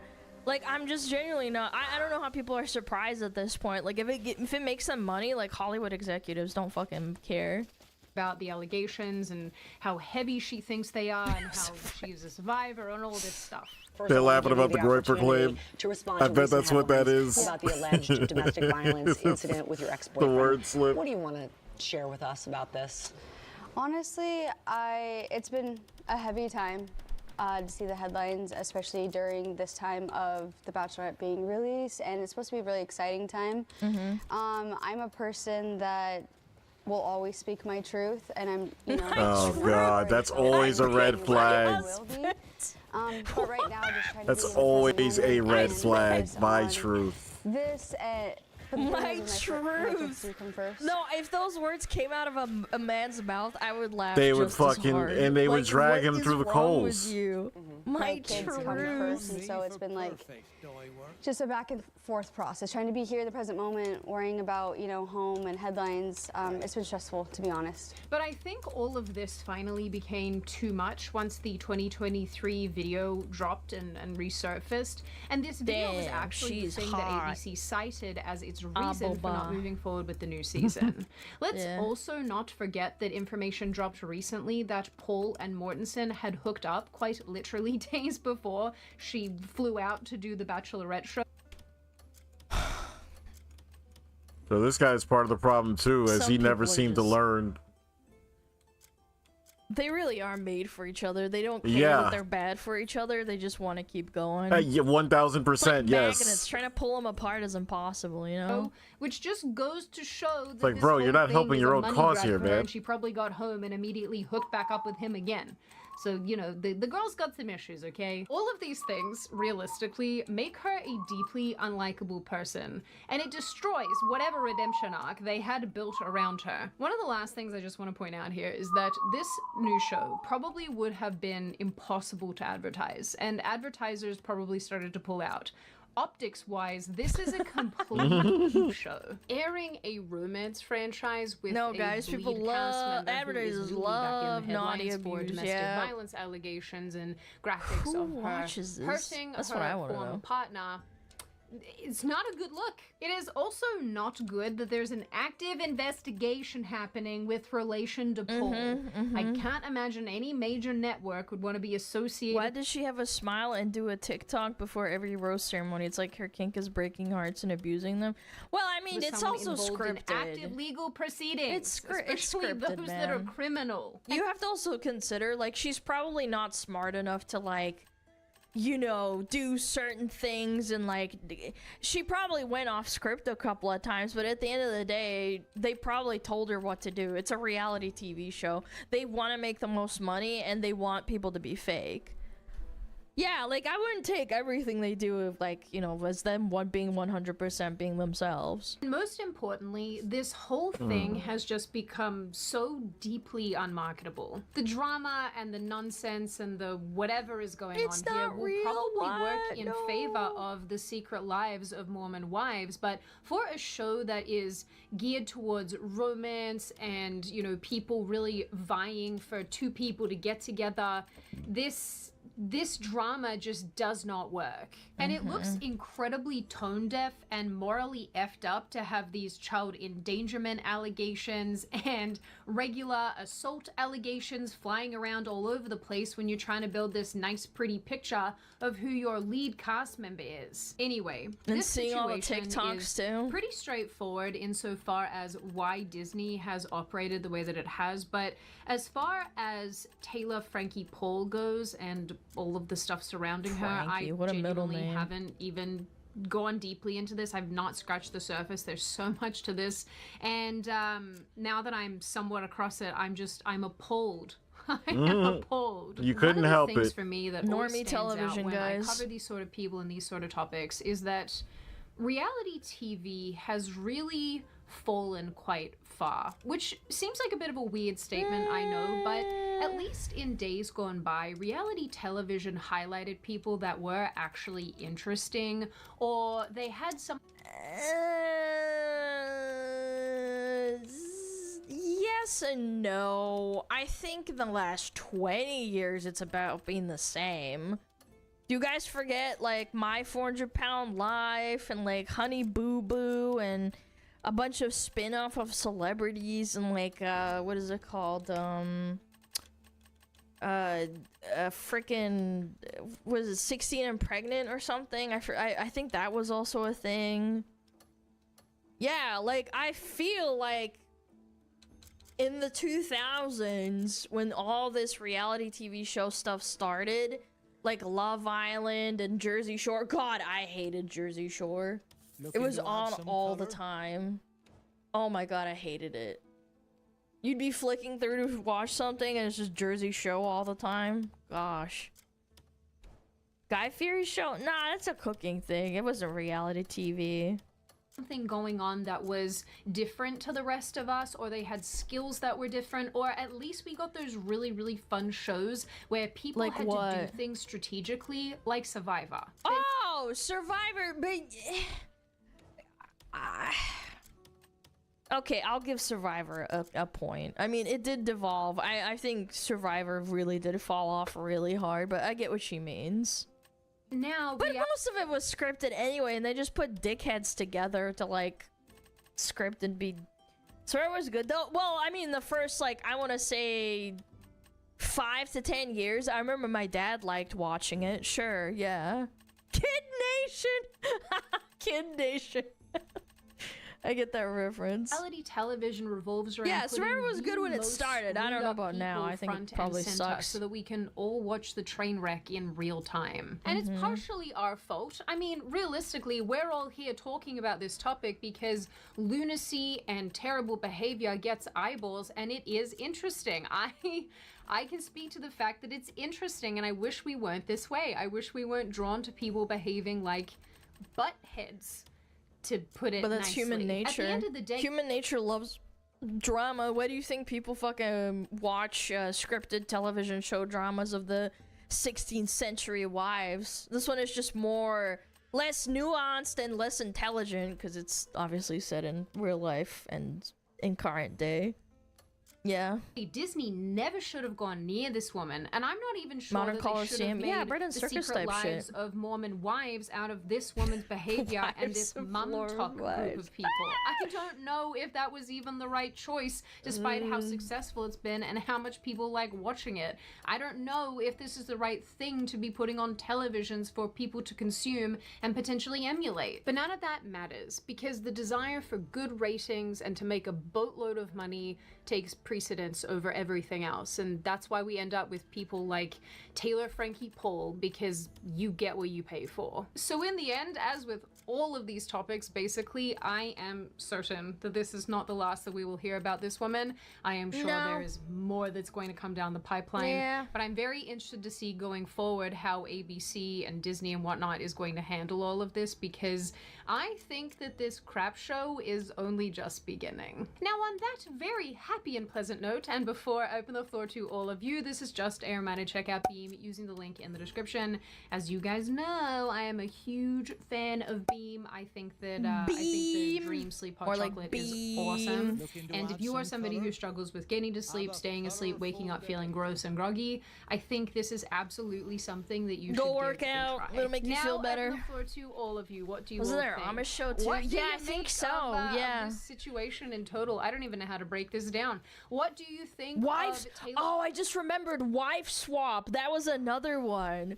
That was fucking ridiculous. Frankie Paul basically trying to paint herself as the victim in this DV situation. Do you think that she's probably lying to make herself look better? Do you think that, no, they probably beat each other up? Or do you think maybe the truth is somewhat muddier there in the middle? What do you make of Disney Always safest to proceeding with this assume woman it's in the muddy first one in the place, middle. probably knowing full well who she is? Bad decision, good decision, ultimately So I'll say sometimes there are cases where people just kind of go crazy. They just kind of are what they are, and they fly off the rails and do some crazy shit. But there, more often than not, there's usually scenarios where somebody's pushed to that point, and there's like a little bit of fault on both sides, or maybe a lot, depending on the scenario. for ratings. What do you make of the fact that reality TV is just this now? Just this drama and nonsense and gossip and people acting badly? Do you think it's good? Do you think it's a nice brain break from our own lives and that's why we like it so much? And what do you generally make of this issue overall? As always, if you have made it this far in the video, congratulations. I always like having you along for the full ride. If you are new here and you're not subscribed already and you would like to see more of me and more of this kind of content, feel free to subscribe to the channel, as well as leaving this video a like and a comment, because I do read the majority of them and I like hearing your feedback. Like I always say, my wonderful little chickadee people, I hope you stay safe and well and make VTuber good swap. choices. It's been Make done good before. choices, I tell you now. And I will thanks. see your wonderful little chicken faces in the next video. Chicken? I'm a fox! This bitch. Kidding.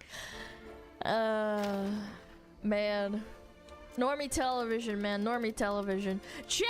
Make good people popular. Not freaking dummies that beat each other up and stuff.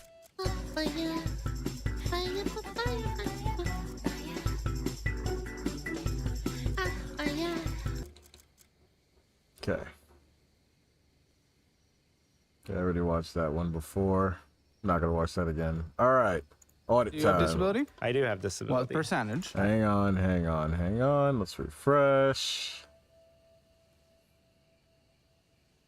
Oh, a full Do you have drinker disability? I do podcast have too. disability. What percentage? I'm at 100%. What was your disability? Mental health and a bunch of joint issues. Keeps me occupied. Shut the up. Shut the up.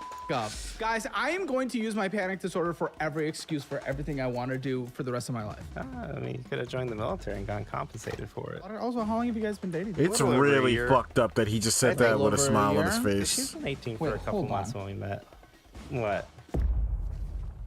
Download the DollarWise budgeting app today and get a 3-day free trial. That's enough time for the automatic connections to give you the insights you need to change your financial life. Tens of thousands of other people are changing their lives right now, and you can too with DollarWise. So take the free trial, and if you like it, sign up for the annual version to save a ton of money and get my detailed 30-day meal plan Thanks, signed by Damian. me and mailed directly to you. Download now, dollarwise.com or link I in just the wanted to description below. update her fit. Give her the new gear. Hi, I'm Tommy. I'm 31, coming from Houston, Texas, and welcome to Financial Audit. You still look like you look like And I you're in know, his Chad, mid-20s. I'm with you as well. I wanted to have his fake name as Bing Bing, but we went with the most stereotypical white name I could think of, Tommy. So Yeah, Tommy's Tommy. a solid name, and whenever you have Asians And he coming has up such a with cool Asian first names, name too. Such a cool first name, and we gave him the most generic fake white name ever. but do you know any Asians whose names don't end with E? Can you see me right now? Barely. As you were talking, I noticed they were very tiny. So I just wanted to make sure. Okay. They are open. I can see you. Asians are very efficient in what we do. Come on. You are. I know. So successful in everything. I love it. I love it. Okay, so what do you do in Houston for a living? I really do appreciate you coming over. So I work as a quality control analyst trainer. I've been with my company for 8 years, Love transferred it. to my current role Love 6 it. years ago. What do you make? About a year ago, I was making close to $200,000 a year, and then overnight the That's company flipped a switch, and that got cut to $60,000 a That's year. not good. 200 to 60. Yeah. 200 to 60 is crazy. When did that happen? Base pay was kind of meh. It happened about May of last year. So how the f have you not left? I don't have a college degree. So That's you have been work experience, though. You're 31 at this point. But You're not 24. everyone wants me to have a college degree or a master's. Who's It says that everyone? on the application, but you with your experience. Now, don't Oh, get me wrong, oh, labor the market right now is employers. not great. So yeah, that extra push would help. But you're still in that. But you're getting to that age range, age group. Well, how long have you been in this position? In this role, about 6 years, and specifically for the training role, I've been at it for close to 4 years. Okay. So recently, I did apply So for. with that is enough resume experience to go and get a better job instead Yeah, of it would dishonoring your overrule family. all the other shit. You would just get off I of think my that. mom would be very proud of me. At least that's what she tells me. But I actually did apply to some other roles. One of our competitors, actually, that's newer on the market. You don't have a non-compete? Oh, okay. I mean, they never enforce it because we've lost a lot of people to turn over to some of our other competitors. Okay, well, 60K, not great. What hits your account per paycheck right now? Well, I don't think I really need to be here. You know, what so- hits your account per paycheck? Okay. I'll tell you if you Paycheck- need to be here. Paycheck, Let's say 2,500 a paycheck. Okay, now I know you don't think you should be here. Your jobless, whatever girlfriend is who made you apply. That's the one note I read. Besides all the fun racist ones. She watches your show, but I think it's mainly for the drama. I don't think she's learning. Well, very yeah, much we got financial the stuff tea, we here. got the finances, but that's what's interesting is people come in for the tea, they exit with the finances. If she's not exiting with the finances, That's on her. it's a little, because it is very basic stuff. Okay, but she applied for you to be on. Yeah. Why did she apply for you to be on? Why are you someone that needs his girlfriend to apply for him to be on? Which, by the way, saying you don't need to be here, this is a thick stack of paperwork, but it is going to take us forever to get through. I would suggest you're the exact person that needs to be here. But go ahead, tell me. Well, I think part of it's because I did take that drastic pay cut. I had to cut back in my life expenses as well. Well, a big then you'd be portion of fine. it being taking care of her. But I think taking care of her. What do you mean taking care of her? She doesn't have a job. She's working on her education. Well, is she and trad wife stay at home or? She would like to work. If she wants to trad wife it and stay at home, I'm fine with that too. Well, But are you sure? Because you had to cut back and not taking care of her.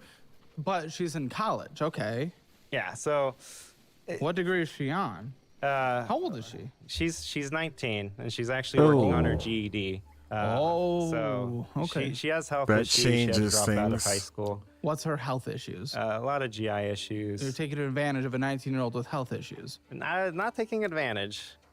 She's very happy where Isn't she's it at. usually like That doesn't just like refute the claim. a slightly older white man that goes for Bro. the younger Asian, not an older Asian that goes for the Like, what the young- fuck kind of logic is that? Like, if you're torturing somebody, you're like, it's okay, they're into the torture. It doesn't mean I'm torturing them anymore. What the fuck?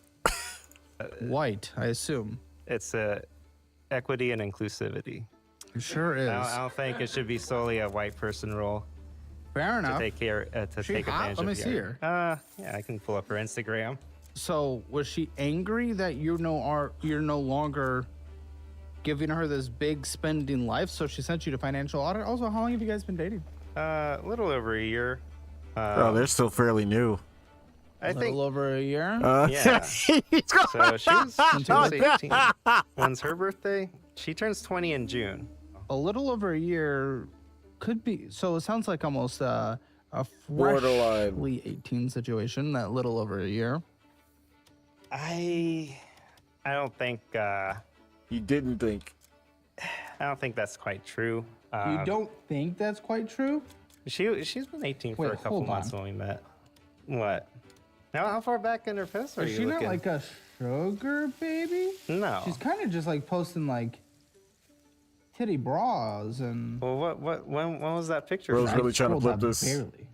She doesn't post a lot, so maybe you were looking at her from Yeah, 3 but years it's ago. all like skimpy, kind of like tall white lady. Well, that's just society now. Is she going after you for the 200,000? Is she leaving? Is she leaving you because you're not at that 200,000 anymore? No, but she whines a lot. That's a fair like, question. I don't.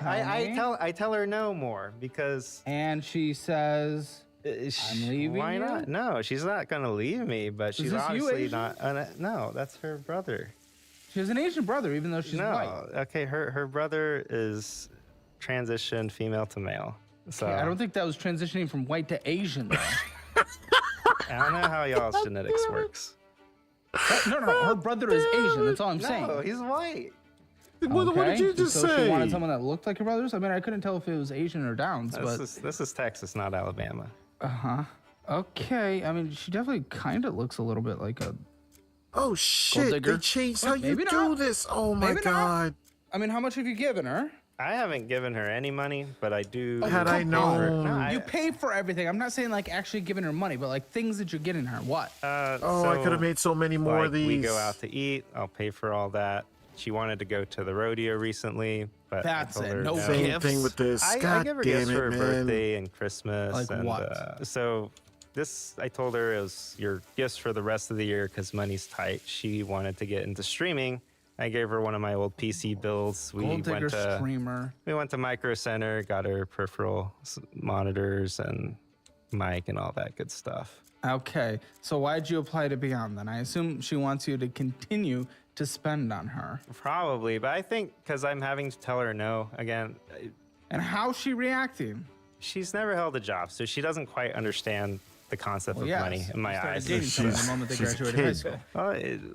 Once someone turns 18, they're an adult, and they should be able to learn these things and take care of themselves. It's not that I even disagree, but like you can't also be surprised that when you got someone right out of high school.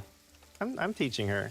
I think it's. I'm gonna take sure a while. you And are. Maybe it's good being on here because she can see from you, a third-party person, that maybe it's not necessarily I'm saying no because my finances are severely screwed up, but when people lose income, they gotta be able to say no to things and cut back on expenses. So you're grooming her into. Oh, God damn! I can't remember the name of it.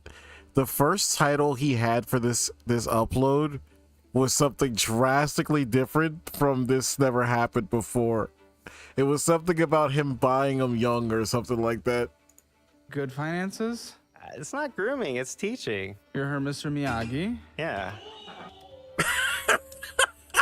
Income goes down, you say no to purchases. Uh-huh. But really, it's more just you are saying no to her for you spending your money on her.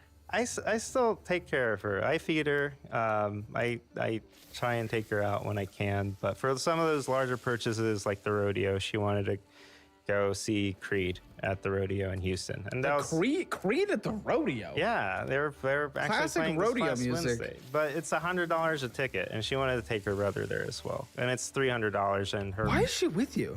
What do you mean? Why is she with me? Because I'm a nice guy, or she tells me I'm a nice guy.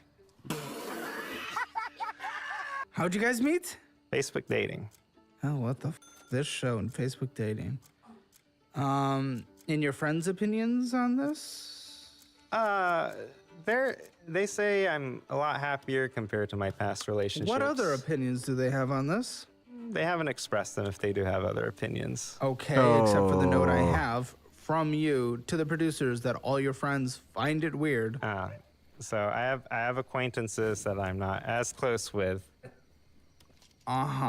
They find the age gap. To them, they find it weird, but I've also, like in the relationship before this, the age gap was the other direction where I dated someone who was 10 plus So years the groomed older is than now the me. groomer. Okay. I mean, again, I don't really necessarily care, but she's the one that signed you up on financial audit. That's why you're here. That is a rarity. Usually people sign themselves up to be on financial audit. Your girlfriend, who you were sugar daddying, who you can no longer sugar daddy, who has no personal financial responsibility or education or job or income on her side that relies on you, has now signed you up because you are cutting back. That is unique. That has never happened. I think that's me being responsible, and again, You being responsible. She signed you up. Yeah, because I'm having to tell her no, and How she is this? probably thinks. How is this responsible? Oh, we'll go How is through it, and any we'll of this see. responsible? We'll go through No. it and we'll see. Tell me, how is having a I stack don't like think that I'm responsible? like How many is of the having a guests that stack come like here that very much responsible? often. Because a lot of people, they put all their purchases onto one thing. Me, I use my credit On the cards one thing? on their debit cards. Bro, this and one's then they max basically everything maxed out with hundreds of dollars in minimum monthly payments that takes 30 years to pay Which off one at is the top that? of my stack. Which Your one is business plus card. What business do you have, business guy? What's your business? Right now, Little entrepreneur? So I have two businesses. One's Oh, a do holdings ya? company for structuring. The other one is He's a Pokemon Okay, trader. and what does your holdings company for structuring make? Nothing at the Oh, moment. good thing it's only at $21,000 on a credit card with hundreds and hundreds of dollars of interest accruing and a brutal payoff period. But go ahead, what's your second business? So my second business is a claims company where I assist other veterans with filing disability Veterans, claims. you're a veteran? I am a veteran. Okay. Yes. And What veteran? I am a Navy veteran, and Okay. I was a hospital corpsman. I was assigned to a Fleet Marine Force unit, infantry guys. Very good. So what do you help other veterans with? In learning about the disability system and being able to Learning file in their which claims. way? How to get Understanding more how to- disability? No. Are you the reason why disability claims have gone like this over the past decades to all of a sudden the past few years this? Well, we did get out of a war that's been going on for 20 years, and we are jumping Well, into even another during one. the war, it was like this.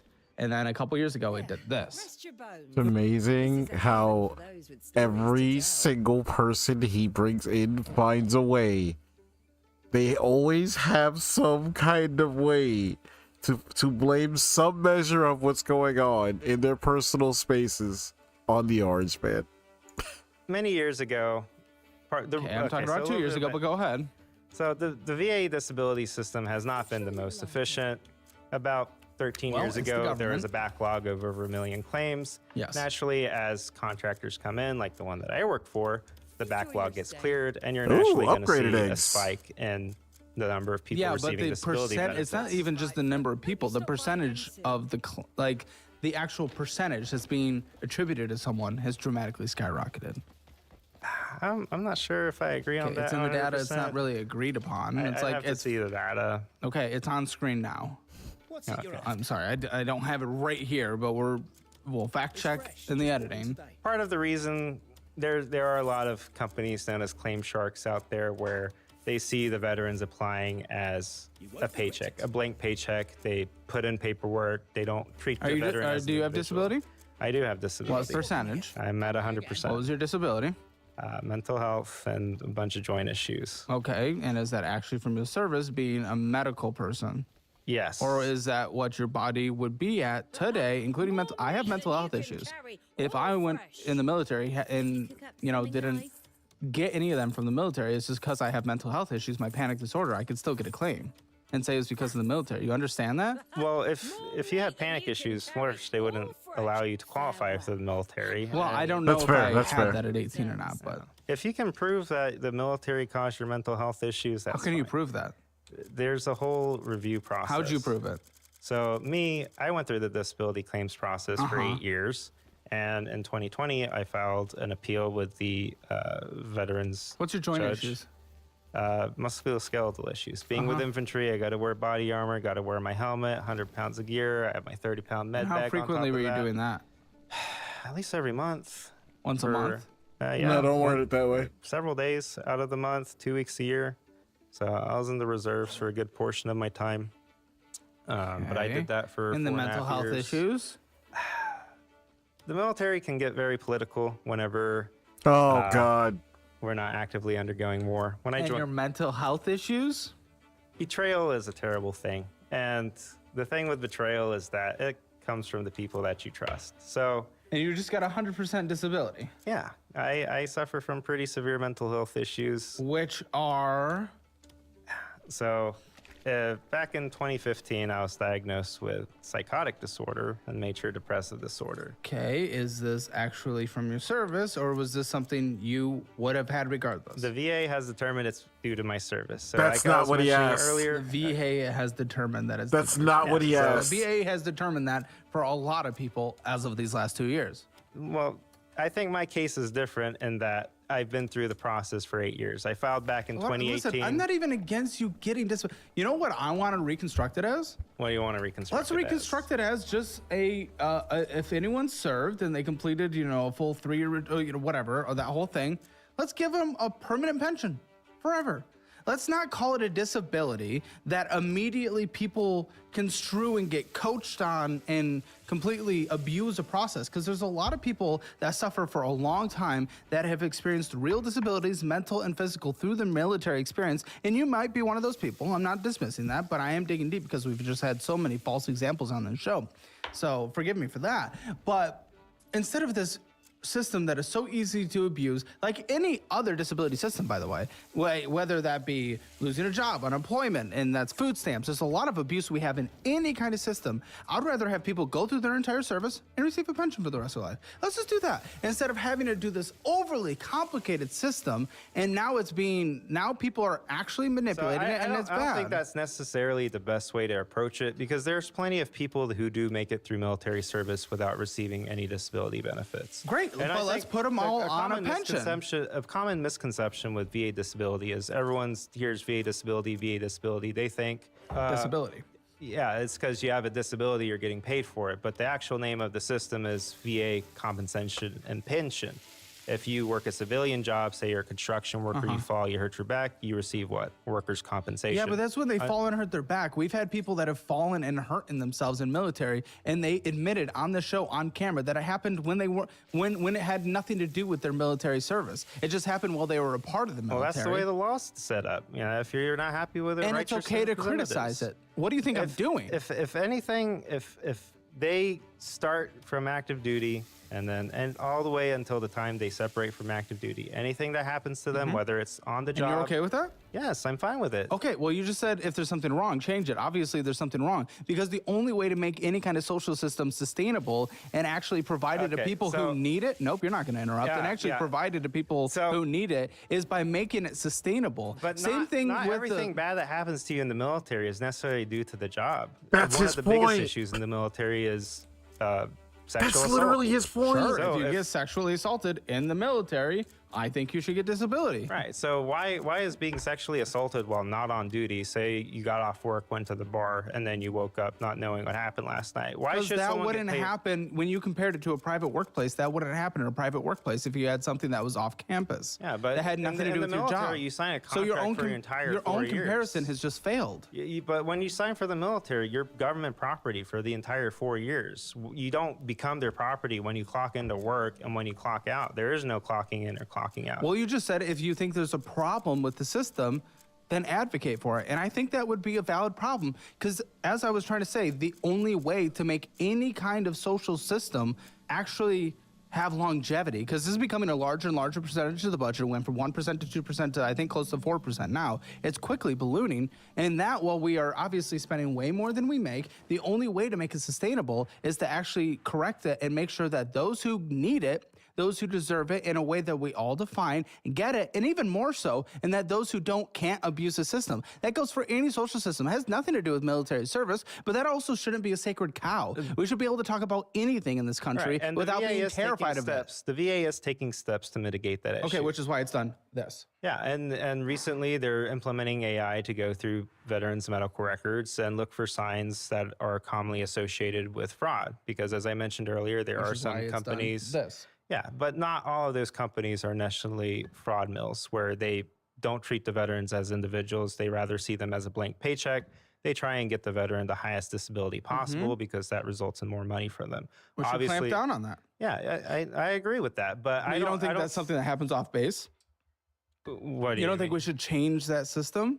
It's something No. that happened to someone that has nothing to do with their service. No, if it happened from the time that they entered the So you don't military think we to when should they change left. those definitions at all? No, I think the system is fine as it is. Rather, we Really? should enforce. It's fine as it is? We should enforce Something that's absolutely ballooning in every way whatsoever.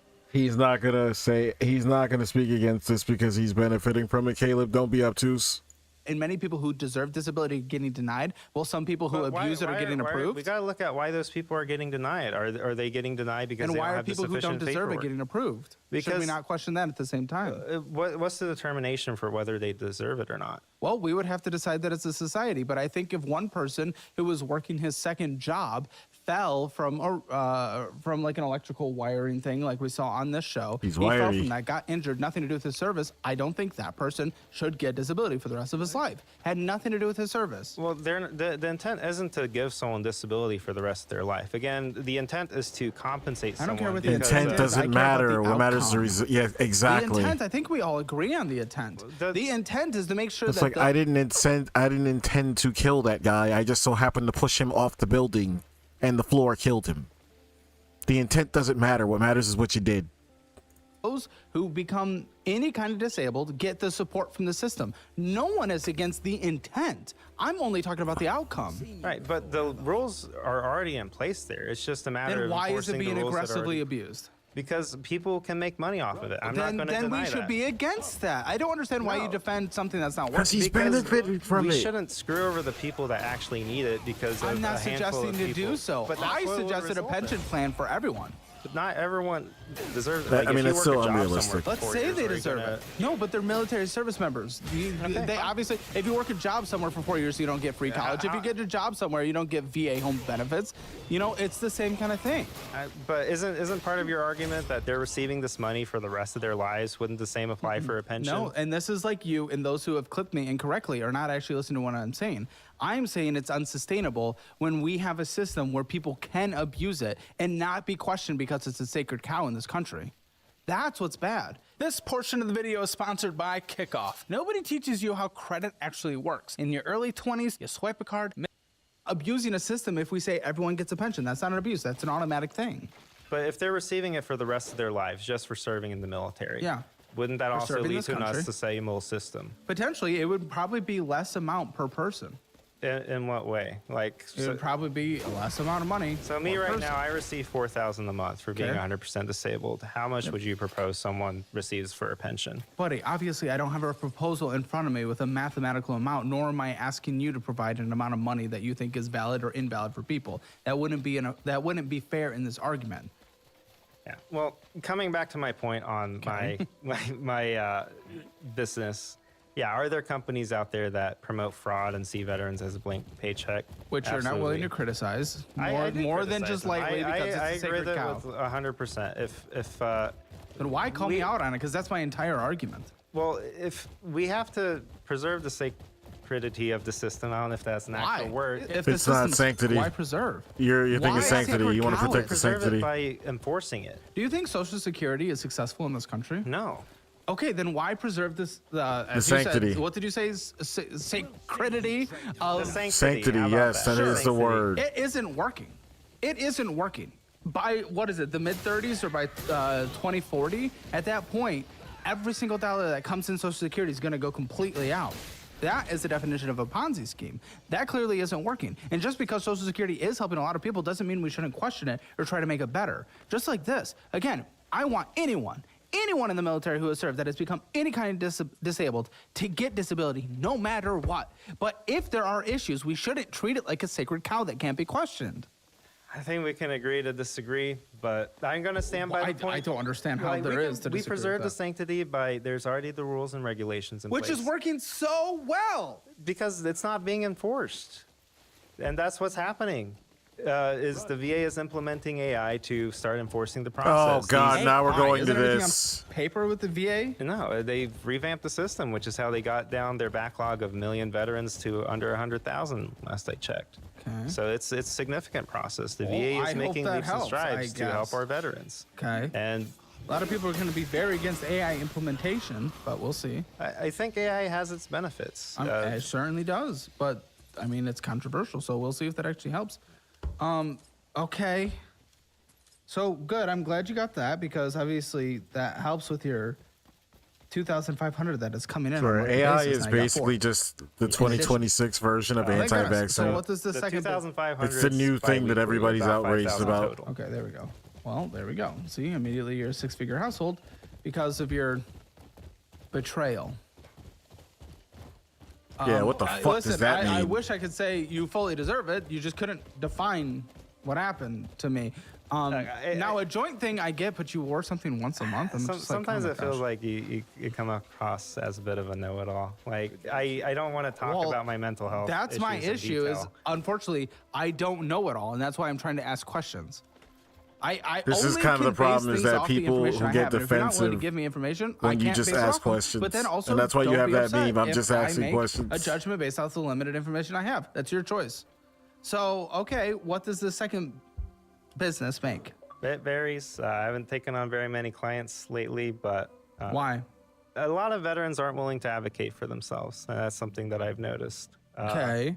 A lot of them, they Isn't that feel. an I entitlement, though? think it is an entitlement, but they hear verbiage coming from people like you, and What? they get I'm scared the away from guy the system. who says unless you clip it incorrectly, like many groups out there have, if someone is disabled from the military, I want them to get more money. I'm that guy. So what do you mean? They should hear that and they should be able to advocate for themselves. So I don't know what the you're talking about, endless victim complex freak. But go ahead, continue. What else? I have another client I'm going through. He recently separated, so I don't take on very many clients, again, because not a lot of veterans advocate for themselves for various reasons. Some people get defensive about. You seem to be getting Serial defensive. entrepreneur that doesn't actually do anything in the end? I'm helping people. So no, not a serial entrepreneur. I have a lot of ideas. Sometimes I can admit I sometimes have too many ideas than I can handle. And that kind of leaves me jumping from one thing to another, not really seeing this all the way through. So that's my other business. And with the credit card that you have here in front of you, that's from my holdings company. Holdings company. That has zero clients, $0. Well, I'm helping my mom start up her own business. Oh, you, the business guy, helping your mom start up her business. What's her business about to be? She's a licensed massage therapist, and she's been... An Asian licensed massage therapist? Yes. Brandon's going to be visiting her very soon. No solicitations. But, yeah, so I've been helping her with that. That's where half of the debt comes from. What's your debt?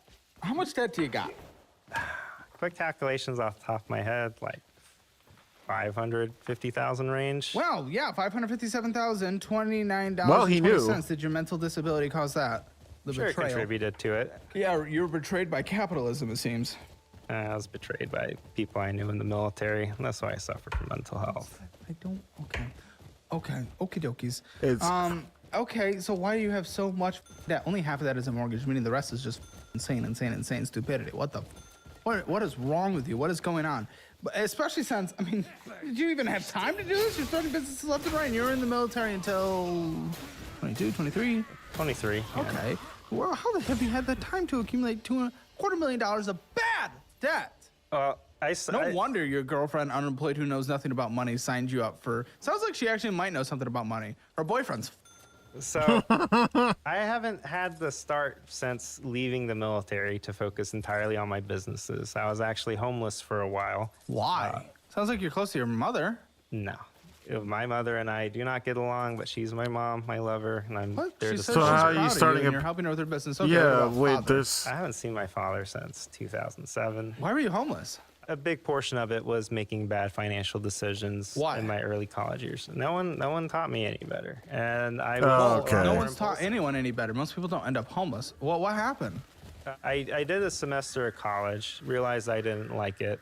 The military offered me a nuclear engineering contract where It's money. Yeah, and a I like that. $100,000 bonus. My mom talked me out of that because she wanted What me to the go to school. Yeah. Asians, yes.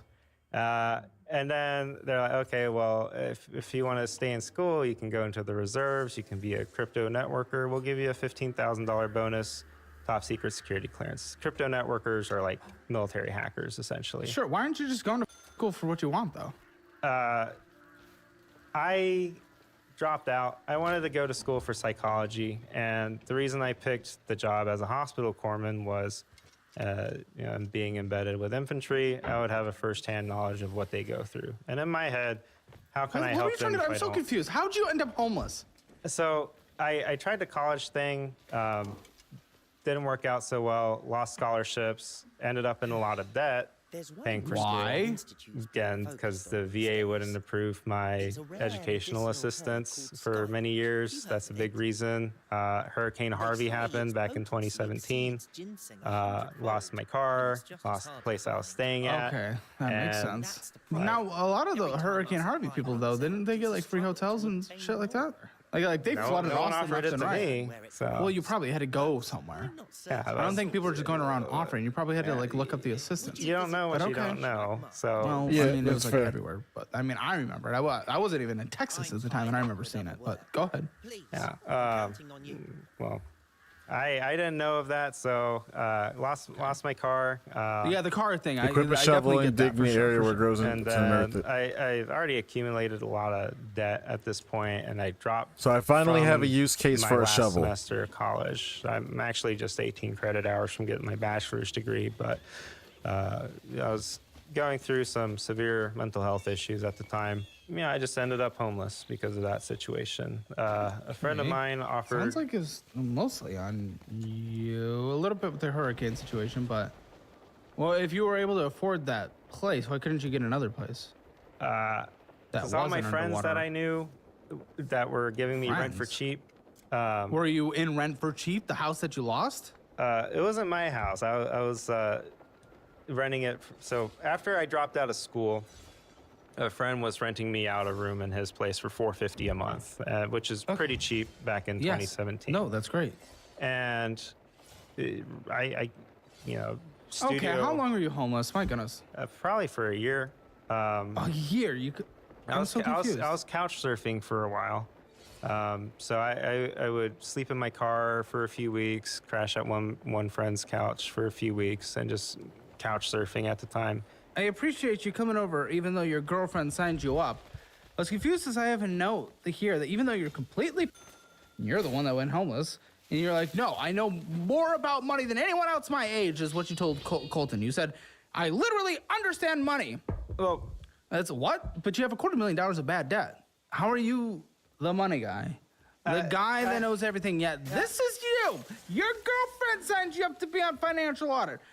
And you're telling the producer coming in, I don't even need to be on this show. What am I even doing here? I know everything about money. I know more about money than anyone else my age. I've been watching a lot of the more recent episodes. My girlfriend's a big fan. And I see the people that bring... I see you out there, gold digger. That build up a lot of their credit card debt, buying unnecessary things, eating out all the time, taking trips all the time, Disney, Taylor Swift, stuff So these like that. are And I don't all the do any clip of that. notes, buddy. And when it comes to using my credit cards, I try and pay off the statement every month. Okay, you did not pay off this first credit card within the month.